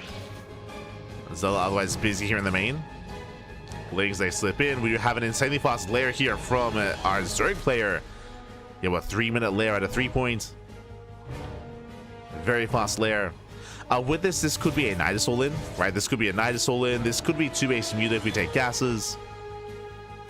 We could be setting up for Drop Lords if we get into Overlord speed. But now the Zealot wreaking havoc, but we have 2 queens. And they do defend. They do defend. Checking across the map, the Stargate was spotted. We have the Scout on the way. The Scout will shut down the Overlord at least. And I don't see any extra gases. No extra gases. Oh, there we go. There we go. We have 2 more gases at the natural. 3 gases in total. Are we going for the Spire? Meanwhile, that is going to be initially Scout opener into the Citadel. So we mentioned at the beginning when we saw the Forge, if we were getting to +1, charge based all in. Yeah, +1 into charge lots. So our initial read was correct. Again, we were thrown off by the Stargate, but looks like it's only to deny vision. So we're not rushing into Sky Toss. So it is going to be a charge based all in. Meanwhile, with the fast lair, I'd assumed a Muta, but no, only 3 gases does not get the 4th gas geyser. This is a Miyamika variation. It's a variation of Miyamika build. Going into 2-base Hydra. Again, Miyamika used to be very fond of 2-base Hydra play. Off of 3 gases.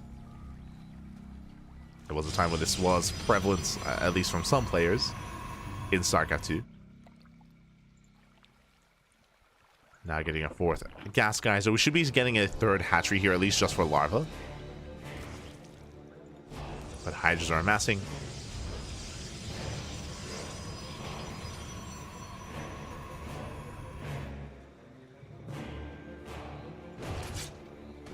Are building up.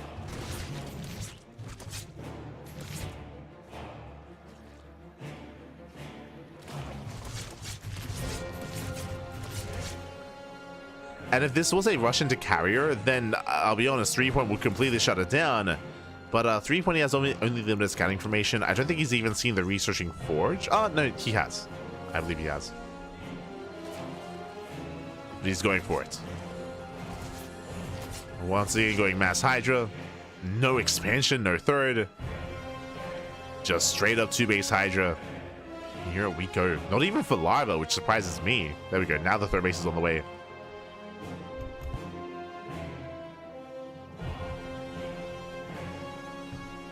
Now he does move out. Behind this, I mean, there are going to be plenty of charge lots. I'll be honest, I'm not too certain that Mass Hydra can pull this off. We'll see. Again, the speed lots are revealed. Now 3-point knows. Again, he may have thought it was going to be a rush into Mass Sky Toss. As he pulls all the way back. Does make a stand. Still making pure Hydra. Storm is on the way. And I worry here for 3-point. Like, this army, it feels like it does have a lifespan. Like, it does have an expiration date, I should say. Specifically, Mass Hydra and pure Hydra. Without Link main supports. Without any lurkers either. There it is. Lurker den's now on the way. Does realize he does need lurkers.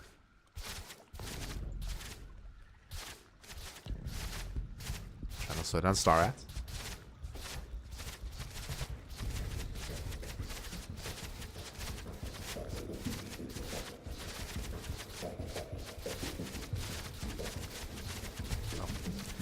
Does try to slow him down.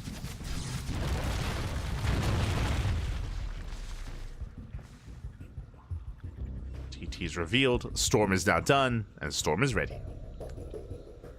Now, as we settle into this, I do actually favor StarAt's position. StarAt, has an even base count. He's actually up in probes as well, so he has a better economy. So better economy, and I would say he has a better army as well. Currently, going into Charge Lot, into Dragoon, into Storm, I would say he does have a better composition than his opponent. But that will soon change with the arrival of Lurkers. Like, Lurkers, they will change the dynamic here. And it will be more difficult for StarAt to engage.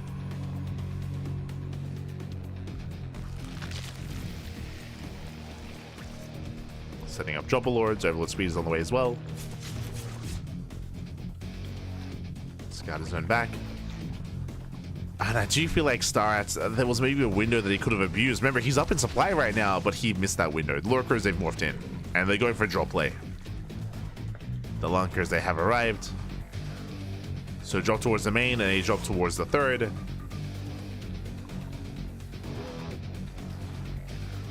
Again, 3-point is still vulnerable. StarAt, he can still snowball out of control. Again, he has so many storms. He has 7 High Templar.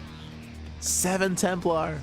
Now is the time. He's eclipsing the supply here of 3-point, but if he waits too long, then 3-point can recover. Yeah, he's making lurkers. Now there's 4 defensive lurkers. And now StarAt is moving up, but has he missed that timing? I think he still hasn't. I think he can still pull this off. He still has a terrifying army. Lurkers now moving in. Like 3-point, he's hoping to cause a distraction, hoping to force StarAt back home. Hoping to, at least. And here he comes. First drop into the main. Oh, that does distract. StarAt, he turns around. He turns everything around. Lurkers, they do burrow. 3-point, again, just threatening the army. 3-point down here when it comes to the army itself. There we go, drops into both mineral lines. Drop towards the 3rd. StarAt, everything turns around. Oh god. Again, it's only 2 lurkers, by the way. Only 2 lurkers, they drag everything back home. There's a storm. Oh, no detection. Oh no. A very messy defense here from StarAt. Very messy. As more lurkers are waddling in. And 3-point, he's buying up enough time to max out. He's just buying time to max out. It's getting another base, droning up as well. Again, I'm pretty sure if StarAt pushed, I think he just wins. I think he would have just won then and there. Remember, there were only 4 lurkers to defend. Other than that, just pure Hydra. And StarAt, he's just heavily distracted. Storm does miss. Lurker in the mineral line. 13 probe kills. And StarAt, he used to have a 30-40 supply lead, now only by 10. Right now, the supply is so much closer. Now the army is there for 3-point. Now we can make a stand.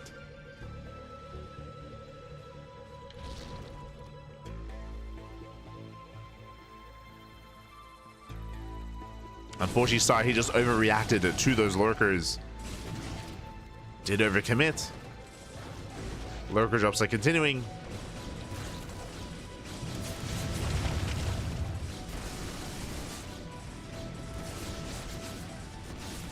They do continue. Yo, we got the token swarm host on the way. Let's go.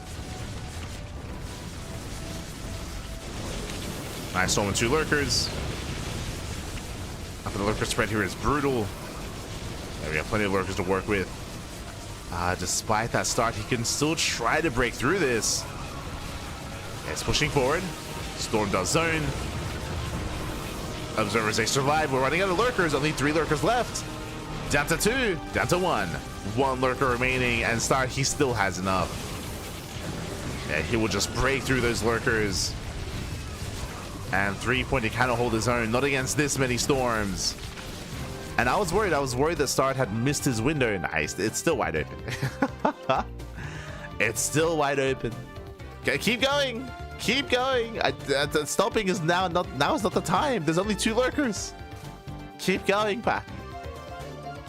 Ay, ay, ay.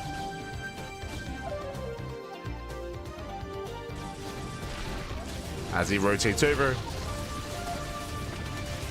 High Templar, they're being thrown away. Yeah, 1, 2 High Templar go down. A 3rd High Templar, almost a 4th. But bleeding out High Templar is dangerous, but nice storms nonetheless. Oh my god, the storms, they just shut down the lurkers. Lurkers, they just melt.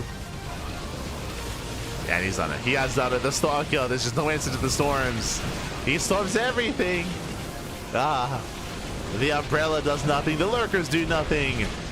And with that, the army melts. GG gets cold, and Star actually ties up the series 1-1. Whew, GG. GG, well played. The storms made the lurkers look like hydras. Unironically.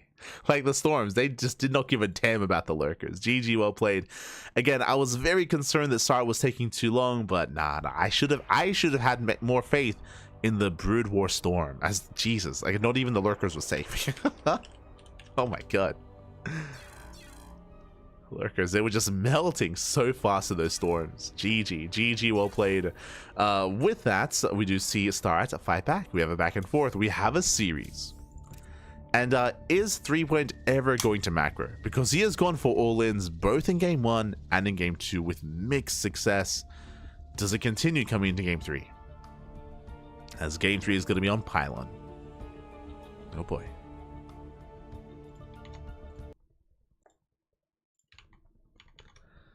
Pylon is going to be coming up next.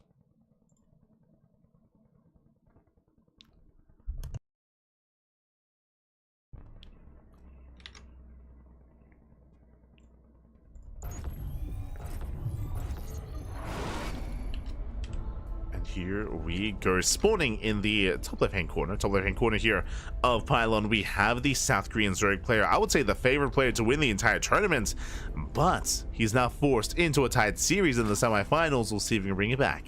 For Team Hyper 1, it is a 3-point. And spawning in the bottom right-hand corner, we have as opponent, we have the Brood War. Terran, oh right, of course. Oh god, I forgot. So he's an SC2 Protoss. If a Brood War, he plays random. So my apologies. So last game he played random and he rolled Protoss. Here he played random and he rolls Terran. The Taiwanese player, it is Starat. The random player. Oh boy. So I do apologize, I did forget that detail, but yeah, Starat, he's a Brood War random player, SC2 Protoss. And we'll see what he goes for this time as we have a gas into pool. Ooh, very aggressive opener here by threepoint with the earlier gas geyser. That means earlier Ling speed or even an earlier Baneliness or even an earlier Roach Ward. So just early tech here from threepoint. Meanwhile, Rax expand out of Starat.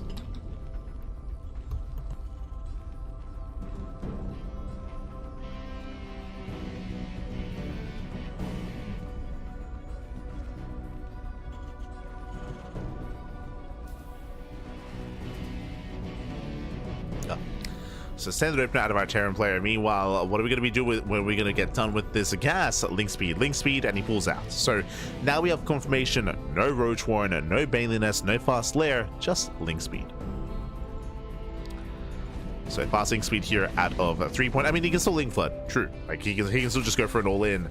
But now we have 6 links on the way, and the real question is, do we make any more? Do we make any more Zerglings? SCV gets shut down, or we have 2 more racks behind this. 3 racks stim timing here out of Starat. This has been very trendy, very popular here in this matchup. We saw this earlier between Kiwian and Rumiath, actually. Did see this earlier. And we're seeing it here again. Ooh, the Overlord goes down. Brutal supply block. Overlord does fall.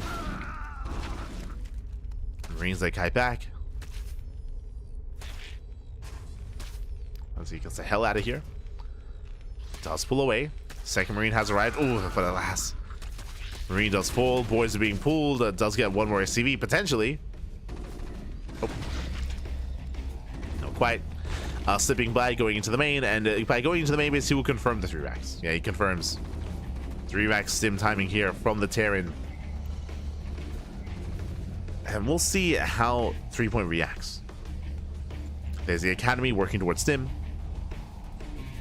Lings, they do get 1 SCV. Just the 1.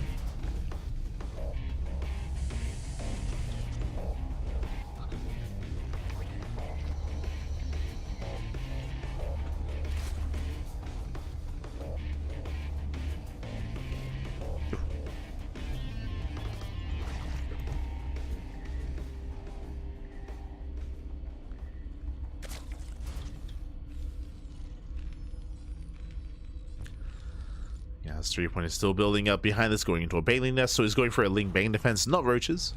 But this is going to hit quite hard. We spoke about this last time, but again, this is going to hit very hard, very fast with stim, with medics, with potentially a couple of fire bats as well. Yep, there we go. Fire bat is on the way. And this timing does hit like a truck. But 3-point saw everything, so he knows. He knows what's coming his way. He's preparing back at home by droning and soon focusing on Ling and Bane production. On top of that, spreading creep. Like, the creep is going to be crucial here to engage.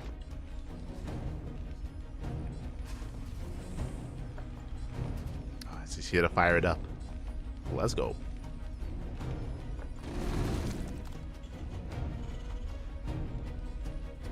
So we are looking to move out. We have to wait a little bit longer here for stim. Stim is done in 10 seconds. Just waiting for an extra wave of reinforcements before committing. And you can see 3-point getting ready with his Banelings. Banelings are morphing in. Queens are pushing forward as well. So got all the Queens, all the Ling Bane. Here comes Starat.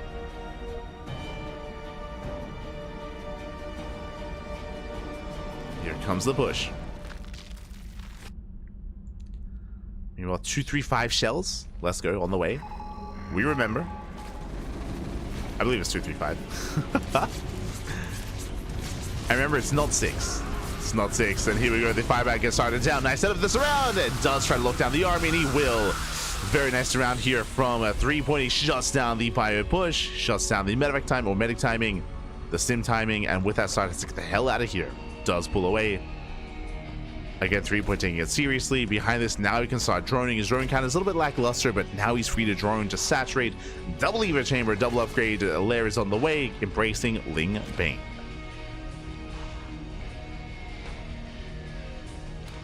238. Oh, 238. That's it. All right. It was 1 less than 239. That's it. For some reason, I was thinking 1 less from 236. God damn it. Yes, 238.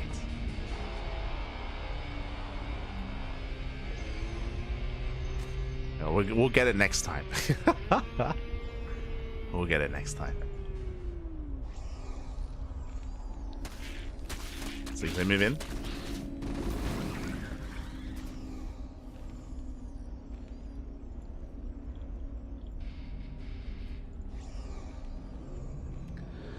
And again, he's still committed here to bio production. He's got his mass racks up and running, just rallying out with Marine and Medic, with a couple of fire bats mixed in as well.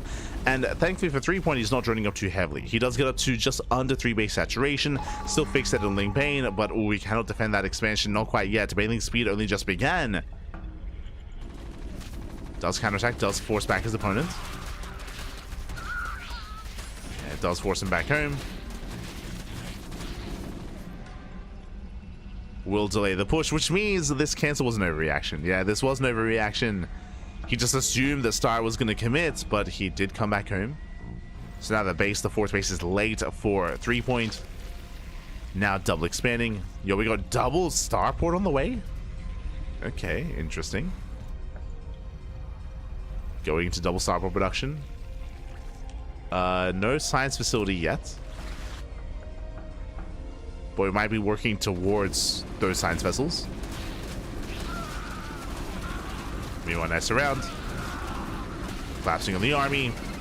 Going for the Marines. And getting some decent trades. Decent pickoffs.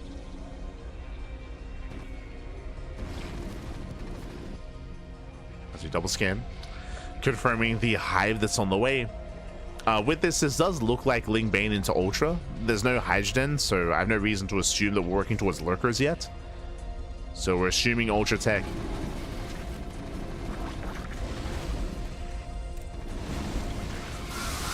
Last once again, lack of splits, so there's only medics. Yeah, only medics remain.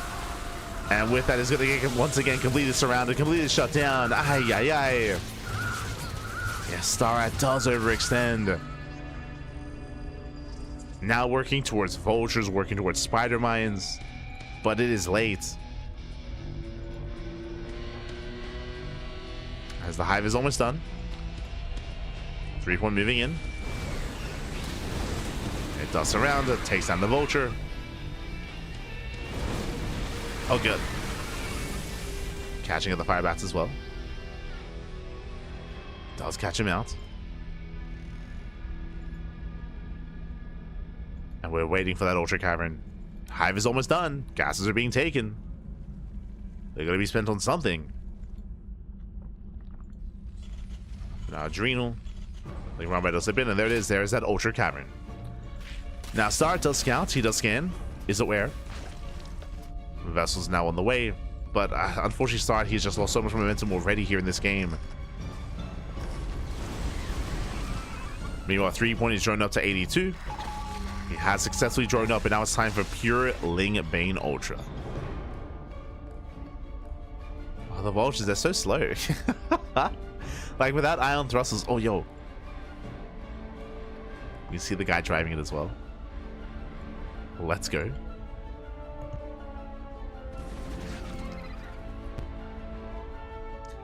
A radiator's on the way. That will help.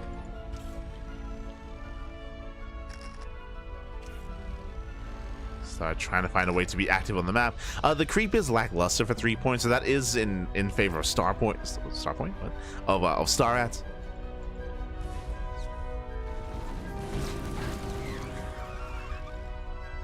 So he can still be a little bit more active here, a little bit more aggressive. Ultra production has begun, but kind of plating is still on the way. The upgrades are lackluster here for 3-point. He isn't there yet. Once again, collapsing on the army. We need a decent spread here, but oh god, oh, the Banelings are brutal. The Banelings are still brutal. More Banelings on the way. Wings, they're holding their own. And Banelings, they look to crash in. Ooh, they don't quite connect with the bio. Nice defense matrix here on the Firebats. Okay. Firebat does hold. Banelings, they get spent on the Firebats as well. And Radiate on the Queens. 3-point is in danger. He's in trouble. Wings are trickling in, and they do get us around. Black Rat's Queen does pull back. Yeah, medics are surrounded. They caught out. Oof. Expensive losses there for StarAt, bleeding out medics. Ultras have arrived, and remember, there's no answer. The answer was meant to be irradiate, but it was spent on the Queens. We need an irradiate. Oh, no. So let's pull back. Spider-Man getting baited. And the Ultra waddling in. Kindness plating is now done. He just wants hugs. He just wants hugs. There's the irradiates on the lone Ultra. Aye, aye, aye. We have to be wary of that as well, as is doing splash damage to those friendly units. Oh, second irradiate on the second Ultra. First one goes down.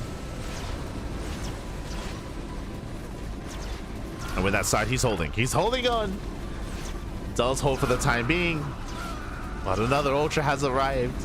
He's waddling in. Oh, God. At the same time, Lings, they do get into the mineral line. Sarat down to a 2-base economy.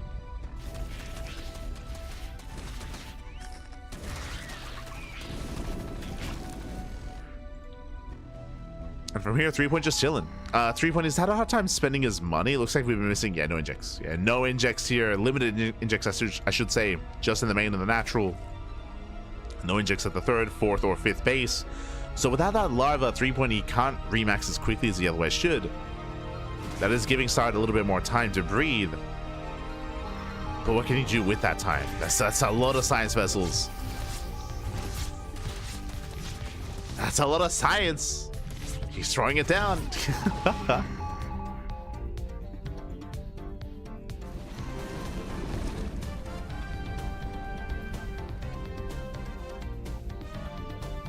we go. Irradiation here on the Ultras as well. Meanwhile, we do go for the drop into the main. Ling and Ultra drop. Let's go. Catching out the production. Oof, and GG gets caught. That will be the kill shot as threepoint. He will take a 2-1 lead in the semis. GG. Does take the lead here. Again, a very intense back and forth. We did see, unfortunately, StarAt take some really rough trades, or some really rough fights in the middle of the game when it came to not just his first stim timing, but the second push as well. He was just getting surrounded, shut down. He had a really hard time building up his army because of those losses, and threepoint was able to gain momentum from there, able to get away with his Ultra Tech. We did see that there were some better engagements at some times there for Star, especially with his first push with the Radiate. But again, his own economy was lackluster. Again, he wasn't too efficient with his army initially and just did not have enough to break through, didn't have enough to punish the Zerg. And once the Ultras arrived, I mean, threepoint, he got there, right? He got there to his final form. GG. GG, well played. With that, threepoint takes the lead, and we're here to determine, will StarAt force the ace match, or will threepoint win it from here? Up next, we're going to be loading in for the first time here in this broadcast, loading into Troy. I'm a little bit surprised. I'm surprised that this has been vetoed so often. I'm quite fond of Troy. I like it, Bobby. I like it. I've been missing Troy. Well, let's go. Getting into our next game.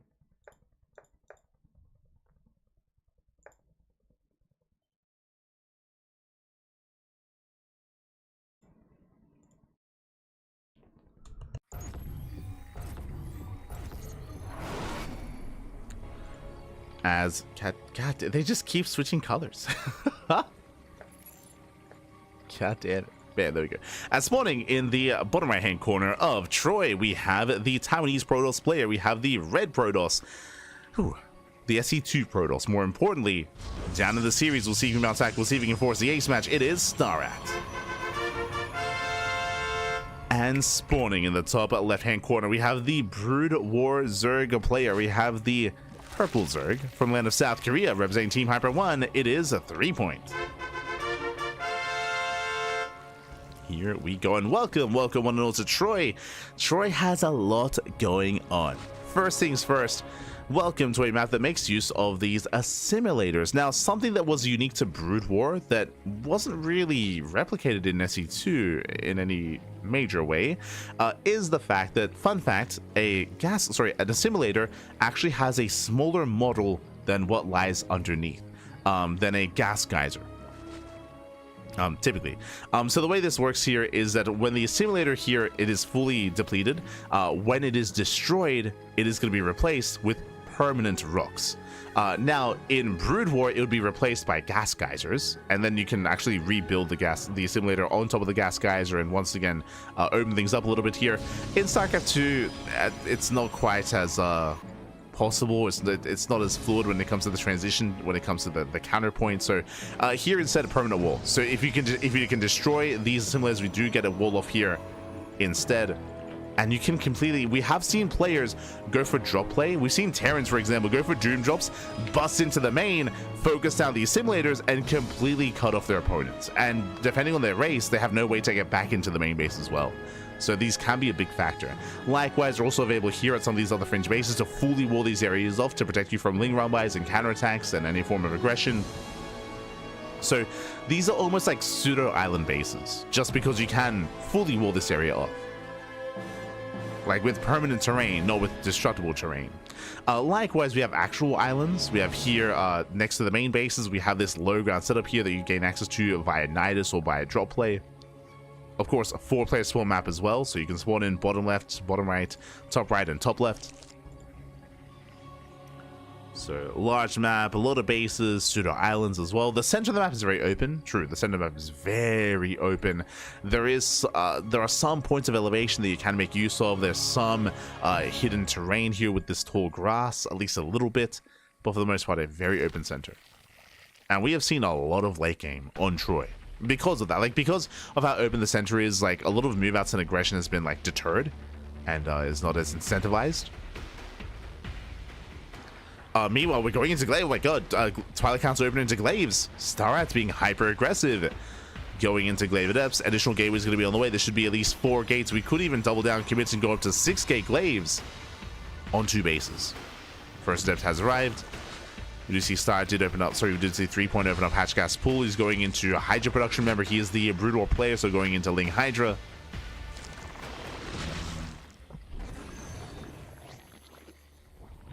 He's setting up some site defense here at the bases, at the fringe expansions. Proxy pylon across the map. Bearing in mind that this is going to be Glaive Adepts without a Robo, so there's no War Prism to reinforce. That's why this proxy is that much more important. That much more important here for StarCraft. There's a proxy on the way. How many gates in total? 3 gates at home, 1 across the map, 4 gate Glaives.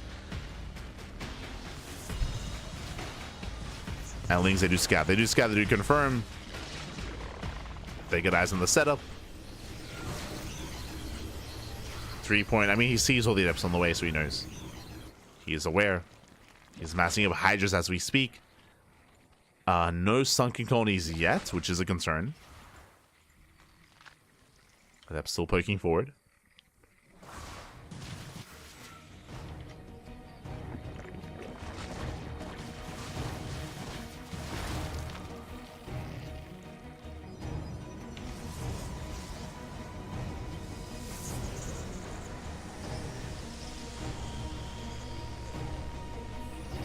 Still poking forward, massing in more depths. Meanwhile, I did assume, yes, it's a 2-base all-in. 2-base all-in, which means not just 4 gates, we're going up to 7.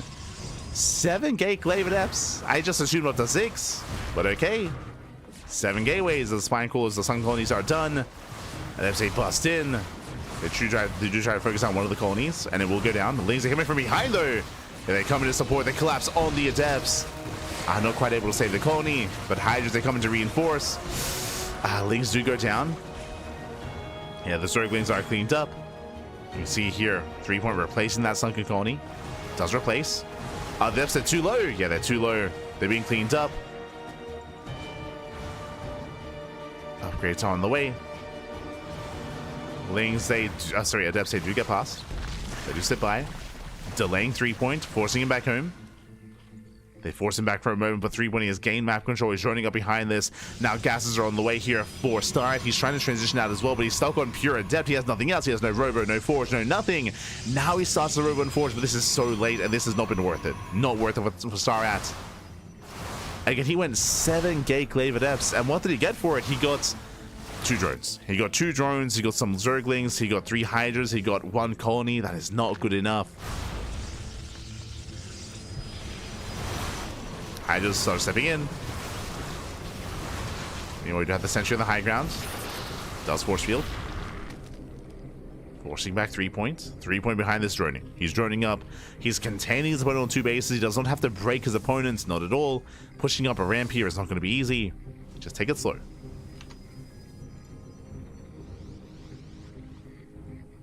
Take it slow.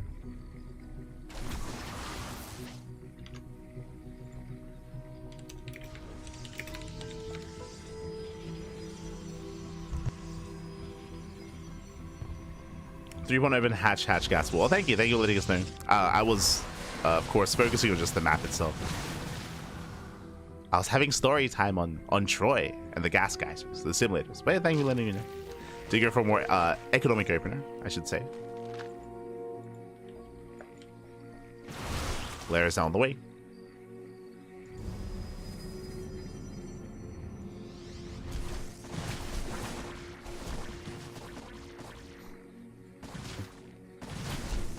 As here we go, we do see threepoint just start to step in. Does find the proxy, does shut it down.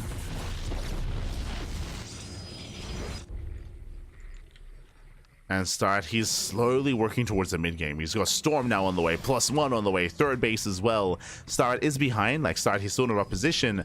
And what is concerning me here is, I mean, it's threepoint. He's just so unwilling to drone.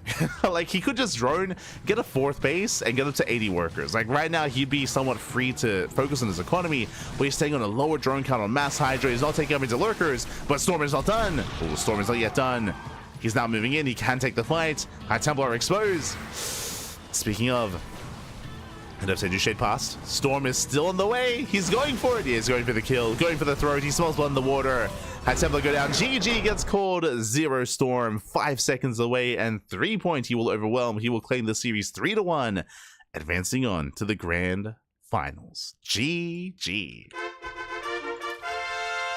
GG, well played. Threepoint. He just doubles down. He cuts workers early on. He commits on 3 bases, and again, he does overwhelm Starrat, just not giving him a chance to macro into the game. Again, it was a failed 2-base all-in. Remember, how many gates? 7, not even 8. He went up to 7-gate 2-base all-in with Mass Glaive Adepts, and he killed 2 drones. He killed 3 Hydras. Wasn't worth it. Was not worth it. He did, I should say he was overwhelmed. He was just outscaled there by threepoint. GG, well played. With that threepoint, he will claim the series, and he will advance on to the grand finals. Here we go. And we are here to determine who will join threepoint in those finals. Up next is going to be a TVP between Rebellion and Kiwian. Let's go. We have our Terran versus Protoss. This time, no random. There's no random shenanigans. Not this time. As game 1 is going to be on Sylphid.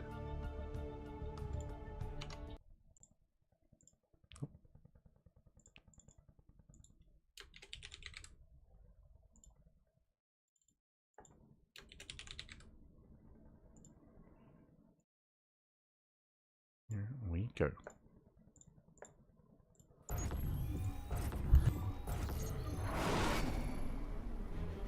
As spawning in the left side, on the left side here of a Sylphid, we have the South Korean Protoss player. We have the blue Protoss. Oh, we have the blue Protoss representing among SC2 people. It is Rebellion. We go, and spawning in the top side of Sylphid, we have the Brood War Terran player. We have the red Terran. It is Kiwian, aka TOP. Here we go. We have a Terran, we have our Protoss, we have our setup here. We have purely Koreans remaining in the tournament. Purely our Korean representation, and we'll see how our players will approach this. Again, we've seen a lot of mech. We've seen a lot of mech here out of Kiwian, but he is one to go into 3-rack stim in this matchup as well. He's willing to. We'll see if he does. Let's see if he does. Smaller collision size, more accurately. The corners of the assimilator were rounded, while the gas geyser collision was not rounded. So a very precise diagonal placement meant the assimilators allowed units to pass, while geysers did not. There you go. There you go.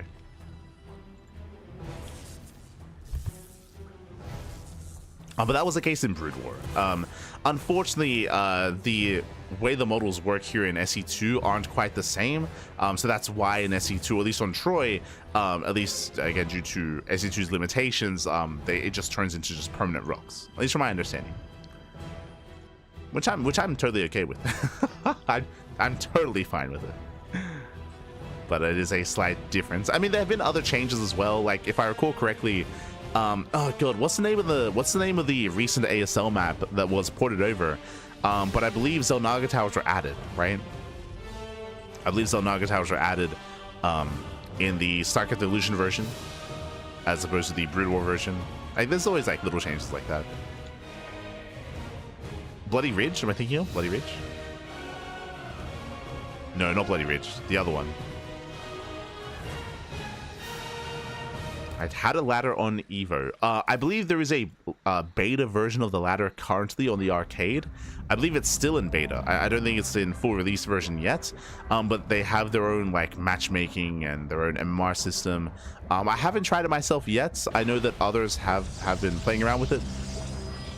So if you wish, there is that that's beta ladder on the arcade, so you can ladder.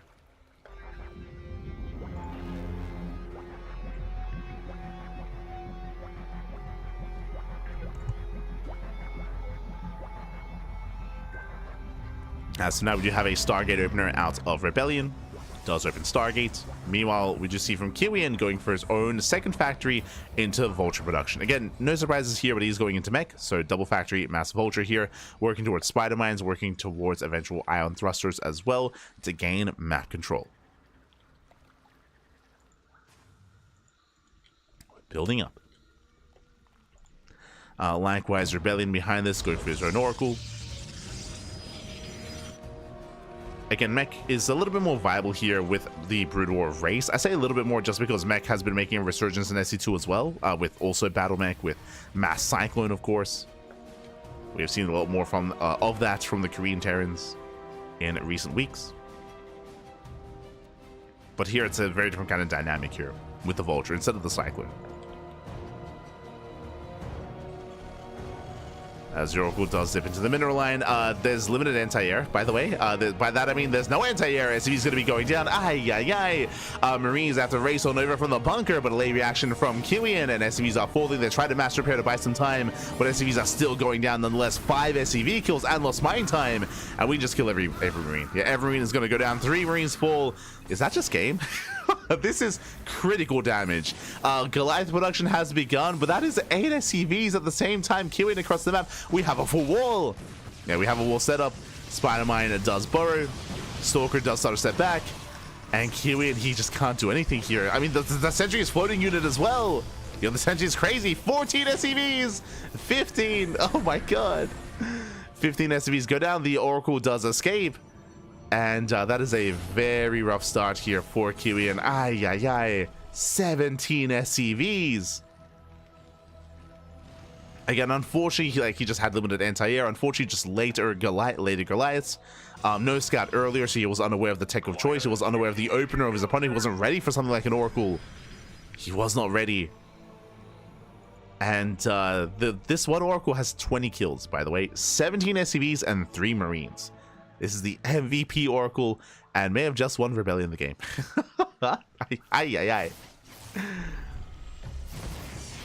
Even getting more kills. 22. Does catch out the Vultures. Leave him alone, Bappy. He just wants to play some StarCraft. Oh no. And alas, with that Rebellion, he's in a very strong position. He is miles ahead economically. 49 probes to the 28 workers here of Kiwian. And unfortunately, you can't say what you would say in SC2. What would we say? We'd be like, oh, mules, Pappy. We can just mule. True. Even economy. No mules, though.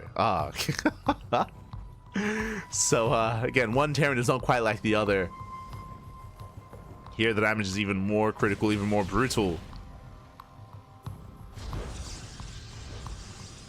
Otherwise, an SC2 would be even on economy. True. You just shake it off, Pappy. Don't worry about it.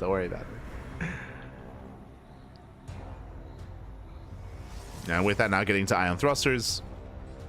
Kiwian, I mean, we have to do something drastic here. We have to do something desperate. Ninja base. Ninja base is on the way. If given time, if Rebellion is too passive, then Kiwian can recover here with that ninja. With that hidden expansion.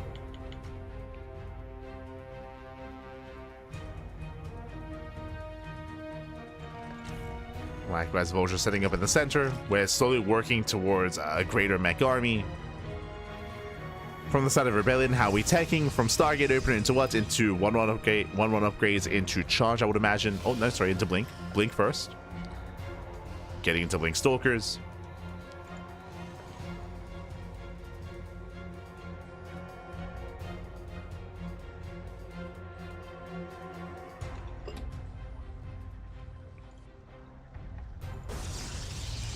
go.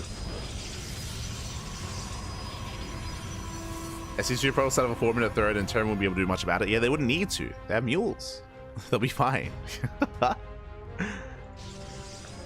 So we'll see. We'll see how Kiwian can try to recover. Oh god! Oh, thank god. Keen moves. Does pull away. Does pull away. Does hit the mineral line. Catching out a couple of workers. Not bad. Last, the rest of the army is not quite in position here. Rebellion over towards the left-hand side. Quite in position. 4 probe kills. A nice start. A nice start here to the attempted comeback. Likewise, if we can catch this army out. Uh-oh. The trap is set. Oh! Oh my god, massive connections! Yeah, not bad. Catching out how many stalkers so far? Oh. Catching out 4. 4 stalkers, and again, good value. All these little things, they do slowly add up, but does it take too long? That's the problem. That's the question here. Does it take too long to add up? Because Kiwian needs more. He needs more of this. He needs to catch out more stalkers, catch out more units.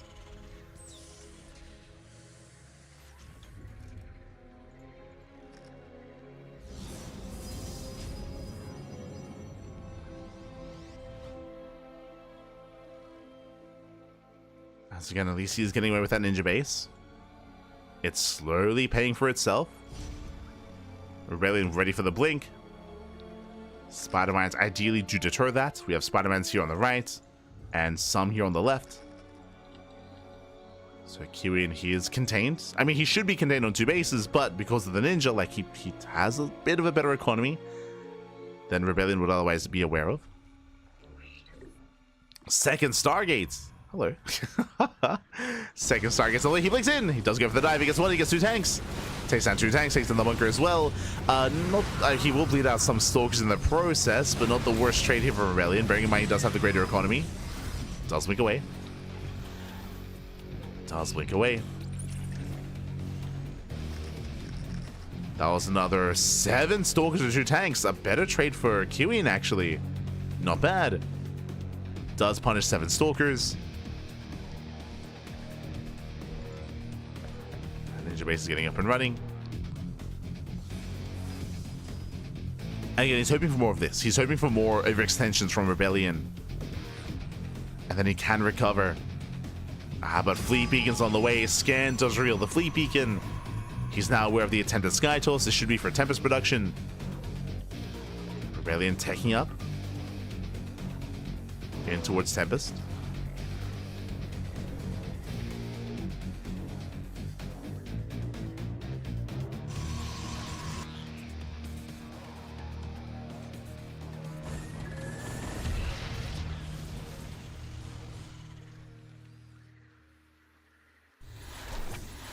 No. But alas, Kiwian, he will not keep this base hidden here. SCVs are going to be going down. Ay. Again, if this had gone unscouted, then maybe he could recover economically, but oh, not like this. Not like this. Does evacuate. Thankfully, he will save the base. He does float over. He was able to gain some value at least out of the expansion. As else, I do come in from behind.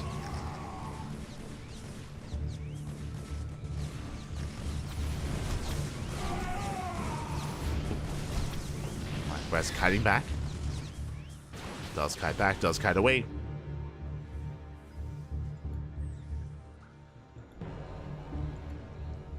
And when it comes to the main armies here, I will say that Kiwian's army is quite competitive. Especially when it comes to any kind of main fight. If all the tanks are pre-siege, then I can see him claiming a fight here. But it's not about that. It's not about a soon-to-be fight. It's about the tech. It's about the Tempest. Like, right now, currently, there is no answer. There's no answer to the Tempest. Kiwian, if you remember, he did scan. He's aware. He saw the Stargate. He saw the Fleet Beacon. He knows what's coming. But right now, he's stuck making an anti-ground army with mainly Vulture tank. And this makes me believe that maybe he didn't click on the Fleet Beacon. He might think that that was the first Stargate, yeah. Your forces are under attack. He's not aware that there are 2. So he might just assume that was the first Stargate and might not think more of that. He might not have clicked on the Fleet Beacon. Oh, that's a kill on the CC. CC goes down.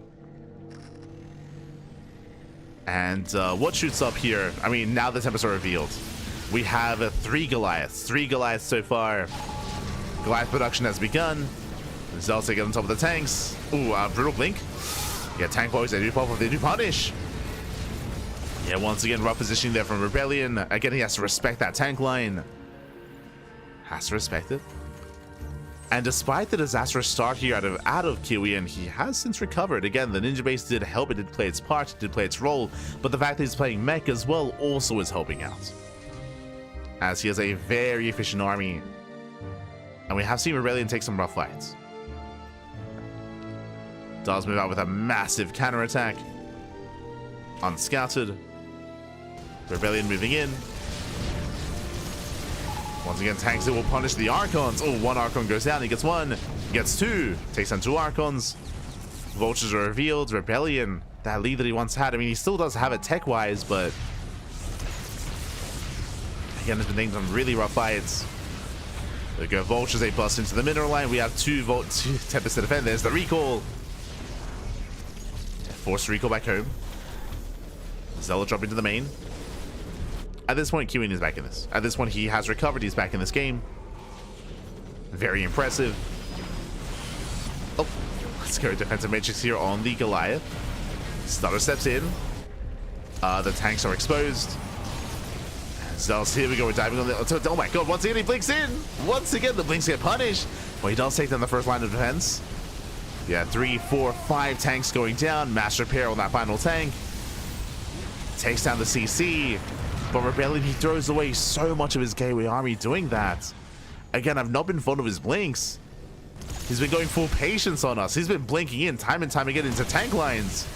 And here come the Goliaths. Yeah, Kiwian, he will overwhelm. He will punish the just over-aggressive nature here of Rebellion. He will punish the blinks, punish the fights. With that, Stutter steps in. And who needs mules? True. You don't need them, Pappy. You do not need them. Does Stutter step in, takes down all the Zealots. And again, just some really rough engagement there at Rebellion. I'm not opposed to rushing into Tempest like this. I think that was the correct call to make. But unfortunately, he was just a little bit too cavalier with his supportive army. To the point where now he has no support. He has no support left. Likewise, does catch a reinforcing Tempest. And Kiwian, he has done it. He will snowball out of control. He breaks the natural. He breaks the third base as well.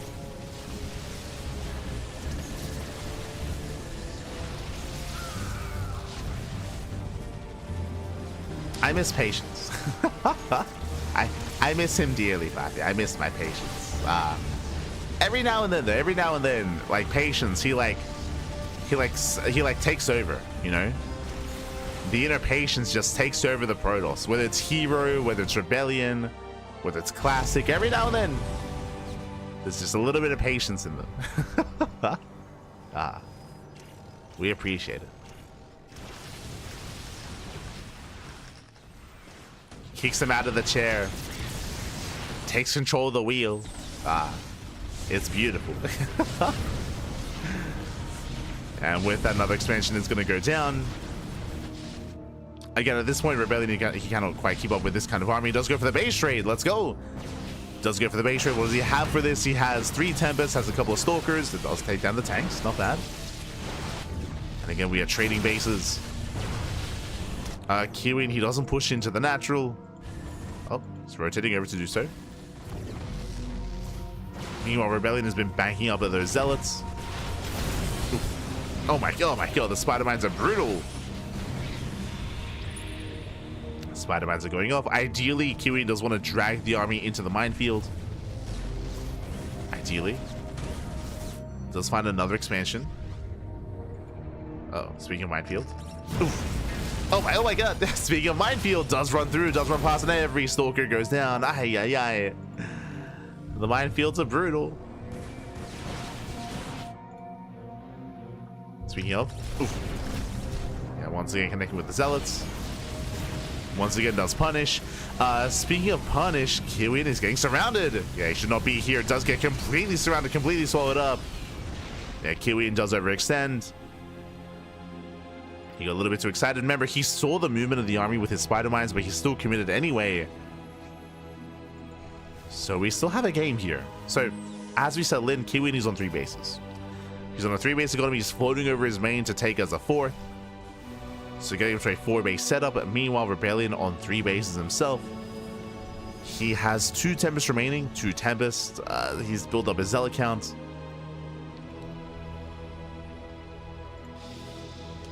Still going to come down to the fight.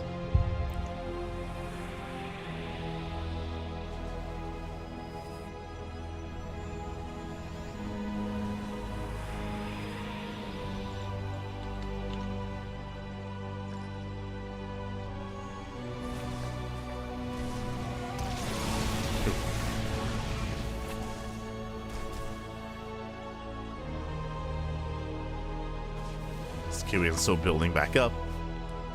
Going for Zealot Runwise. Oh, the natural is exposed. And long distance mining as well. Vultures, they can have their way with these probes, and they will. And Mineral Line's going to be falling. Rebellion racing on over. He's out of position. As that's going to be 17 probes. Ay, ay, ay. Yeah, 17 workers going down.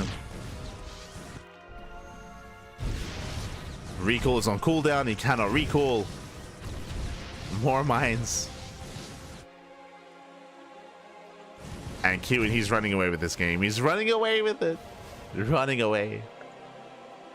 Really, he got too excited. He got too excited. Too aggressive. Multiple times.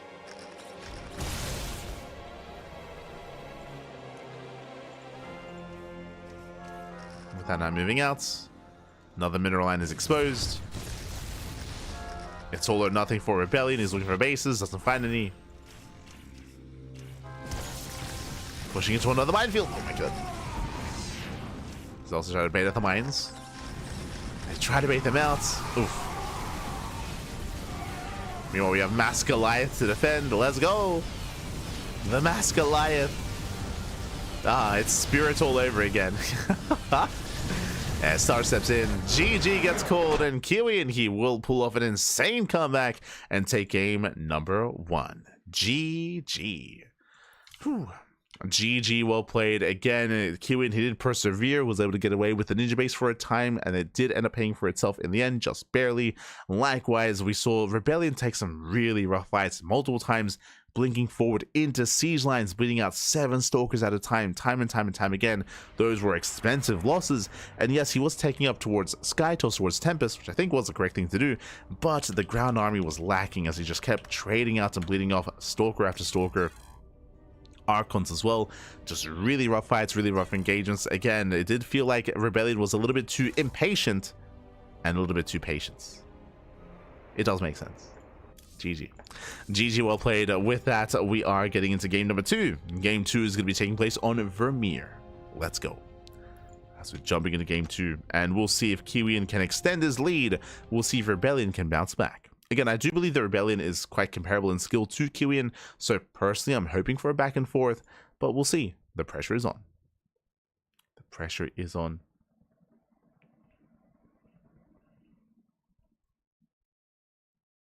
As we are getting into our next map.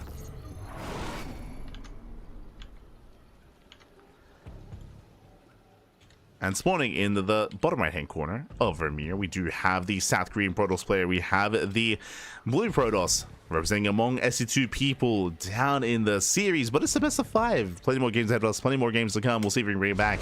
It is Rebellion. And spawning in the top left hand corner, we have the Brood War Terran player, the Red Terran, representing himself. Taking a lead in the series, taking that 1-0 lead. Can he extend it even further? It is Kiwian, aka TOP, as we have spawned into cross spawn locations here. Again, welcome to Vermeer, a 4-player spawn map. You can spawn in at any corner of the map, and we have now diagonal spawns. Let's go. Let us go. Speaking of Rebellion, he will scout across the map immediately. Oh. Did you see that? Going for a proxy. Okay, cheeky build here out of Rebellion. He is not going to scout a base. Now, because of this proxy location, if Kiwian was bottom left or top left, this is like equivalent, like kind of like a distance from this proxy to either expansion. Okay, let's go. Let's go, Bobby, let's go. Again, I'm loving this setup here from Rebellion. He still doesn't know where his opponent is, but, you know, 50-50. Let's go. It works anyway. Does work regardless. You see Kiwian scouting bottom left. Now, bearing in mind as well, at the beginning of the game, it is a 4-player spawn map, but the way that StarCraft Evolution works, there is a new mechanic, a new kind of feature here.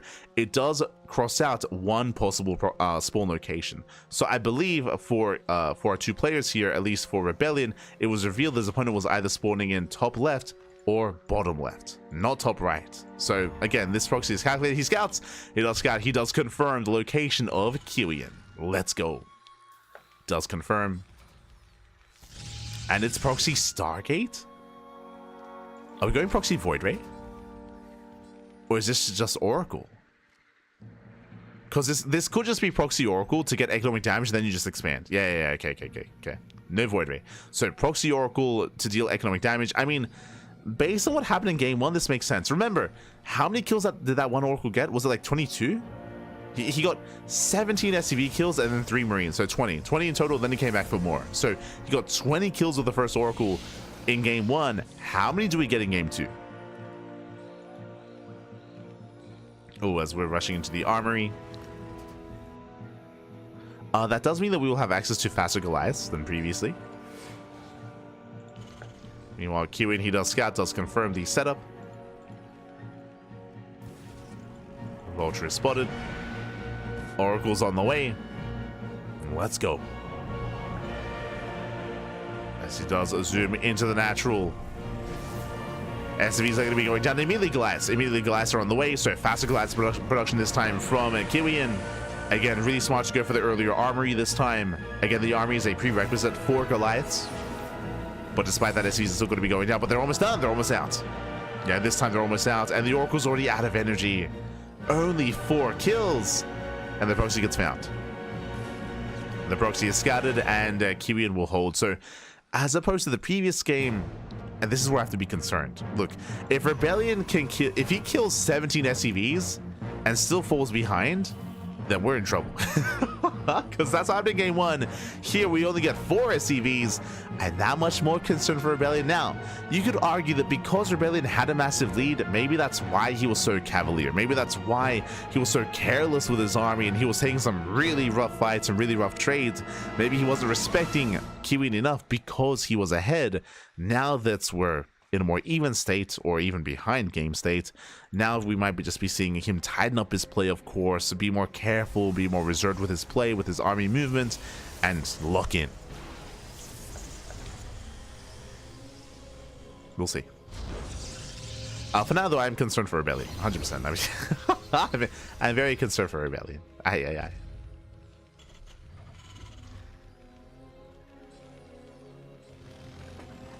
As here we go, we do have Iron Thrusters on the way. We have Mines as well. Third TC from Kiwian, being very greedy here. Much more economic focused as opposed to previously. So much faster third TC. Double Oracle into the main, but there are Goliaths waiting.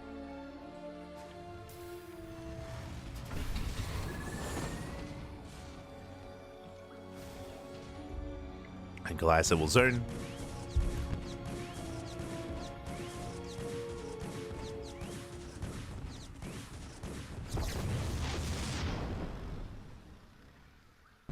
And this also shows the difference between a proxy Oracle and a regular Oracle opener. Remember, one of the reasons why in game 1 so many SCVs went down is because the Oracle was made at home, there was the NG overcharge. Here with the proxy Oracle, no NG overcharge, so much more limited NG here for Rebellion. Doesn't get anywhere near as much damage.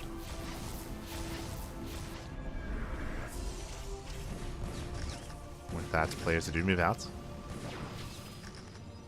The third base is spotted. And the Kiwian, he's going for it. Last going to be zoned away. This time there's the Observer. We'll clean up the mines, and Rebellion will hold. But again, cross spawns, we're going to be here for a while here. We're settling in. We have the diagonal spawns. Kiwian, he will eventually expand, as he will be delayed. will eventually expand. Do have more factories building up.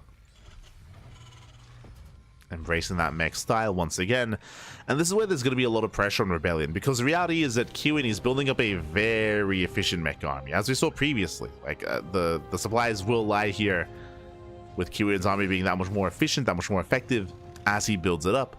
It's going to be up to Rebellion to try to slow this down ahead of time. Now, I'm not too fond of the idea of going into Mass Blink Stalker, as we saw, like, typically against this form of mech, like, chargels are ideal.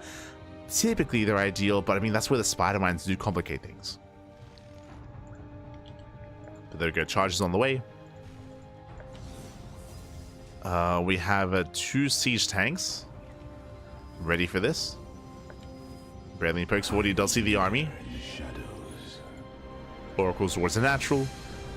Herman calls a distraction. Tard is in position. Going for the stasis. Oh, not quite.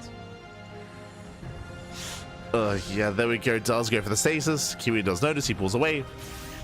Stalker's moving in. They go for the link. Oh, the tank does punish. And he's locked in. He's going to be trapped here. He has to get the hell out of here. He can't blink over the wall, though. He has to try. Has to blink over the river. As he tries... Oh, God. He tries to blink past, and so many Stalkers go down. That was not worth it. We spoke about... Patience. Get out of Rebellion.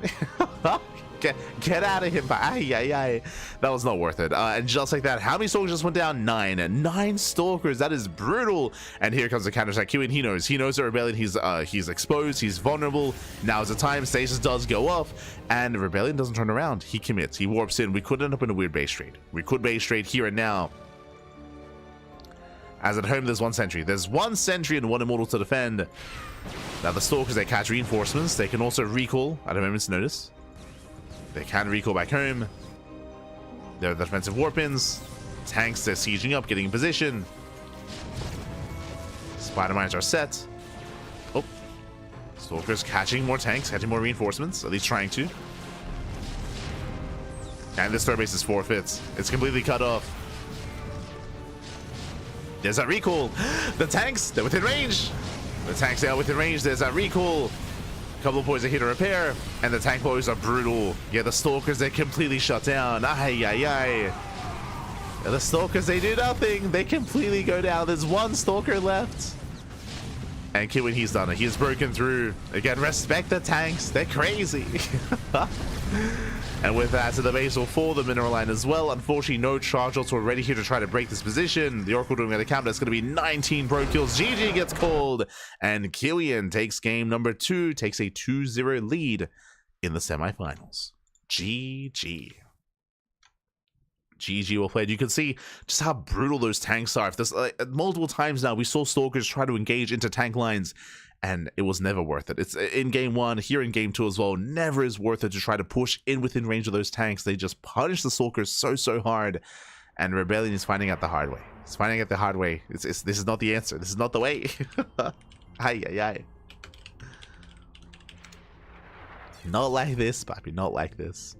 And likewise, I appreciated the idea. I like the idea of going into Proxy Stargate just because the Oracle did so much damage in game 1. But we saw it wasn't just that there was no energy overcharge, and it wasn't just that the Oracle had less energy to kill workers, but on top of that, we saw that this time, Kiwian, he adapted. He adapted after game 1. This time he got a much faster armory, so he had access to Goliaths a lot faster as well. So a faster Goliath response, a faster Goliath production, better and stronger defense. GG. GG well played with that. With that, Kiwian does take a 2-0 lead, and now, let's go. We have been avoiding the island maps the entire broadcast, but we're here, we're back, we're jumping into game 3. It's going to be, unfortunately, it's not on Paradox, unfortunately, but it's okay. We're going to be loading into Near Isles of Siren. Let's go. Let us go.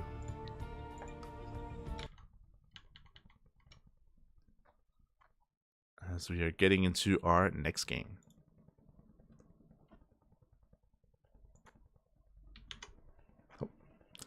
Into game number 3 of the series.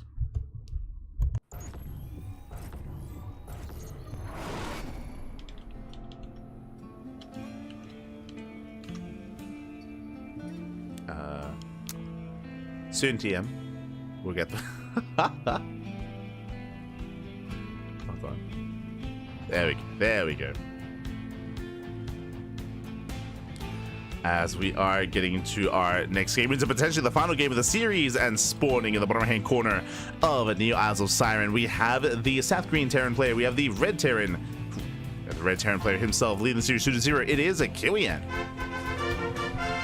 the StarCraft 2 Terran, and spawning in the top right-hand corner, we have the Brood War Protoss player, the Blue Protoss, representing among SC2 people, it is Rebellion. And for those of you in the chat that maybe haven't watched this game mode before, I spoke earlier about how in StarCraft Evolution, we do, or I say we, the creators and organizers have ported over Brood War maps, and we have already experienced some unique maps, right, with these 4-player spawn locations, 3-player spawn locations, with destructible assimilators, with the high ground, of course, with these little islands as well, with these island bases. But welcome to a straight up proper island map.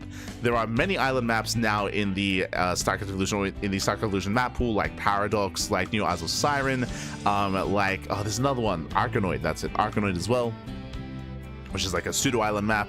So what do we have here? We have 4 islands, 4 base locations here. You can spawn in top right, top left, bottom right, a 4-player spawn map, and you have your own island. You have your main base, you have your natural, you have your 3rd, and you have your 4th base, all to yourself.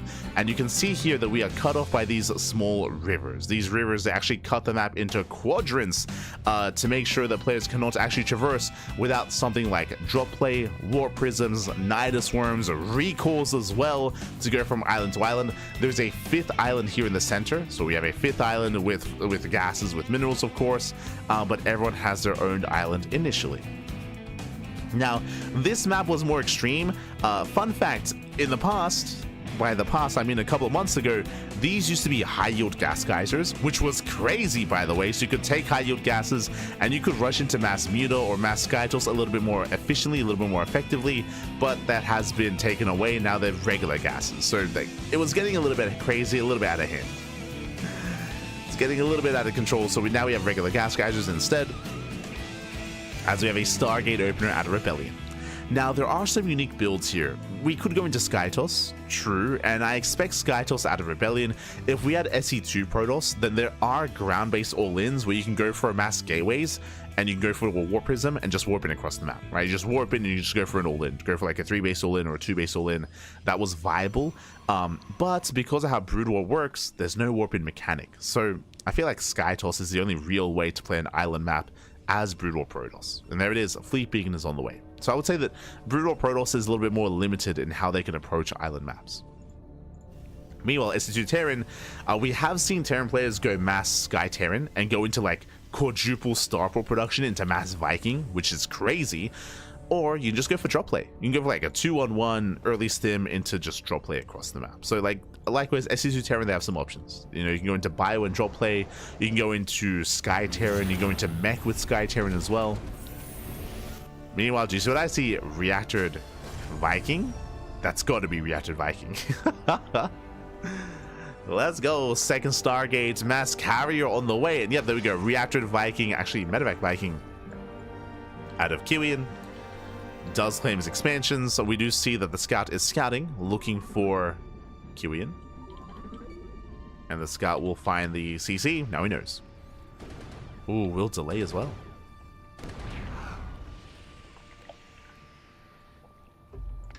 Will delay. Takes down the building SCV. Rotates over. Again, Cyclone not quite in position. Getting another worker. Again, I believe does 3 shots. The scout, I mean. 3 shots SCVs. 1, 2. Oh. Doesn't quite get the 3rd. But carriers are massing. Bearing in mind that carriers only have enough room for 4 interceptors here as Brood War, so they do need the upgrade to increase or double the capacity of interceptors. So we're building up carriers as we speak. Meanwhile, a reactor to Viking into a second starport. And again, I mentioned before that we have seen Terran players go up to a quadruple starport in a mass Viking.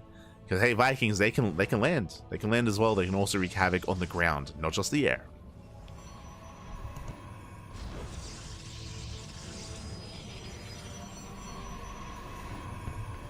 As do have a Kiwian dropping into the main. Does drop in.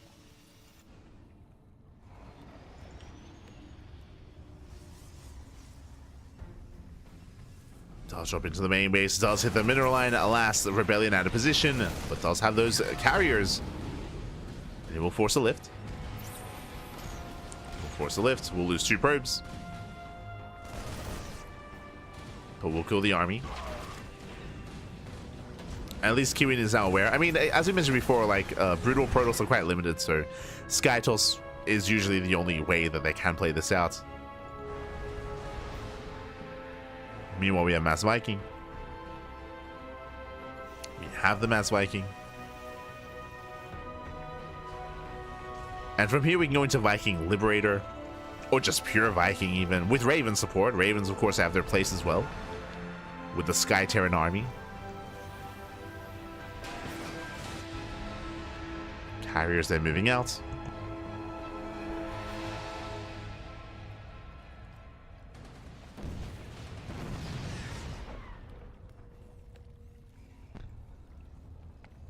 They do look to fan out. So far, again, Kiwian, he's holding his own. Does hold his own. There's the 3rd starport. We're getting up there. Getting up to triple starports. Likewise, armory as well for the upgrades. And it's going to be a bit of a slower start. It's like both players are building up, so both players back up. It is going to be a little bit easier for Kiwian to expand because, of course, he can just build a CC and then just float it. He can just float over to another base, to another island, I should say. It is going to be a little bit more, yeah, a little bit more treacherous here for Rebellion. He has to make the shuttle. Robo into shuttle into a drop to expand.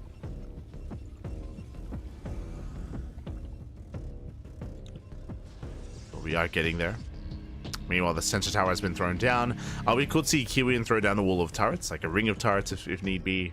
I feel like against Brutal Protoss it's a little bit less important though. Like they can deter shuttle play or prison play. I guess they can be an anchor point against Skytoss. Meanwhile, yep, there we go. 4th starport. There it is. Quadruple starport production. There it is going into disable interference matrix. Raven production has begun. We have how many Vikings? We have 16 Vikings so far. And we're just massing up. It's like no rush 15. Or no rush 10. No rush 10. Just mass up as much as we can, and then we send it. Now, when it comes to Skytoss, and when it comes to Skytoss Brood War play as well, this is where I would say that Arbiters would be ideal. I mean, I say Arbiters, actually we're going into Corsair. Corsair would be a good supportive unit as well, true. Corsairs, they have splash damage, they do AoE anti-air damage, and they do really, really well against units at clump. So the Vikings, if they bunch up like this, yo, it takes a couple of volleys from a Corsair, and these Vikings will just get annihilated. You don't need too many. Like, I would say like 5. Like 5 Corsairs, and you're good to go. You don't need that many Corsairs to shut this down.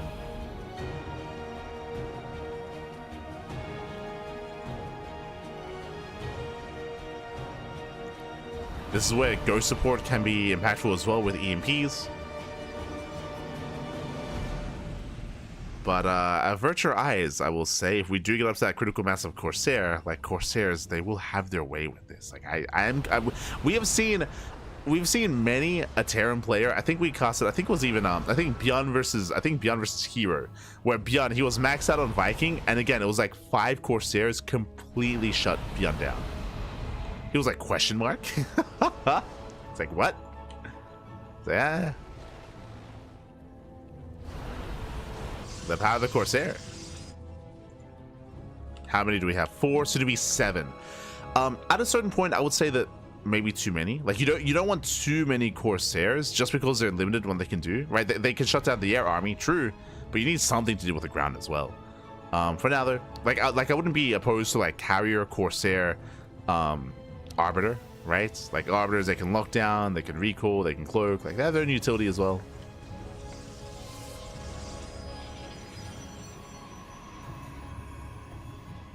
Here we go. Kiwian does move in. He's committing. How many Corsairs do we have? So far 7. It does stable. Corsairs, they move in. They do move forward. Again, you don't want to stack. Does snipe 1. 1 Corsair goes down to 6. Soon to be up to 10 though. 1 carrier falls. You don't want to stack. Corsairs are on the chase. Oh, and the Vikings, you can see they do take a lot of damage there. A lot of them get weakened. And he backs off. Tells back off. Now again, Vikings, they outrange Corsairs. So you can see there was a bit of a dance going on where you have to kite back with the Vikings. You can like snipe 1 or 2 Corsairs and then pull away. So good kiting there from Kiwian. In the end, it was 5 Corsairs for nothing. But you can see how low the army is. Like they took their hits from the Corsairs. So we have to repair. To move in, we have to repair. Top up the Vikings. You know, more Corsairs are amassing. Rebellion takes a ninja base. Takes bottom left. Let's go. Kiwian claiming the Center Island. Okay. And throwing down a ring of turrets. And ideally, you do want to fight with your turrets. Likewise, ideally, Rebellion wants to fight with his cannons.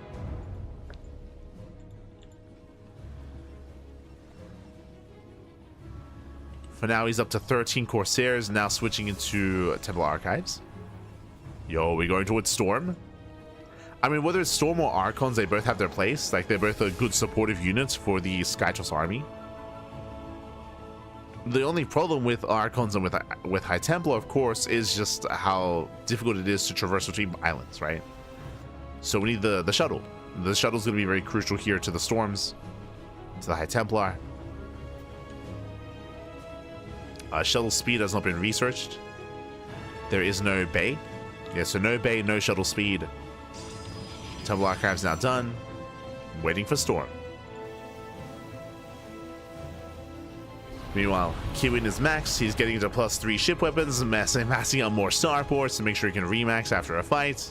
Meanwhile, here comes the Arbiter Tribunal. We are working towards Arbiters. No Storm. Interesting. No Storm. Now, Arbiters, when it comes to the spells that they have available to them, they of course can recall. I believe the recall range is a little bit smaller, but they can recall. They also provide Cloak. They provide the AoE Cloak, similar to the Mothership, but they also have Stasis Fields. That's the most important part. Stasis Fields can completely shut down an army like this. Speaking of Vikings, they land. They clean up the base. Expansion goes down. Expansion should be going down. Oh. And Rebellion has to be careful. Throws down the disruption webs. This is like Lightning Cloud, essentially. A little bit different, but close enough. So does web up those turrets. The center base is going to go down. And you can see Kiwi just ignore the army. He's going for the bases. He's going for the land. Going for the auto turrets at least. There we go. Does mass land. Rebellion, does he respond to this? He does. He turns back around. You know, Mineral Line does fall. Kiwian pulls away. Rebellion coming in. So far, 20 Corsairs. Jesus. That's a lot of Corsair.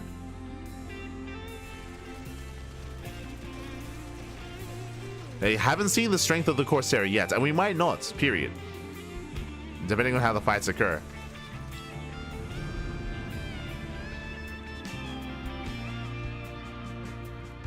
As Kiwian, he does skirt around the edge. He's hunting for bases. Kiwian claiming another expansion. Rebellion, I mean, he hasn't really saturated the base, unfortunately, so this hasn't really paid for itself. And I'm moving in. 13 carriers. Does mass disruption web. Takes down the turrets.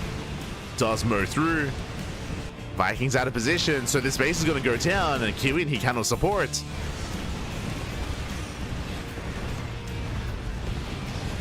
And cannot support here, as more and more CCs are falling, and he's going for the base trade. Yeah, he just ignores it. Going for the base trade instead. There is an Arbiter at home, somewhat. So we can try to recall.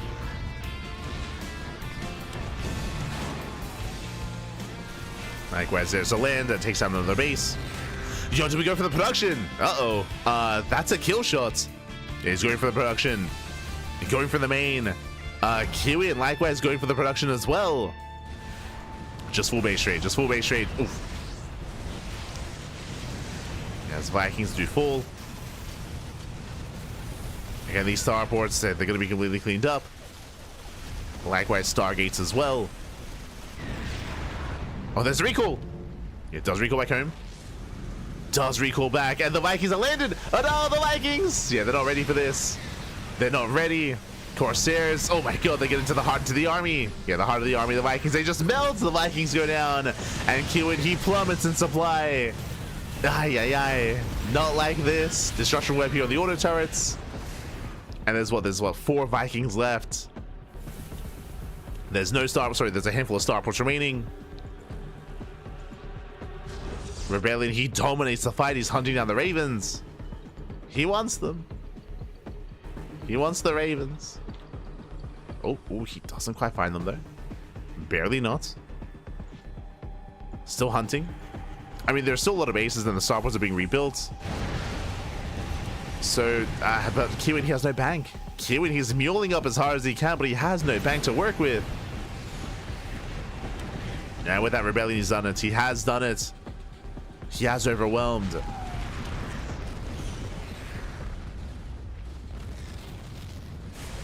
Meanwhile, they're looking at the cannon rush. Cannons, they're holding their own for a time. Likewise, just trying to make as many Vikings as possible. But again, Rebellion, he's done it. At this point, he has done it. He dominates the fight.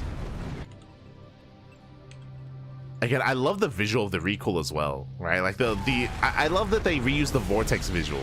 Like they use the vortex to recall elsewhere. I appreciate it. It looks pretty sick.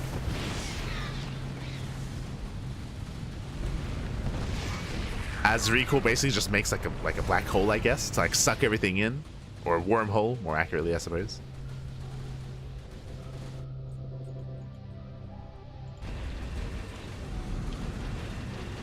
As with that, the main is forfeit.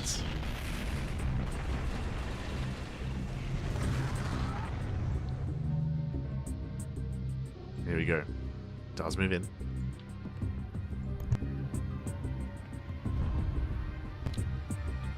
Does move in. We see Kiwian trying to counterattack. And he will actually, yeah, Rebellion, he does respond. He does respond to this. Again, he wants the army. He can take the fight. There we go. Mass Disruption Web. Vikings, they just get annihilated. They cannot fight head on. And with that, that's going to be everything cleaned up. With that, we have a series. It's not going to be a 3-0. Not here. Not in the semis. Kiwian, he's coping a little bit. He scans. He's got some SCVs. I mean, technically, Rebellion doesn't have a bank, but GG gets caught. And Rebellion, he will put a point on the board. He fights back and takes the win on the island map. GG. GG, well played. Rebellion, he does put a point on the board here. Again, very impressive display when it comes to that late game army. Kiwian had a really hard time engaging. His choice was, of course, to go for the base trades, was to counterattack, but unfortunately, he was not. I don't think he was really expecting the recall. I don't think he was expecting the Protoss army to race back home that quickly. The recall did catch him off guard, and he lost everything in the main. And with that, GG. With that, GG, well played. With that, Rebellion does fight back.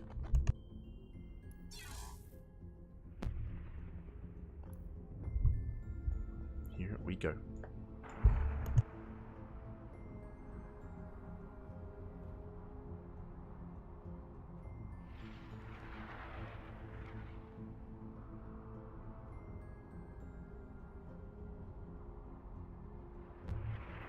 Go.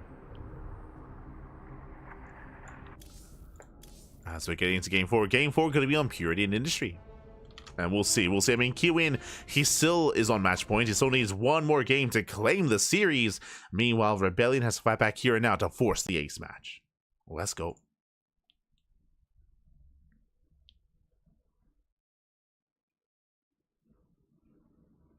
we go.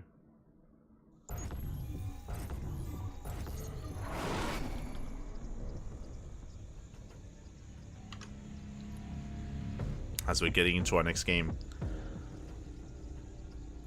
Oh. We're getting there. there we go. As spawning in the top side here of Period Industry, we have the South Korean Protoss player. We have the blue Protoss representing among SC2 people. It is Rebellion. And he's fighting back and spawning in the bottom right hand corner.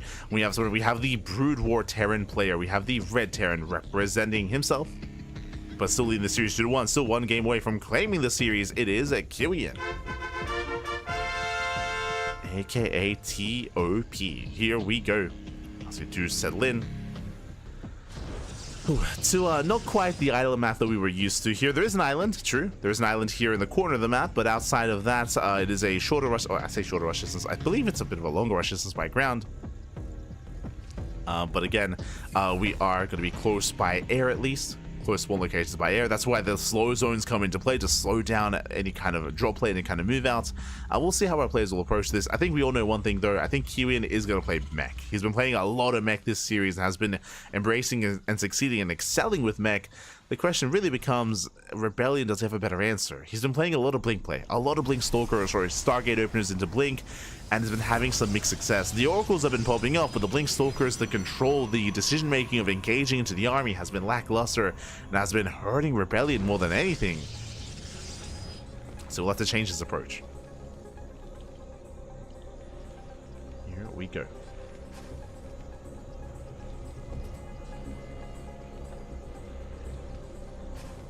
Oh, we're going through down the Brood War memory lane. Let's go, let's go.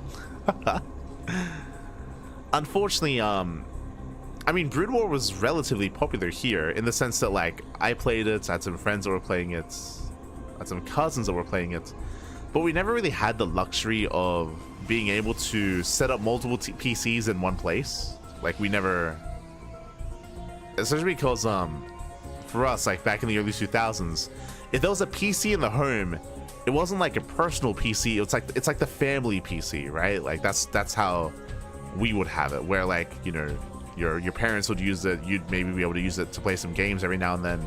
But it was like, you know, in like the living room, right? We wouldn't be able to like take the PC to like another place for like a LAN party sort of thing. So I never quite experienced that, unfortunately. When I went to Peru, I mean, there like PC bangs are a lot more popular, and there I was able to play like via LAN with a bunch of cousins, with your family. And that was fun. Only once. Like, never here in Australia. Like, especially back in the day, yo, PCs. Like, to try to take a PC to another person's house sounds crazy, because it wasn't just the tower that was bulky. Mate, the monitors, you could hurt someone. Like, the monitors themselves they were beefy boys. Like, trying to take one of those old monitors to another to anywhere, that sounds insane. Oh my god. It's like a 20-kilogram monitor, mate. Jesus.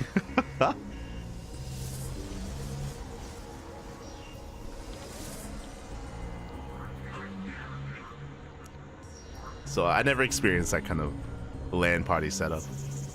I think like most of the West, like you'd play games like with like your Nintendo 64, as in like everyone would like bring their controller over, and that's how you'd have that party set up. Less so PC LAN party. Like, there's a higher barrier to entry for that sort of thing.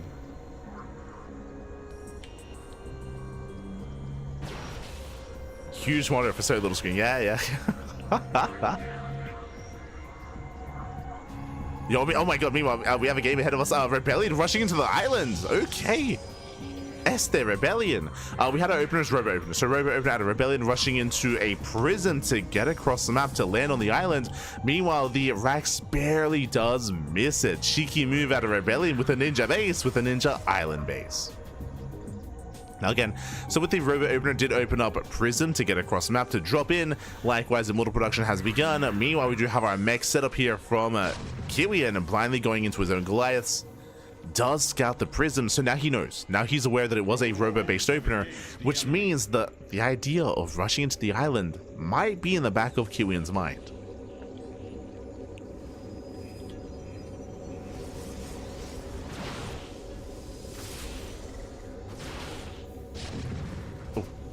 As FC to get into mineral line, 4 SCV is going to be going down. A good start. Blink is on the way. Again, Kiwian does not know what Rebellion's been up to. And because he's playing SC2 Protoss, that means he can recall. Unlike with Brood War, where it's difficult to actually saturate this base, mate, you can just recall over. Ooh, the Rax is being forced over. Does he scout? Does he go? Does he keep going? Up! Oh, he's so close. He's so close. Look out the window. The people that are in there. Do you see a giant pyramid on the horizon? What do you see, Pappy? What do you see? He sees nothing. Oh, no. So, Kiwian, he will not find the ninja base. Will not find it. Behind this building up his mech army, of course. And Rebellion will have that economic advantage. We'll have that lead.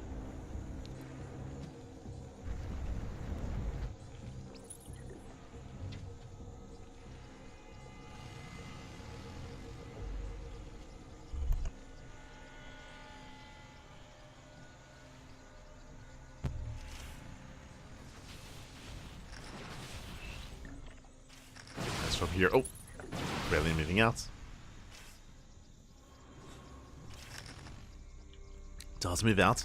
Again, the goal here should just be to contain. It shouldn't be to like break into the siege line and break into the tank line. It should just be to contain the Terran player, get a 4th expansion now, take advantage of the greater economy, and just out macro from here. And try to outscale and try to overwhelm the Terran. And we'll see if we can pull this off. As so far, Kiwian, he's still stuck on 2 bases, heavily oversaturated here at the natural, so despite having a higher worker count, not really mining efficiently whatsoever. 3rd CC is done, and he is looking to expand. We'll see if he can. See if he can.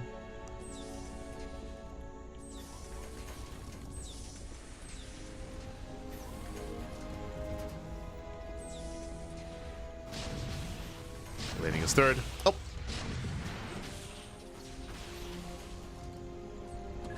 Likewise, Prism into the main is going to be able to unload. Does barely unload, but doesn't get much more done. Charge is not complete. The slowless don't really get much damage in the main, but actually the Rax floated back. How much HP does a Rax have?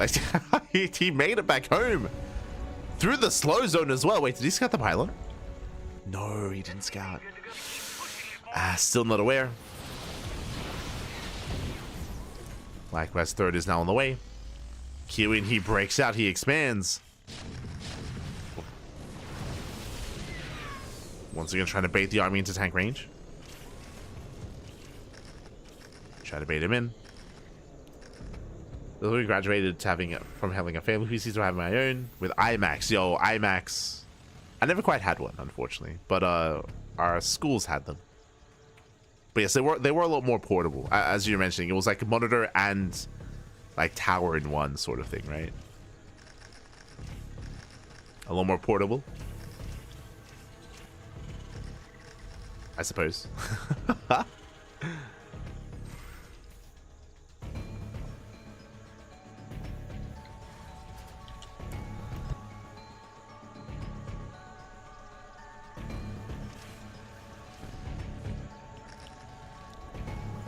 Jesus, I was floating over all the Raxes. Yeah, they did have the handle, true. I didn't realize, but yeah, that there was that handle, and I guess it was just so you can lug it around, I suppose. But they did have that handle like behind the monitor. It's crazy.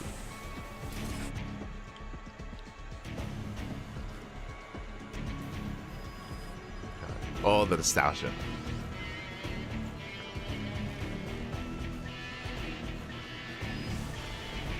As we do see Kiwian, he does scout the fresh mining base. I mean, it was meant to be a fresh mining base. Does scan again. He's trying to figure out, like, okay, you're on 3 bases now. He's not. He's on 4. He's on 4 expansions. Rebellion on 81 probes. He will soon max out. And what can he do with that maxed army? This is where the problem is that Rebellion, he has an economic lead. That's good. That's good. That's solid, right? He will be the first to max out, but does he make use of the army? If he doesn't, if he fails to, then Kiwian will catch up. It's all about what is Rebellion going to do with this lead. And so far, he does have charge lots. He has mass immortal. I mean, this is a more robust army. True. He can try to break a siege line, and he's going for it. Oh. They're not going to be forced back. More Zelts are warping in. Rebellion is maxed. Uh-oh. Ooh, brutal connections. Yeah, speaking of, Zelts are falling. They rotate over to the right-hand side. Tanks out of position. And that base is going to be denied. Yeah, there's no taking the CC. Is going to be cancelled. At the same time, Vultures, they bust into the mineral line. 8 probes going down, not bad. Does force the defensive warp in. Just buying more time. Ooh, Rebellion does find some tanks, though. Yeah, 1, 2 tanks going down. Nice pickoffs. Kiwian not quite in position.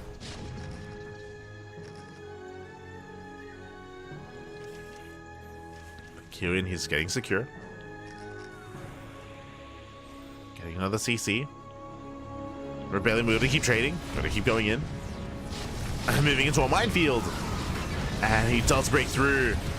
Getting on top of the tanks. He gets 1. Oh, nice defense matrix. But the tank still goes down regardless. And yeah, Rebellion, he's done it. He is breaking through. That's still a lot of tanks behind this. Oh god, it's not pretty.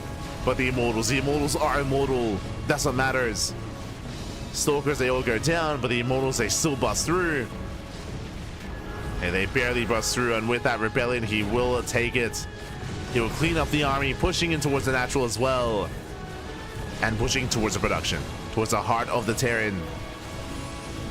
Kiwian's like, what the hell's going on? Like, where did all this come from? The island path. The island. Goes for a massive warping as well. And Kiwian just cannot keep up. Not like this. Boys are being pulled. The Stalkers, they just blink in.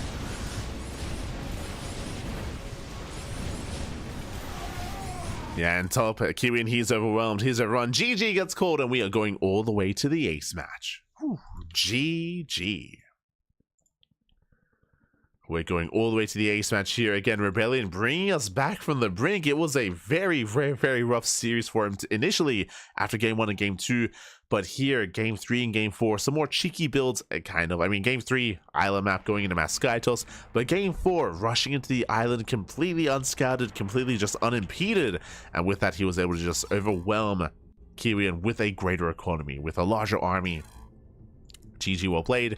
Kiwian just could not keep up with that boosted economy, and that means that leads us all the way into the ace match. Let's go. The final game is going to be on Holy World. Here we go.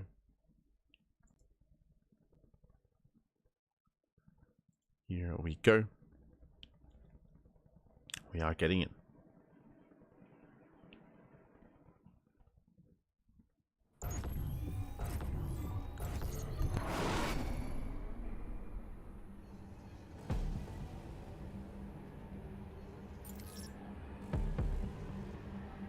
As we have found ourselves in the ace match, here we go. We found ourselves in game 5, and spawning in the top right hand corner here of Holy World, we have the South Korean Protoss player, the Blue Protoss, representing among SC2 people, the SC2 Protoss. It is Rebellion. And spawning in the top left hand corner, we have his opponents. We have the South Korean Terran player, the Brood War Terran, the Red Terran. It is Kiwian. Oh, we're proxy. Let's go. As Rebellion, once again, he sets up a proxy here in between possible spawn locations. As a reminder, this is a 4-player spawn map. Top right, top left, bottom left, and bottom right as well. So we do take a risk, we do take a gamble. And once again, I would imagine this is going to be a proxy Stargate. Here we go.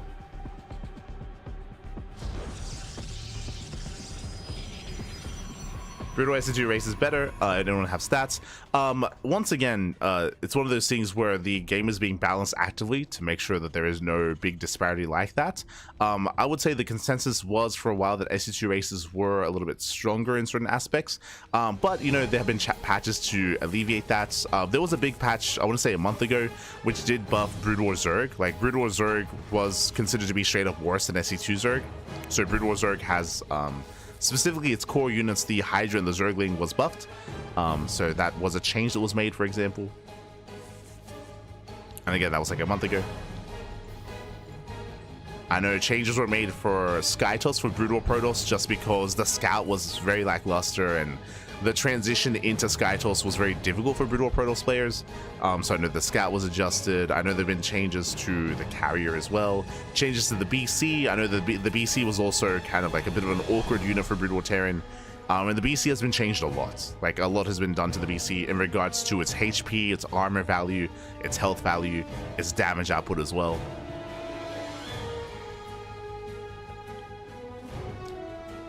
But yeah, I don't think I think the like people that are asking stuff like that, I think they kind of miss the point that this is like a game that's actively being worked on to make sure that there is no like clear favorites, that, you know, they want to make sure it's balanced, but also within the spirit of each race, within the spirit of Terran, Brood War, and Zerg, and make sure that both options are viable in regards to Brood War and SC2. Meanwhile, 3x Stim here out of Kiwian. Meanwhile, I assumed it was going to be Proxy Stargate, Proxy Robo, 1 base all in. Let's go. So 1 base all in here out of Rebellion. Meanwhile, a 3x Stim setup here, which means Mass Marine early on. Bunker is on the way. Kiwian is still not fully aware what's going on, but he does confirm no base. Yeah, he knows. Yeah, he sees no expansion, no Nexus. He's getting ready for a defense. So he's getting ready to receive.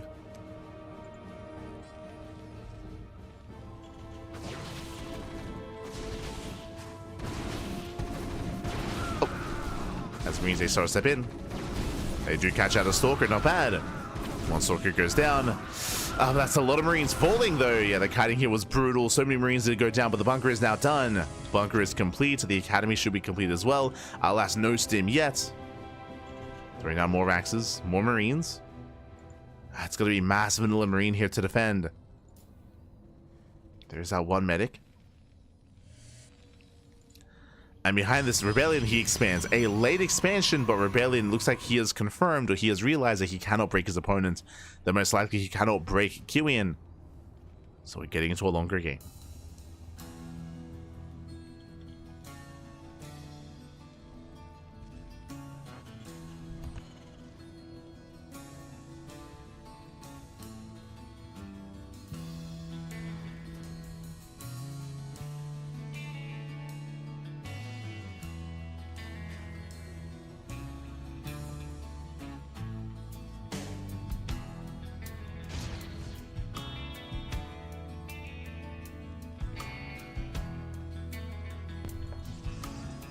Here we go, so we have the Bay on the way here from our Protoss player. So Proxy Robo into the Bay. We can go into Disruptor Drops from here or just straight up Colossus. But a bit of a more awkward and quirky setup here from Rebellion, rushing into Colossus in such a way. But he is up against Bio, right? For the first time in a long time, this is not mech. This is not a mech setup. So Colossus, they can have their place here. They can excel.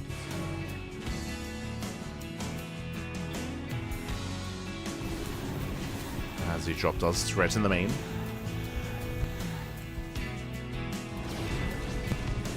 Does threaten. The Bay is almost done.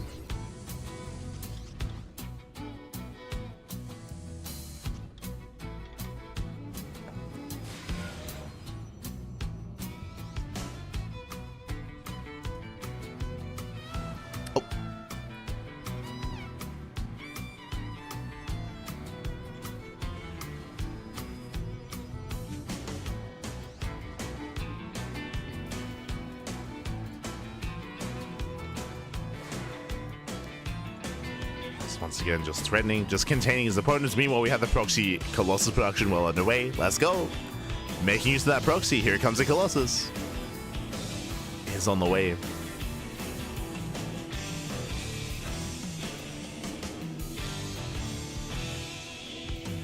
Brutal came in 2000. I think Brutal came out in 1990. Was it 98 or 96? It was one of the two, right? But here we go. Rebellion does push in. Ooh. Will threaten the bunker. So far, the bunkers, they hold their own. Reese him on forward. He takes out the initial gateway army, and he wants a Colossus. He wants it. Oh my god. Takes out the prism. Takes out the prism. Takes out the Colossus as well. Yeah, Rebellion here overextends. He will lose everything. The Colossus and the gateway army. Aye, did overextend. And once Kiwian saw the opportunity, he pounced. He pounced. He stemmed in.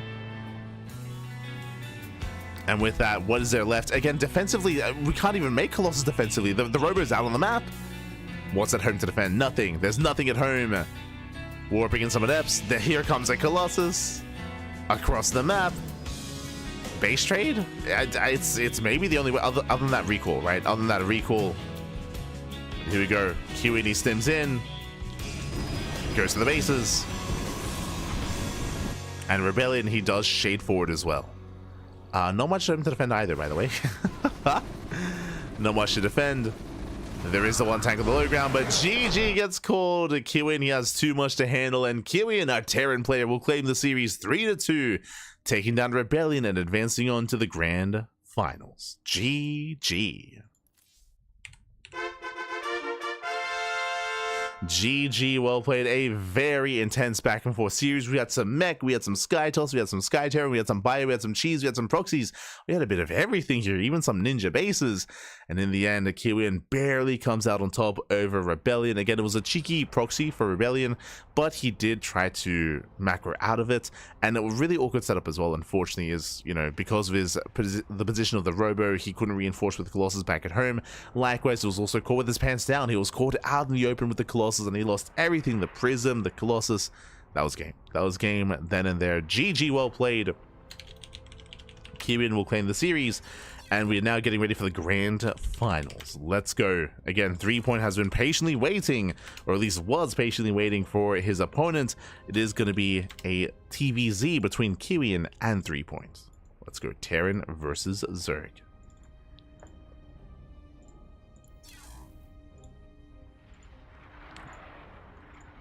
Here we go. Oh my god. Again, very intense tournament mapping. StarCraft was 98, Brutal was 99. Oh, there you go. There you go.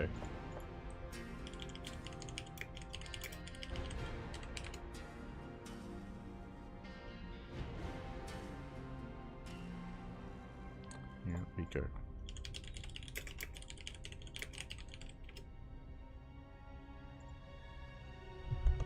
Wait, sorry, I just said StarCraft 1 was 96. 96. Yeah.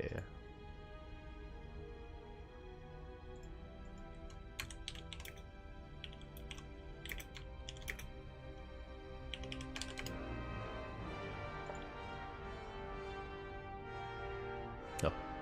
Wait, no, sorry. It debuted in Expo, but I think the official release was later. Yeah, sorry. 98.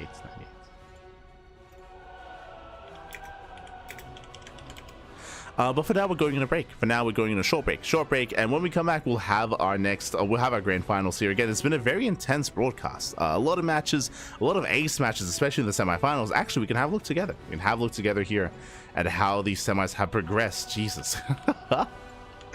A lot longer than I had assumed or anticipated, but here we go. We do have Kiwian. Kiwian took down Rebellion 3-2, and 3Point took down Star at 3-1. And now we have our finals. We have our grand finals here. We have our ZVT, we have our Zerg, and our Terran player. Let's go. They're going to be facing off in those finals. Again, we're going to be going on a short break. Here, and when we come back, we'll have the grand finals. We'll have that best of 5. We'll see you guys soon after the break. Enjoy the OST. Enjoy, Paki. Enjoy. See you soon.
Welcome back, everyone. Welcome back to the grand finals, the grand finales here of the StarCraft Evolution League number 12. It has been an intense tournament so far, and we still have our best of 5 finals ahead of us here. Again, threepoint, who was able to make his way through StarRats in the semis. We had Kiwian making his way through his opponent's Rebellion. Now we have a Terran versus Zerg grand finals. Let's go, baby, let's go. We have a lot to live up to here, as we had some banger semifinals matches, but now we're in the grand finals. Let's go. Let us jump on in. And again, it's a bit of a treat here. Like, when it comes to Terran representation, Kiwian, he doesn't often compete. He's often casting, but no, he is done. He has stepped outside of the casting couch. He's stepping into the ring against threepoint. Let's go.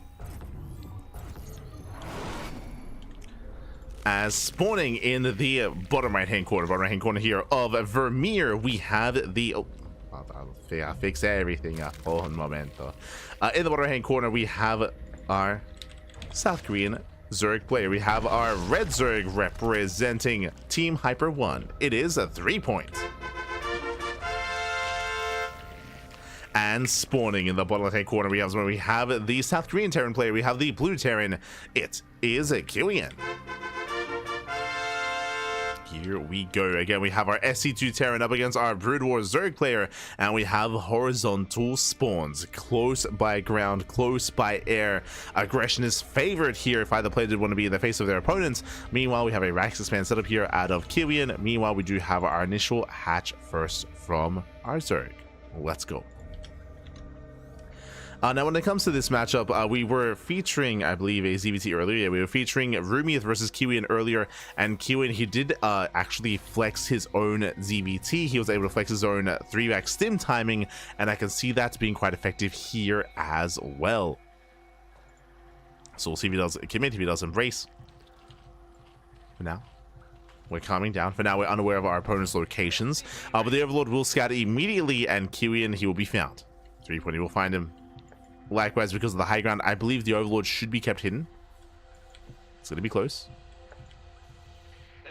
It's going to be close here. I see. There we go. He does see, so they scout each other. The SCV sees the Overlord positioning and the scouting path. Likewise, the Overlord does see the base here of his opponent. We do have our hatch into hatchery here, set up here. So hatch gas pull into another hatchery out of our Zerg player. Standard opener out of 3-point. And likewise, yeah, we're setting up for the 3x. Again, it's very popular, very meta.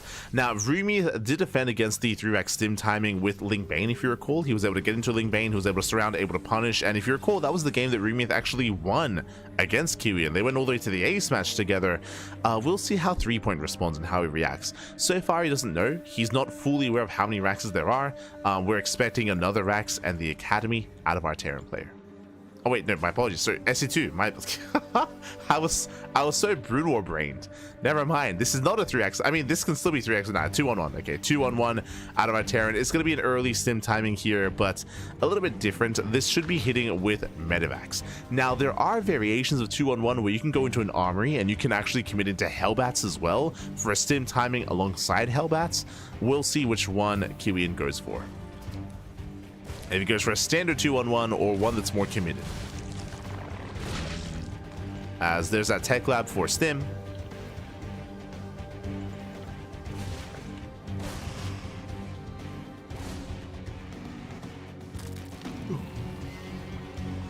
Is working towards stim.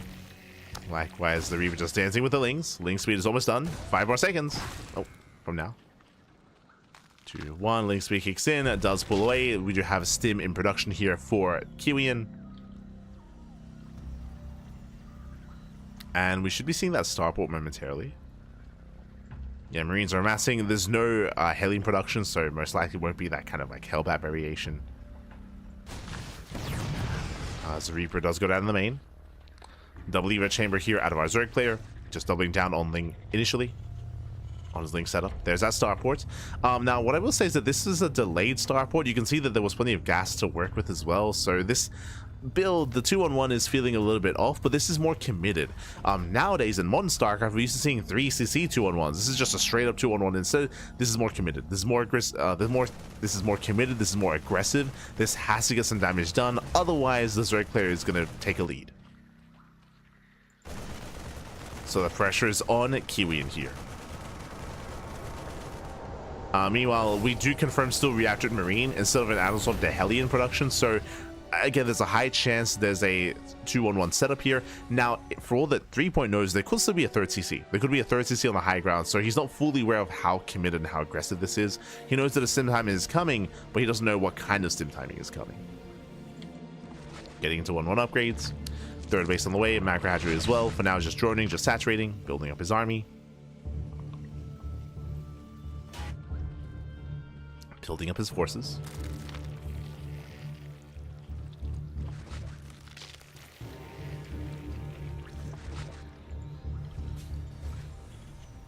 Now going into +1. Fourth base on the way, working towards the lair. You see 3-point teching up.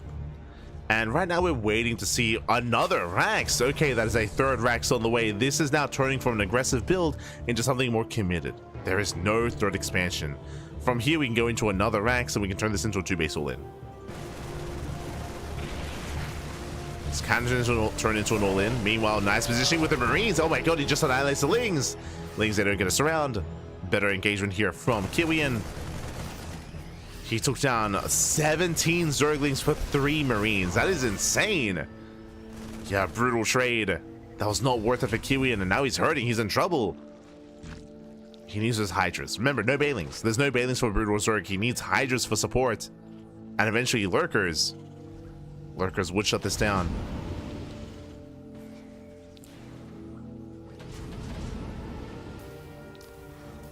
Meanwhile, Spire? Oh god. Oh, this is not going to help. Going for the Spire, not taking into Lunkers. A bold move here by 3-point. Very bold move.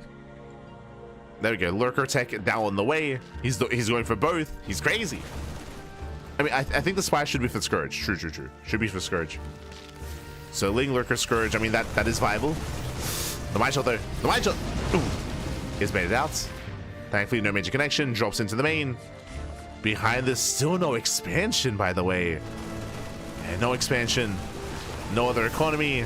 The Marines, they trade very well here against these Lings once again. But he's going to be forced out. Going to be forced back. And 2 more Raxes. Yeah, 2-base all-in. 2-base all-in here from Kiwian. 2 more Raxes on the way.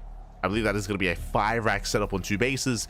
But the win condition for the Zerg player is Lurkers. The reality is Lurkers will shut down this all-in. Why exactly? 1, limited scans, right? Like right now we're muling. We're muling our hearts out. There is limited scans available here for Kiwian. Likewise, he's going to be stuck with purely Marine tank. He's not getting into any other form of tech. There's no Ghost, for example. There's no Marauders, for example, either. It's just pure Marine tank.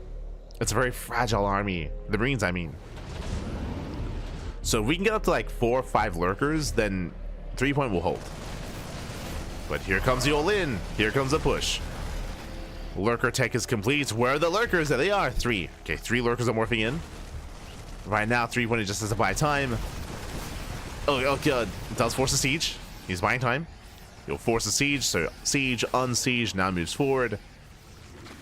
Buying precious seconds. 3 Lurkers, they do morph in, and now he can go for the dive. Yeah, he commits. He commits on top of the army. The Scourge, they shut down the Medivacs. Lurkers do burrow. Oh, but there's not enough. Yeah, there's not enough Lings. He committed so hard there. Lurkers, they're holding their own. Yeah, we do see Kiwian here extends. Here extends. He moves out without his tank support, and without tanks, he's gonna get cleaned up. Whew. 3-point, he barely does hold the line here. Again, Kiwian, he did push out without his tanks. He lost all his Marines. Initially, the fight went well, and then it all just went south.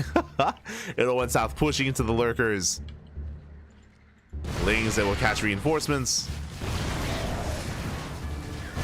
Oh god, they tried to at least. We have the Queen's Nest on the way. That should be for Queen production. For those ensnares. Likewise, we have Kiwian still pushing forward.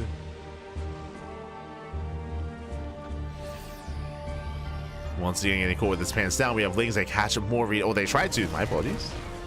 Nice setup here by Kiwian. He does fully wall up. The all-in continues.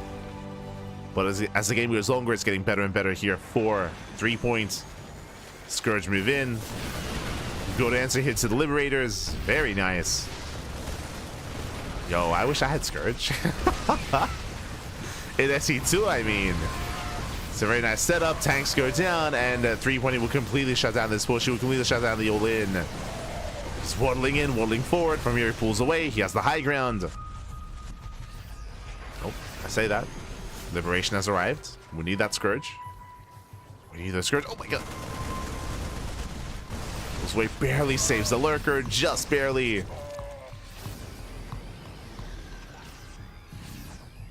Setting up for a flank.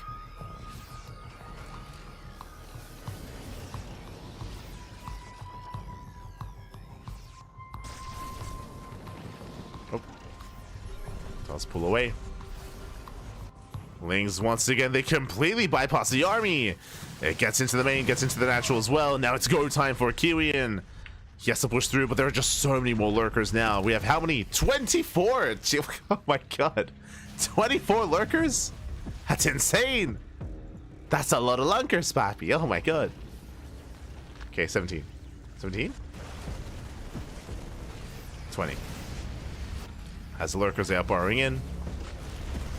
Again, Lings, they just catch out any reinforcements. 43 SCVs going down. The lurkers aren't ready.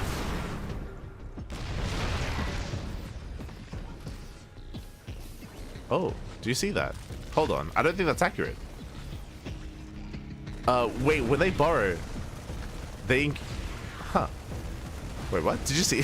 That's not 24 lurkers. Okay. Is that a bug? As we do collapse on the army. Yeah, do you see that? The supply doubles when they borrow. So 6 up to 10. Soon to be 12. Yeah. Yeah, 12. So the supply doubles when they borrow on the units tab. Is that intentional? So that was 12 lurkers. 12 lurkers. But yeah. So right now we have 6. So 6 lurkers. Not 12. That shouldn't be intentional, right? Yeah, regardless across the map, there's 0 SCVs. Yeah, look. 6 on the unit tab, then bam, 12. See, it doubles when they borrow. Does double. Now Lunkers, they do zone away. Once again, repositioning. Kiwian is all in. He's all in. So we have 8 lunkers.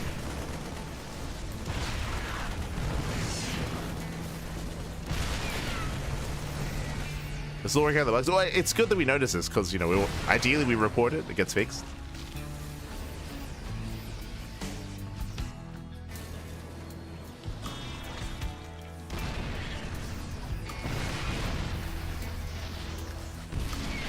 Now, I believe 21 lurkers is 10 lurkers with 1 not borrowed, right? As here we go, we do have our Dark Swarm. Yeah, Dark Swarms on the army, collapses in, and with that, the Defilers, they were able to pop off towards the end. 3-point shuts down the all-in, 3-point survives, and 3-point takes game number 1. Whew. GG. GG, well played. Does take the first game, and we'll see if Kiwian can bounce back, and we'll see how he does approach game number 2. Let's go. I used to just irradiate lurkers in SC1. If I didn't make it clear, just as a reminder, this was a 2-base all-in. It was a 2-base all-in. There was no tech. Like, there was no tech. There was no.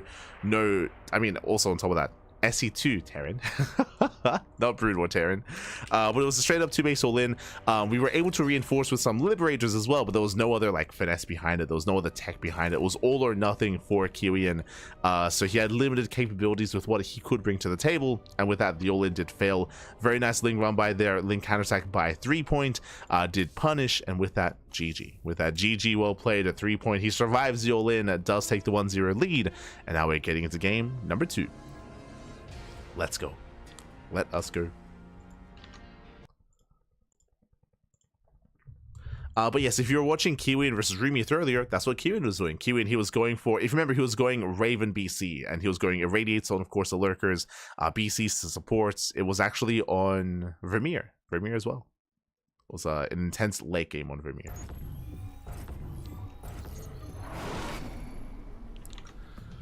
But here we go. Oh, we've switched places. Lovely.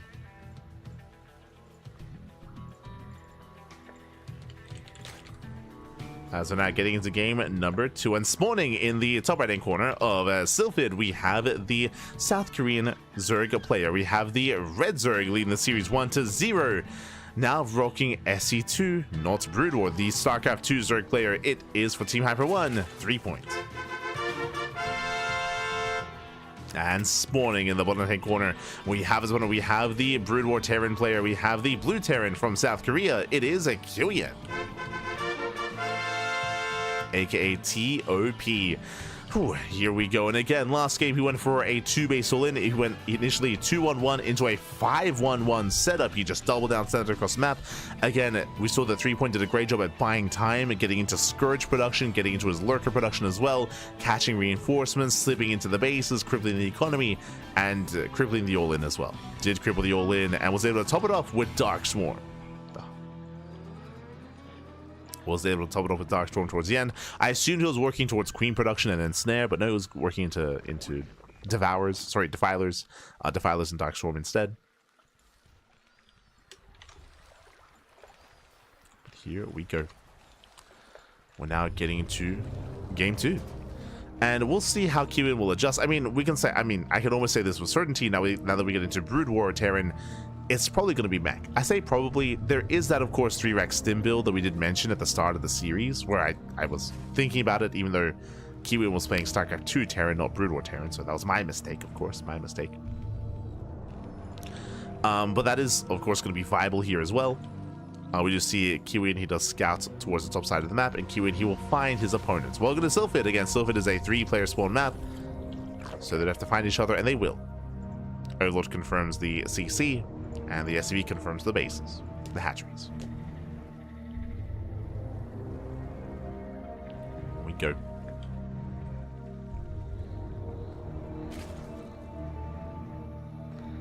Behind this, link speed is on the way. 3-point he pulls out, does pull out of gas, and meanwhile, double factory vultures.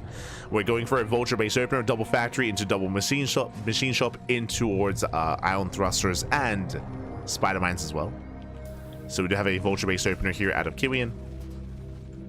He is going to mech it up, and the Overlord does confirm. The Overlord does get eyes on the factories. And we'll see how our Zerg player reacts to that. Do we go into Ling into Roach Ravager for a more traditional setup against mech? Do we go Ling into Ling Hydra Viper? Do we go Ling into Spire Tech into Mutas? 3-point is quite fond of Mutas, and Mutas have their place. And what's it going to be? For now, we're just droning. For now, we're droning. For now, we're saturating. Building up our queen count. Overlord is hunted down. Supply blocking 3-point. We have ion thrusters on the way. Again, that is a vulture speed. Ion thrusters into, again, spider mines.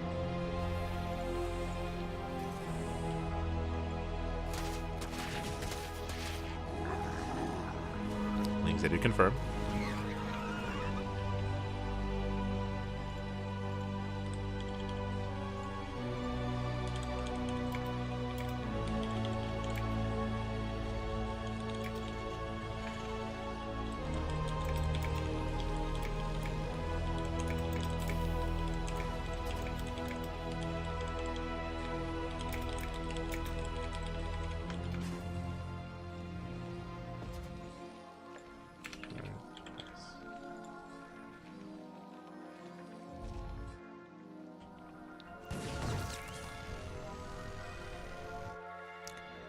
And so we go vultures, they do move out. Again, looking to gain map control. Behind the siege mode is being resources back in the day when you had to research siege mode as well. So siege mode is being researched. We have our safety spine crawler in between the bases. This tells us that I believe we're skipping roaches. Yeah, no roaches here, just purely links to defend initially. So bold move by 3-point, no roaches. Links, ooh, nice control. Does pull away. So far as keeping up. As vultures, they rotate over. And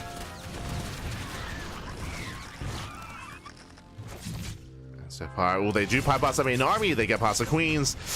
Spider mines are set. Oh my god, dragging the mines. More mines as well. The queens, they cannot keep up. We bust into the mineral line. The queens, they're turned away. No! Oh my god. They tank some shots. 1 queen, 2 queens go down. And again, just punished once again for no Sim City, no Warlock. As more spider mines are popping off, likewise, vultures rallying in towards the 3rd base, spine crawler out of position, and 3 wins just being pulled apart. The vultures, they just pull them apart left and right. We saw this against Rumiath as well, where there was just no Sim City, there was no Warlock.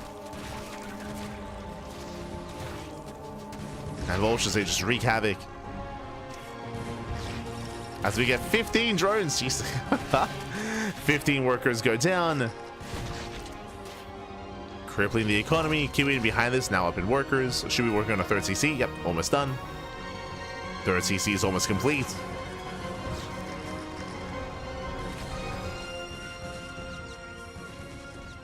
Yes, again, the 3-point just cannot mine. Now he throws down the Roach Warren, but it's so late. It's such a late Roach Warren. Only on 1 gas saturation as well. The damage has been done. And we're getting out of hand. We're getting out of hand. We're getting out of control. There are spider mines everywhere. Oh no, oh no, the friendly fire. Or the splash damage, I should say. 33 drones. Oh my god, and that is critical damage. That's just critical damage here. No shot that 3-point can recover from that. He's gonna try to, of course. Oh, dragging into the mines. At least trying to. Are we going for the all? Yeah, the all-in is the only way. Going for the Nidus all-in. Nidus Storm into the main. Overlord is in position. Roaches, they're being shut down. Oof. Yeah, they're being cleaned up. Oh, so Swine is also a little bit too far out as well, so it doesn't really protect this area.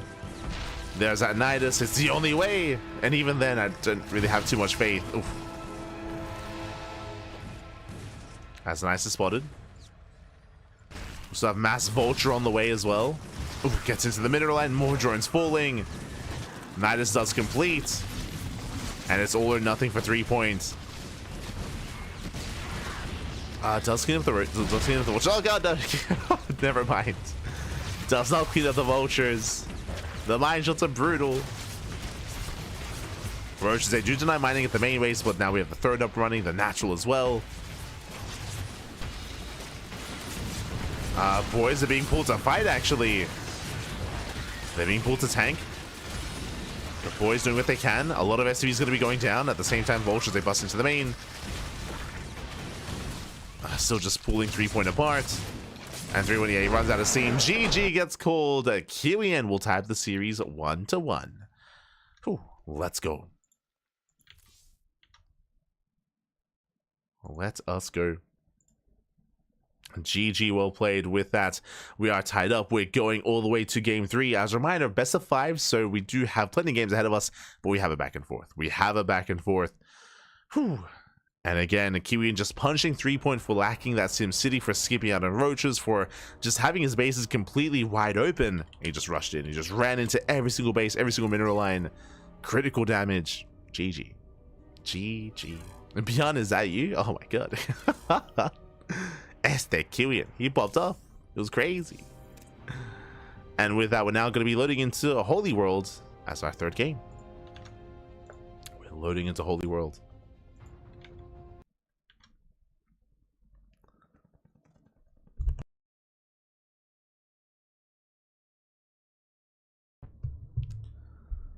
And we'll see. We'll see who takes the lead in the series as we're tied up 1-1.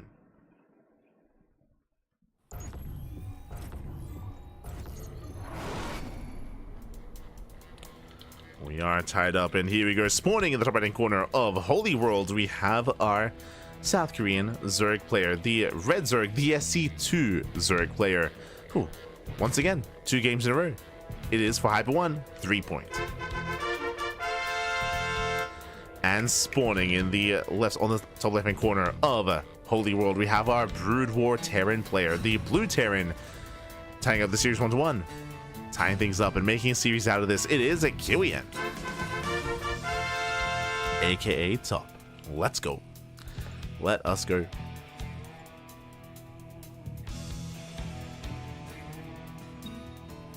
As we are calming down, as we are settling in.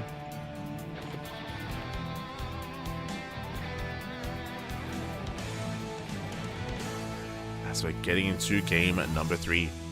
Once again, welcome to Holy World. It is a 4-player spawn map. You can spawn in top left, bottom right, bottom left, and top right as well. We can see, thanks to the Overlord, it does immediately scout the Terran. That is CC first. So CC first out of Kiwian. It is going to be scouted by our Zerg player. Likewise, hatch pool opener out of our Zerg. Delayed gases. Interesting. Are we going to go gasless? We could. We'll see if he goes for another hatchery before the gas guys. We'll see how hard he does or how much he does delayed. Never mind. Never mind. So late gases here for our Zerg, but not too late. Doesn't delay too much further. Behind this, oh my god, we are going for the 3 racks. So again, the SCV and the Overlord was spotted. So again, Kiwian, he's aware of the location of his opponent, or at least he should be, based on the Overlord pathing. Yeah, he is scouting. He is heading over. And we did expect this at some point in the series. It's going to be that 3-rack sim timing, a very strong, very potent build here in this matchup. Didn't work against Rumia. Not quite. We'll see if it works here against threepoint. As it is a very strong sim timing. There's the Academy. Academy's on the way. For sim and medics. SCV does scout the main. SCV is aware. Or Kiwian now aware. Checking the 3rd location. Marines are amassing. Now, to defend against this, we have seen multiple different forms of defense, whether it's roach-based play or Ling Pain. We'll see which Kiwian goes for. Sorry, we'll see which threepoint goes for.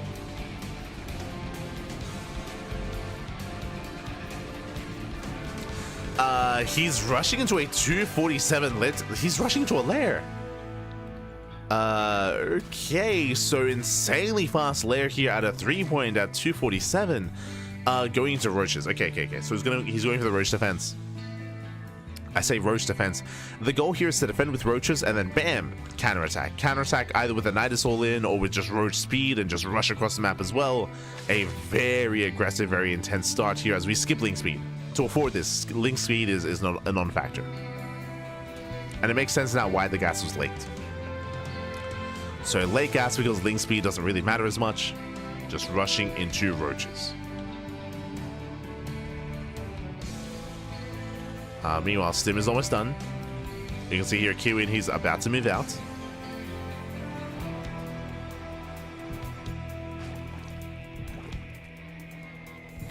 He is now pushing.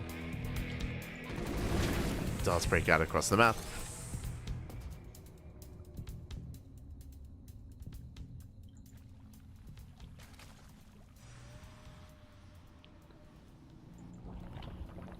Does break out.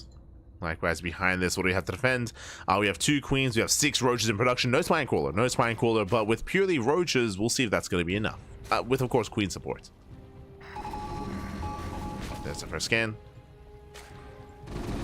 Dust him in. Gets 1. Gets 2. Takes out 2 roaches and gets a 3rd roach towards the end. Can he bring down the queens? He can and he will. He gets 1 more queen, but last of roaches, they will defend. Get a clutch hold, but a hold nonetheless. When he wants 1 more roach, he won't get it. Will not get it. And with that 3-point, he does hold on. Now the lair is done, and we should be expecting roach speed momentarily. Otherwise, I mean, no reason to rush into the lair this quickly.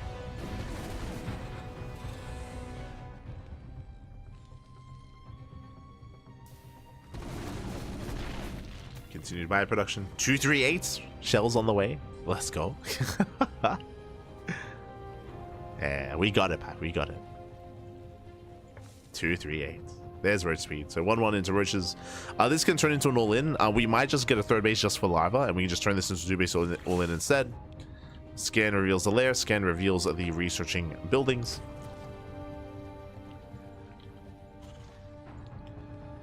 And Kiwian from here, he might just turtle up. Like, sure, he's got a bunch of racks and a bunch of bio, but he has tank production underway.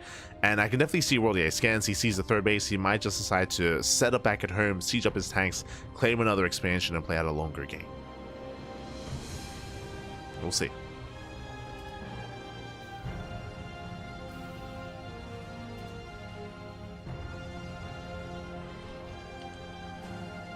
Working towards the dropship. Looking to move out.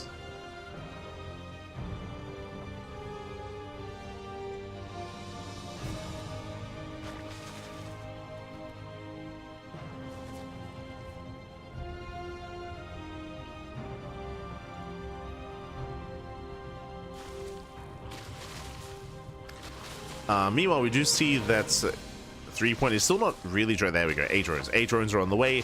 Now it's taking up into the infestation bit. That should be for safety infestors. Eventually for Ultra Tech, potentially, for the Hive. There we go. Jeez, it's rushing straight into the Hive. No investors. Okay. A little bit risky. But he doesn't slow down.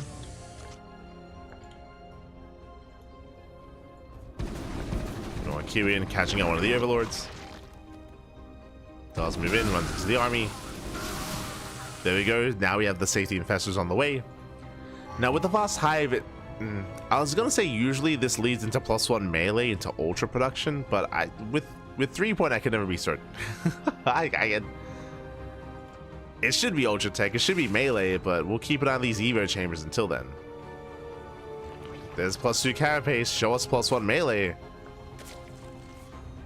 That's what we're waiting for.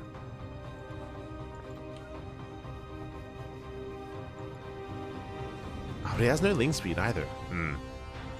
We'll see.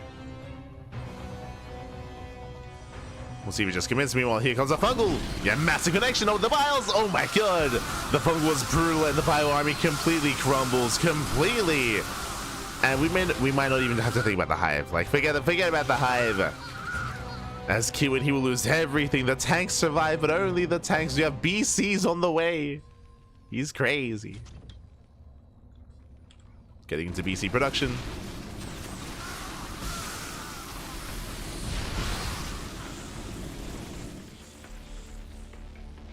Got to be force smack. Meanwhile, we spoke about +1 melee and ultras. There it is. Ultras are on the way. There's the melee upgrade.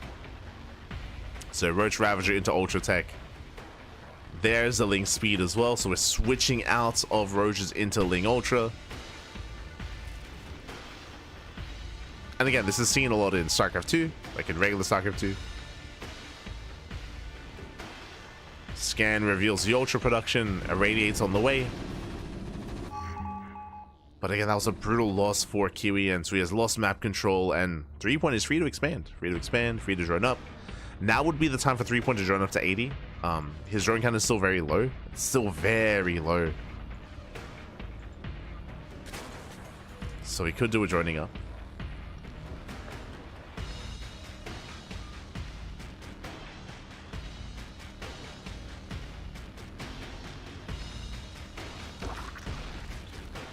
As the BC does move in.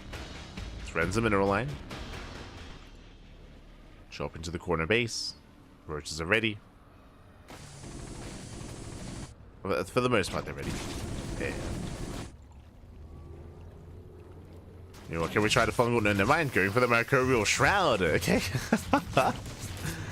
Let's go. As you can see, the Shroud does persist on units for a couple of seconds. That was a change made like a year ago. Almost a year ago. Oh.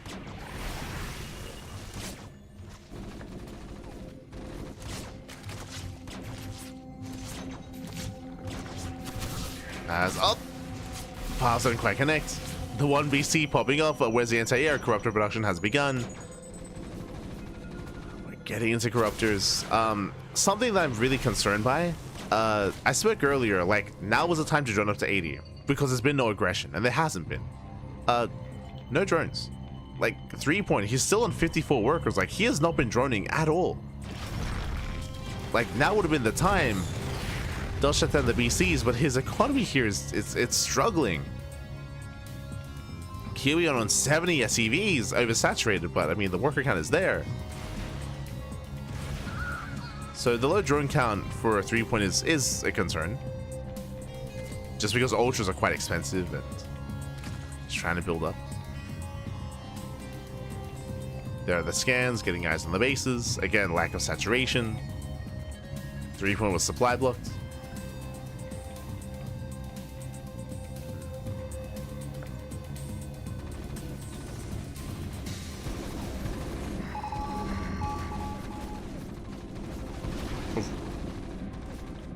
As one of the corruptors does go down.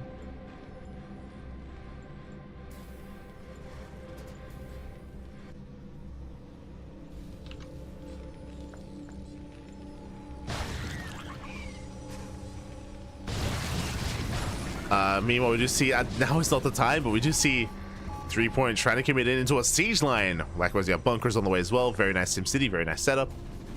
Ideally, Kiwian, he wants to fight with that. Ooh, Radiate on the Corruptors. Does overextend. We'll take a swipe to the face. Irradiate ideal against these roaches as well. Very ideal. Jesus. So much damage. Onset roaches. Viper production underway. 3-point still in a low drone count. So he's having a hard time maxing out. He's getting there eventually. He will max. Kindness plating is done. Ultra speed as well. Really nice setup here from Kiwian. I like that it's set up behind the disruption webs as well. So they're going to impact the opposing engaging army.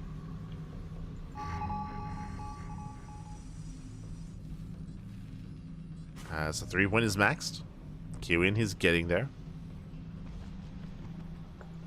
Oh, restoration on the way. Let's go.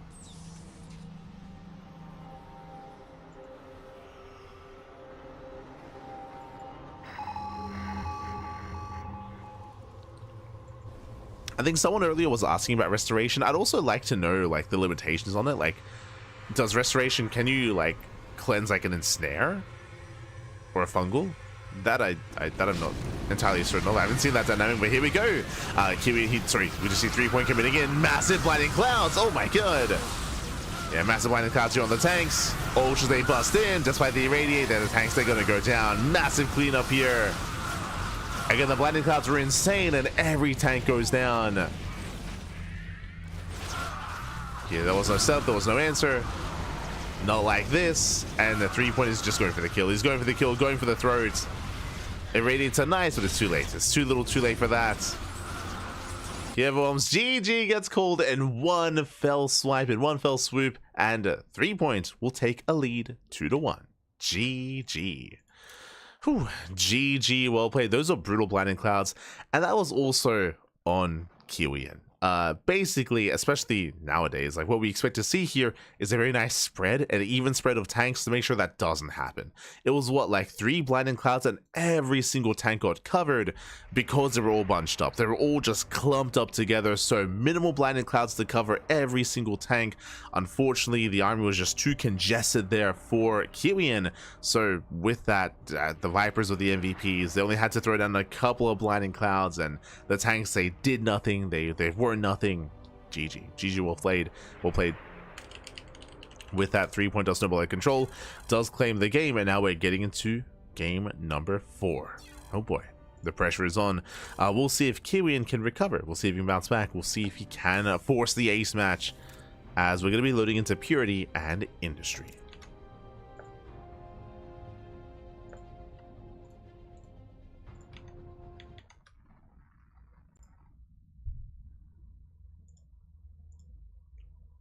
We go.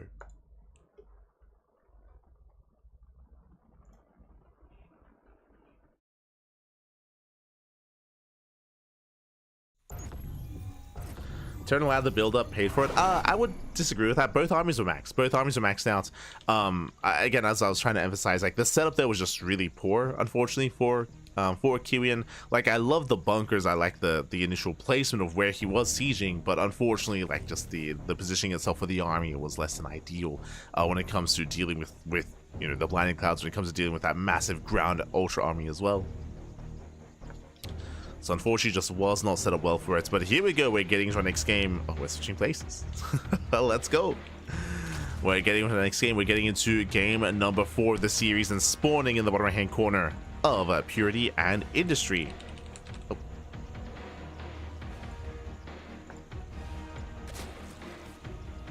We have the South Korean Zerg player, the Red Zerg, the SC2 Zerg player, leading the series 2-1, representing Team Hyper 1, one more game away from claiming the entire tournament. It is a 3-point.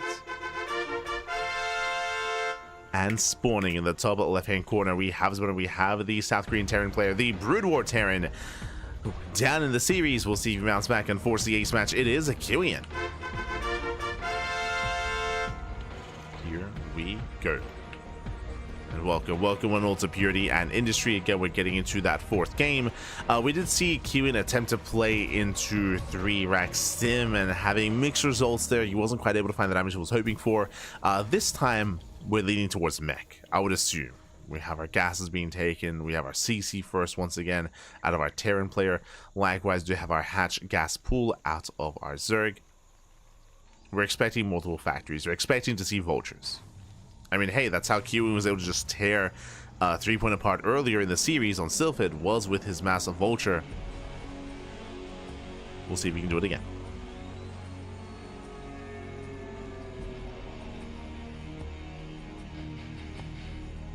Why is a disruption web without Protoss? Hello, Porphorian. Yes, the disruption web is a part of the map. The disruption webs, like there are multiple webs in the center. They are a static part of the map.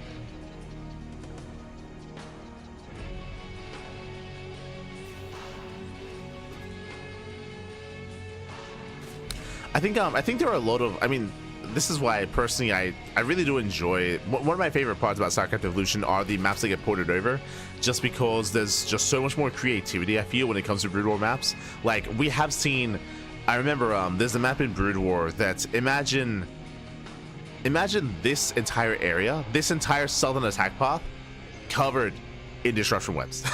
Like the entire lane. Like we've seen stuff like that where you have like these alleyways or these like alternate attack paths that are like covered in disruption webs, or you have like, again, you have the cocoons, right, to like open up other areas of the map.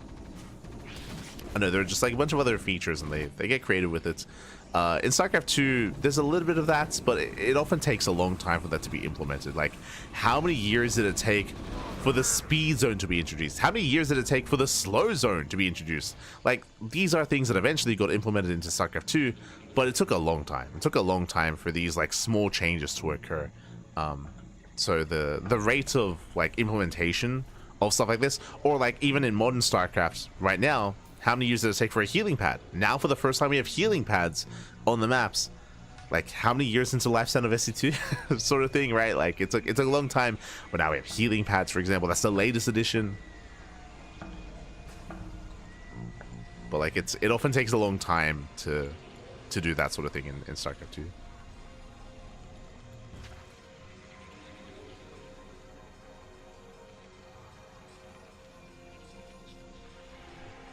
Remember air blockers as well, right? Air blockers eventually got introduced. Also in Legacy.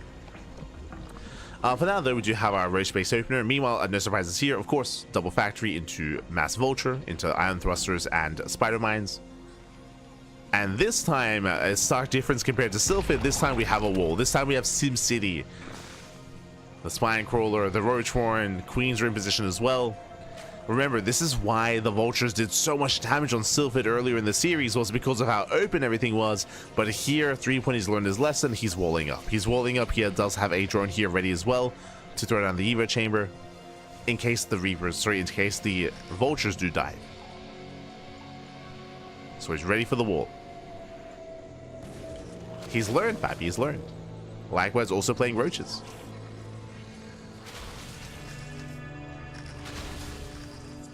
Also playing Roaches as well. But he does walk into the minefield. And he's being bullied. Yeah, he does overextend. These Roaches should be going down. They trade somewhat with the Vultures, but only somewhat. They get 3. They get 3 Vultures in the end. Lily and Freddy on every map. True. Este pecoeta. Ay, ay, ay. The Graviton boosters. That was in the Mapper's Delight map. Crazy. Neutral add-ons. That's something in Brood War maps. That's something that they played around with in SC2 a little bit, but never got implemented. Yeah, the neutral add-ons. I remember players using them to proxy, where there was like neutral like tech labs or neutral reactors. You'd proxy racks to get really fast in. Crazy stuff like that.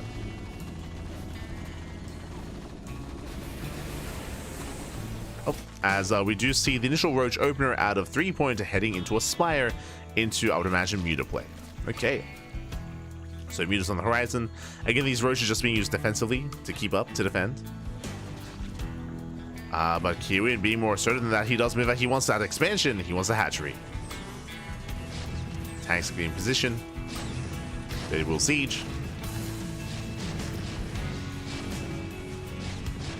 And they will force a cancel.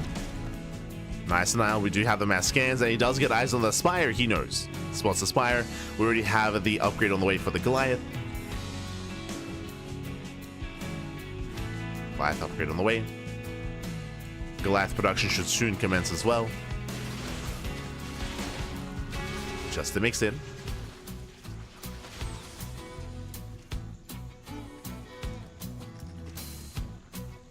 As Kiwian's being very assertive with this tank army. I mean, doesn't really have many tanks. Feels risky, but so far is getting away with it. Once again, he scans. Vultures, they do find the fresh, soon-to-be base. Does force a cancel. Yeah, and we just see 3-1 is just contained. He's just being contained here on 4 bases. Trying to get a 4th, I should say. But the tanks are within range, and he just cannot expand. Oh my god. Yeah, 3-point, he cannot expand. Muta production has begun, but here come the Goliaths already on the way. Kiwian, he's just all over this, just bullying back the Zerg. Slaps the Queen. And he just can't expand. Like 3-point, he just cannot expand. He's stuck on 3 bases. At this point, double expanding. Cleaning up the mines. Mutas are out. And Kiwian, he abandons that location. He just backs up. He just backs up. Did a great job delaying the base. And just now building up his army, making 6 Goliaths at a time. He scans once again. Confirms the Spire wasn't cancelled. I mean, he sees all the Mutas. They'll see.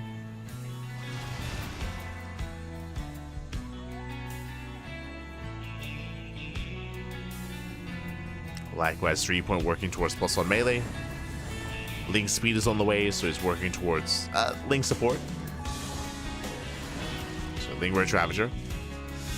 Oh, but this is a brutal push. The Mutas, they can't touch this army. And there's only a handful of Roach Ravager left over. It does break out. The base is denied. It denies the expansion. Once again, cannot expand. The tanks are not quite sieged yet. Yeah, they're further back. They're further back. Nice kiting into the tank line. And 3-point, he cannot break through. Not like this. And tank boys, they're popping up. Biles bring down one of the tanks. Barely one. And we're down to a handful of roaches. Oof. Handful of roaches remaining. Mutas that were cleaned up. I will say that we do need some reinforcements. There we go. More Goliaths have arrived. Bit of a low tank count though. Only 3 tanks left. Okay, we need more tanks. More tanks are on the way. Kiwian rotates over to the would-be 4th. And Kiwian, sorry, and 3-point just cannot expand. Another base is going to go down. Ay, ay, ay. Oh, God. The mines! The mines, they punish the roaches so hard as well. They hit so hard. It's crazy. The mines are popping up. Base goes down once again. And 3-point is just being starved out. He's just being starved out. He just cannot expand. He's oversaturated. He needs a 4th base desperately. Meanwhile, Kiwian on 4 bases. He's on 4 bases. He has a booming economy. See Link's trying to force friendly fire. Biles, they take down one of the tanks. Barely not. Yeah, that's going to be too much. GG gets called. Kiwian, he will overwhelm. And Kiwian, he will tie the series 2-2. We are going to the ace match. Whew. GG. We're going all the way to game 5 here in this grand finals. Again, Kiwian flexing his mech and just bullying threepoint. Threepoint just could not expand. It was a risky maneuver as well. Threepoint, he was trying to get away with Muta play, trying to get into Spire Tech, but he got scattered. He got scattered, so when the Mutas popped out, they did nothing. They could not do anything to the army. We had plenty of Goliaths, and again, because of the positional play, because of the lack of creep, the lack of map presence, Threepoint just could not expand. He just could not get a fourth base, was denied time and time again. GG. GG, well played. A very strong start, very aggressive style there by Kiwian. Just not allowing Threepoint to breathe. And it all ends on Troy. Let's go. The final game, the final map is going to be on Troy. Let's go. Let's go.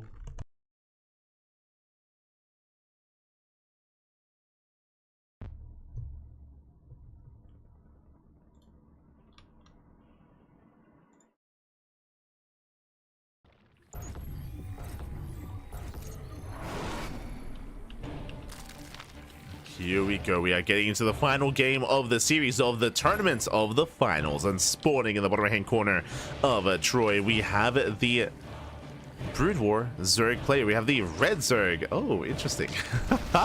He does not want to play against a mech again. Not again, not this time. Representing Team Hyper 1 from South Korea, it is a 3-point.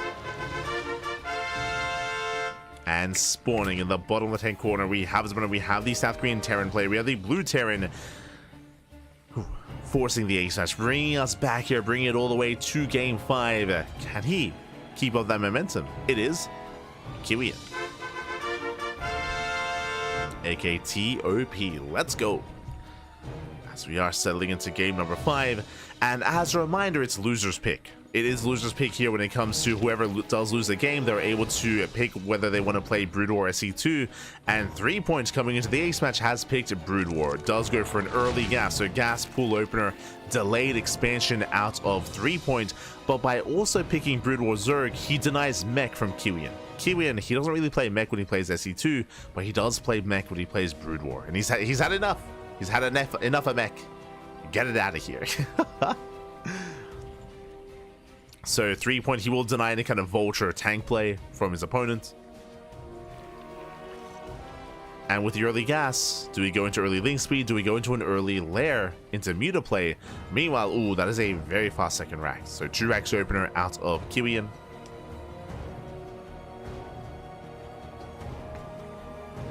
Did I say 2 racks? 3 racks. Oh my god. He's playing this like he's playing Brood War. Jesus. So 3 racks setup. Very aggressive, very committed. Does expand, not an all-in, but an aggressive build nonetheless. And the Overlord should be able to catch wind of what's happening, at least somewhat. Doesn't go all the way. Link speed is being researched. Doesn't pull out of gas. So rushing into link speed and then rushing into, I would imagine, either Hydra Tech or Lair Tech. Does find the Terran. Lings then moving out to try to delay the expansion. Or delay mining. Marines are amassing. No bunker.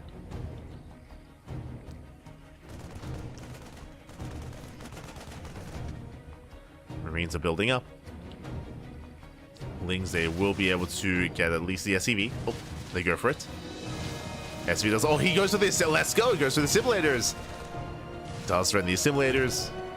Cheeky move there at a 3 points. Cheeky, baby. Aye. But last Kiwian, he should be fine. He should be able to hold on. Meanwhile, there's a lair. What is that? Like a 230 lair timing? Jesus. Oh my god. So insanely fast lair here from Kiwian. This has to be for Muta Tech, of course, but he barely has any drones. Barely any saturation. With that, Lings, they attempt to dive. Marines are in position, though. Nice choke point. Making use of that choke point. Just holding on to his natural, to his main.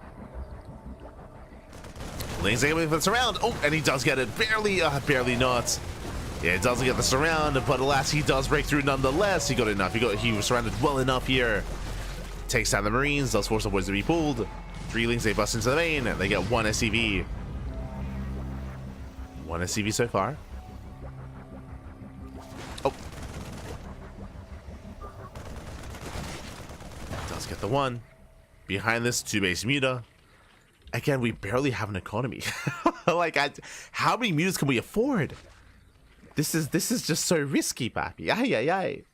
He's crazy.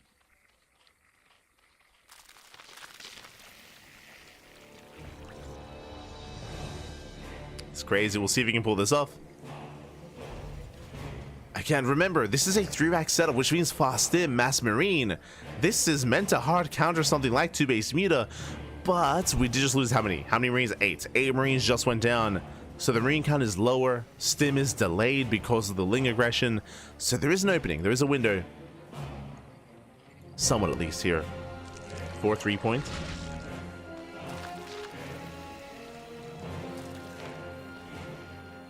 And there we go. 6 meters on the way. Scan reveals a spire. Oh, reveals everything. And behind this, we do have an eBay. Turrets are being thrown down.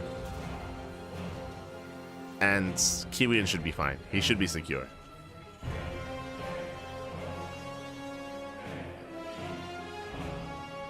He should be secure from here.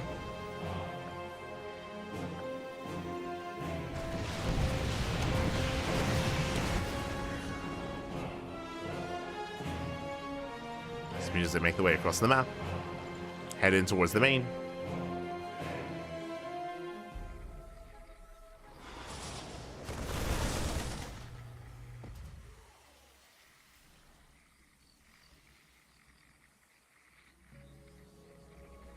And they're at least containing Kiwian, at least. Turret does go down. Down goes the turret. Marines, they pull away their stim. Gets one. Takes on 1 muta, I believe so far. That's sorry, 2. 2 mutas. For 4, now 5 marines. Okay, for 6, 7, 8. Oh my god, the marine count is getting lower. The marine count is thinning out. Another muta falls. Forcing out more marines. Targeting down 1, 2, almost 3 more mutas. Oh my god, the punish is real. Who trade back and forth. More Lings are rallying across the map. 3-point is committing. He's not droning. He's not expanding either. Yeah, late expansion. Late 3rd base. He wants to go for the kill here and now. There's no bunker. But there is some city. Yeah, the buildings that do deny some surface area. They create a choke point. It's difficult here to engage. We're just going back in. They attempt to.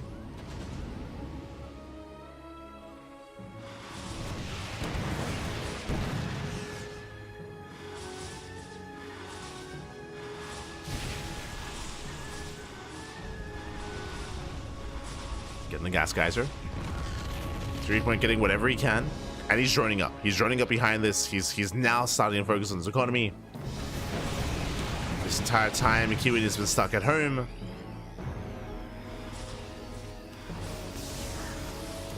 Oh my god, the bounces. Yeah, the glaives, they do get some economic damage. 4 SCVs.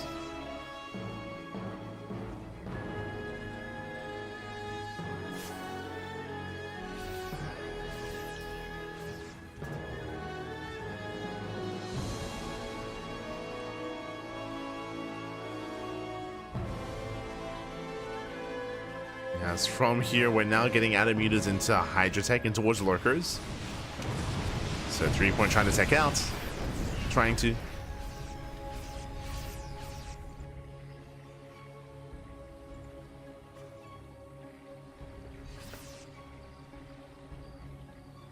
Well, Kiwian, he breaks free. Breaks free from his contain with Mass Marine. Remember, there are no Banelings to worry about. But they do bypass each other. Oh, coming from behind. Yeah, it does commit in. He stims. He does start a step back. Takes down all the Zerglings. Again, the Zerglings, they do nothing here. They just melt against the Marines. Mutas are exposed. And Mass Muta cannot fight this head on. Instead, trying to force back the army. Trying to force Kiwian back home. Scan reveals a 3rd. Reveals lack of saturation.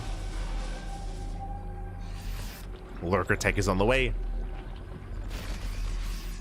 Again, 3-point has to just buy time for lurkers, and he's throwing down a wall of stack defense.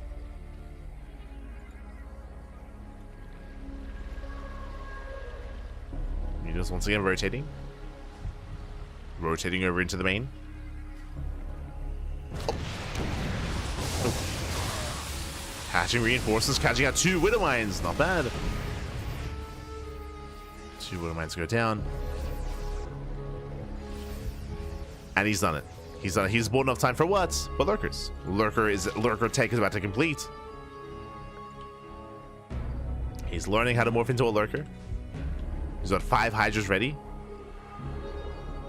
And you can see Kiwian still just kept busy by this. Still just kept at home. Leading out more Marines.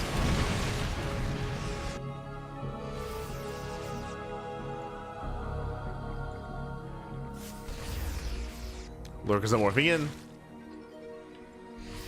Additional supply depots they do get spotted. Additional I believe it's 5, 7. 7 lurkers. Wait, no, sorry. That happened again. There you go, 4 lurkers left. Nice catch on the meters. And Kiwian, he just avoids the lurkers entirely. The eggs are so tanky. It's insane. Taking so many shots. But there we go, does make his way in towards a third, and this third base should be going down. There's no saving this expansion.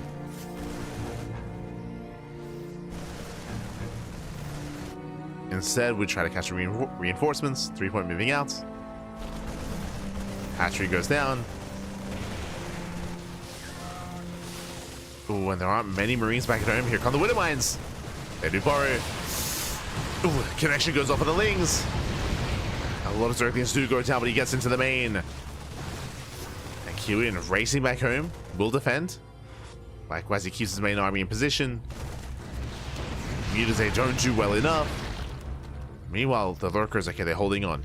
And 3-point, he defends on 2 bases, but he can't expand. Like how does he break out from this? He doesn't. He's contained. And Kiwian doesn't have to push up this ramp. Please don't. Please don't try. Don't try. Don't try to go up the ramp. Don't do it. 3-point has the high ground. I understand the power of Marine, of man with gun. I mean, 3-point does abandon the high ground. True.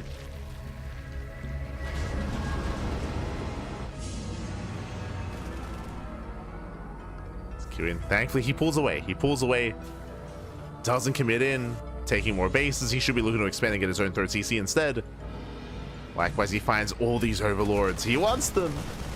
He's gonna get him. So many overlords for free. Lurkers, they try to break out. Kiwian, he was paying attention. Mass supply block. Oh, here come the lunkers.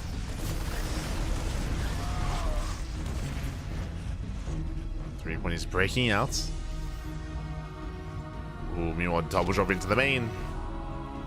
We can see 3-point researching overlord drop lords, eventual sacks.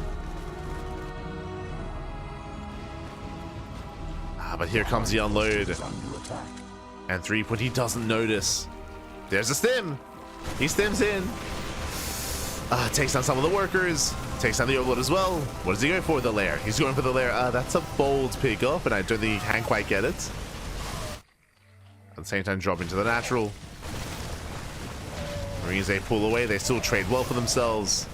Yeah, drop behind the natural, and Kiwian, he's done it. He's done it. He's just pulling Kiwian apart, pulling 3-point apart even. GG gets called. He does it, and Kiwian, TOP, he will claim the series 3-2, becoming this week's StarCraft Evolution League champion. GG. GG, well played, just pulling 3-point apart. Again, 3-point, he was crazy going into 2 base. It wasn't even 2 base muta. It was like 1.5 base muta. 1 base muta, essentially. Crazy build. Alas, we saw Kiwian, of course, did open up 3-back stim. 3-backs into stim. Really marine heavy composition. Props to 3-point though, because I was very impressed that he was able to buy enough time for lurkers. He bought so much time with his mutas, and he was able to get into lurker tech. Unfortunately though, despite getting into lurkers, he could not protect his 3rd. He could not protect the third base. He just didn't have enough to get in position to protect both the ramp coming into the third and the ramp coming into the natural. So alas, even though he protected the natural, the third base was exposed, went down, and he just could never expand. Could never expand from there. He was contained on 2 bases, did attempt to run by, did attempt to counterattack, but alas, he lost everything in the process. Was not worth in the end. GG. And with that, congratulations. Kiwian will claim the win. And I think that might be his first StarCraft Evolution League win, actually. Hold on, StarCraft Evolution League. There haven't been that. There's been 12 so far. There've been 12 of these events. But yeah. I mean, usually we see players like Shin, like Beyond, Hero, Dark, Threepoint. Let me double check here. Classic, of course. Classic has also claimed some of these wins. And we do see it. My apologies, Kiwian. This is his second win. His second win. He did win also on the 10th edition. So that was back in April. Back in April. Did win StarCraft Evolution League number 10 as well, also over 3-point, also 3-2. Also into the ace match, and he was able to bring down 3-point, then also brings down 3-point here as well. GG, well played. Very impressive performance here by Kiwian, flexing both bio and flexing mech as well. GG, well played. Shout out to 3-point as well, because you don't make for a good finals without a good opponent as well. Did also bring it all the way to the ace match. GG, well played. Ooh, a very, very intense back and forth here. Very intense, Pappy. Aye. Congratulations to Kiwian. And I hope you all enjoyed yourselves. Again, I'm sure there may be some people tuning in for the first time and seeing StarCraft Evolution for the first time. This is a game mode. This is an arcade mode, mod that has been around for a couple of years, but really kind of hit the international scene around halfway through last year. There was like a big Korean tournament, like a big Chijik like super event where the Koreans all took part, and then we saw kind of the international scene kind of look on over and look to get involved as well. Again, that was around like halfway through last year, and with that we've been hosting these events. I say we, shout out to Hyper1 for hosting StarCraft Evolution League, shout out to SC Boy for hosting Kung Fu Cups, shout out to the CIS community for also hosting their own StarCraft Evolution tournaments, and shout out to the team working behind the scenes, working on the models, working on the balance, working on porting maps as well. Exclamation mark SC Evo in the chat if you guys want to help out and support the team. They are the Team Kapulu. Team Kapulu, they've been working on StarCraft Evolution for quite some time, and there's a Patreon to support them for all the hard work that they do. So you can check out the Patreon if that interests you. You can support them there. Otherwise, tuning into these tournaments is the least that we ask. So GG, well played. Congratulations to Kiwian. Kiwian, he has been doing a lot of casting for StarCraft Evolution and clearly a lot of playing as well. Really well done, really solid performance there. And the StarCraft Evolution Championship is around the corner. I believe we only have a couple of weeks left before the league does hit. Sorry, before the championship hits. And yes, I have confirmation. The 14th, StarCraft Evolution League number 14, I should say, is the final kind of weekly, the final bi-weekly before the qualifiers and before the championship hits the field. That's where the best of the best players in StarCraft Evolution face off against each other. Let's go. And it's going to be an interesting one, especially because I believe it's going to be during the off season. I believe it's going to be post EWC, at least I would hope so. And again, typically, like, it's in the off season where a lot of players are actually competing in this. Players like Beyond, Hero, Classic, Shin. Right now, they're all focused and hyper fixated on StarCraft 2 because of the Esports World Cup. But after the Esports World Cup during the off season, that's when they actually branch out and actually take part in these tournaments. So we'll see. We'll see how they fare. We'll see how the competition is looking at the time as well. Otherwise, with that, GG, well played. Congratulations. Hope you all enjoyed yourselves. Hope you all had a great time. Again, it was a very intense tournament. Actually, I can set this up as well. There we go. GG, well played. With Kiwian becoming our champion once again. Twice in like a month, I should say. Not twice in a row, not yet. But otherwise, congratulations. Otherwise, we have our regular weekly schedule here. This was our only cast of the day. Stars Agora is going to be later on tonight. And I was going to ladder. I was going to stream. But this was almost a 7-hour cast. This stream has been live for just under 6 hours, but we were live for an hour before that as well, because the stream went down. The stream went down during our first series, so we had to bring it back. So this was a really long broadcast. This was really long, some really long series and really long games, which I appreciate, but again, I was going to ladder, I was going to stream, but it's quite late, and I would like some breakfast. It's 4 p.m. I was expecting to end like around maybe 2 p.m. at most. And I would like to get some food, like to get some breakfast, like to get some rest. So that's going to be the plan for me. And I'll just work on some VODs, work on editing, work on scheduling. But thanks so much. Thanks so much for tuning in. Hope you all had a great time. We should be back tomorrow with Kung Fu Cup. Kung Fu Cup tomorrow in 24 hours time from the beginning of this broadcast is going to be more StarCraft Evolution. More StarCraft Evolution League here over the weekend with Kung Fu Cup. Then we get into Masters 1 Open. That's going to be a Bronze to Masters tournament. That's going to be a more amateur event. We have Sparkling Tuna Cup. We have Fire Grow Cup. We have show matches as well. We have plenty of content, plenty of StarCraft, plenty on the horizon. As always here on the CranKy Ducklings. And something that's not going to be on our channel, that's going to be elsewhere, is Star Zagora. So do check them out. Do check out Star Zagora. That is a big offline event happening in Bulgaria, where the best of the best in Europe and even some Koreans are taking part. They're taking part, so do check it out. It's going to be a blast, and they're going to be hosting that event for the next 2 days. Next 2 days, plenty of content, plenty of StarCraft. Check out Star Zagora. Always give me the best shouts. Yeah, for sure. Shout to the boys. The Team Caprulu boys. Shout out. Otherwise, thanks for watching. Thanks for the support. We're going to be wrapping up here. Again, you can support us and follow us on all the socials as well. Check out our VODs on YouTube. Exclamation mark YouTube in the chat to check us out there as well, as we do stream on both YouTube and Twitch. We upload on YouTube on a daily basis. Plenty of VOD content on YouTube. Otherwise, I'm going to go get some breakfast. I'm going to go get some food. Thanks for watching. We'll see you next time. Ciao. Papi, ciao. We'll see you next time. And we'll see you tomorrow for some more StarCraft Evolution. If you enjoyed, see you tomorrow for some Kung Fu Cup action. See you then. Ciao, baby, ciao. See you then.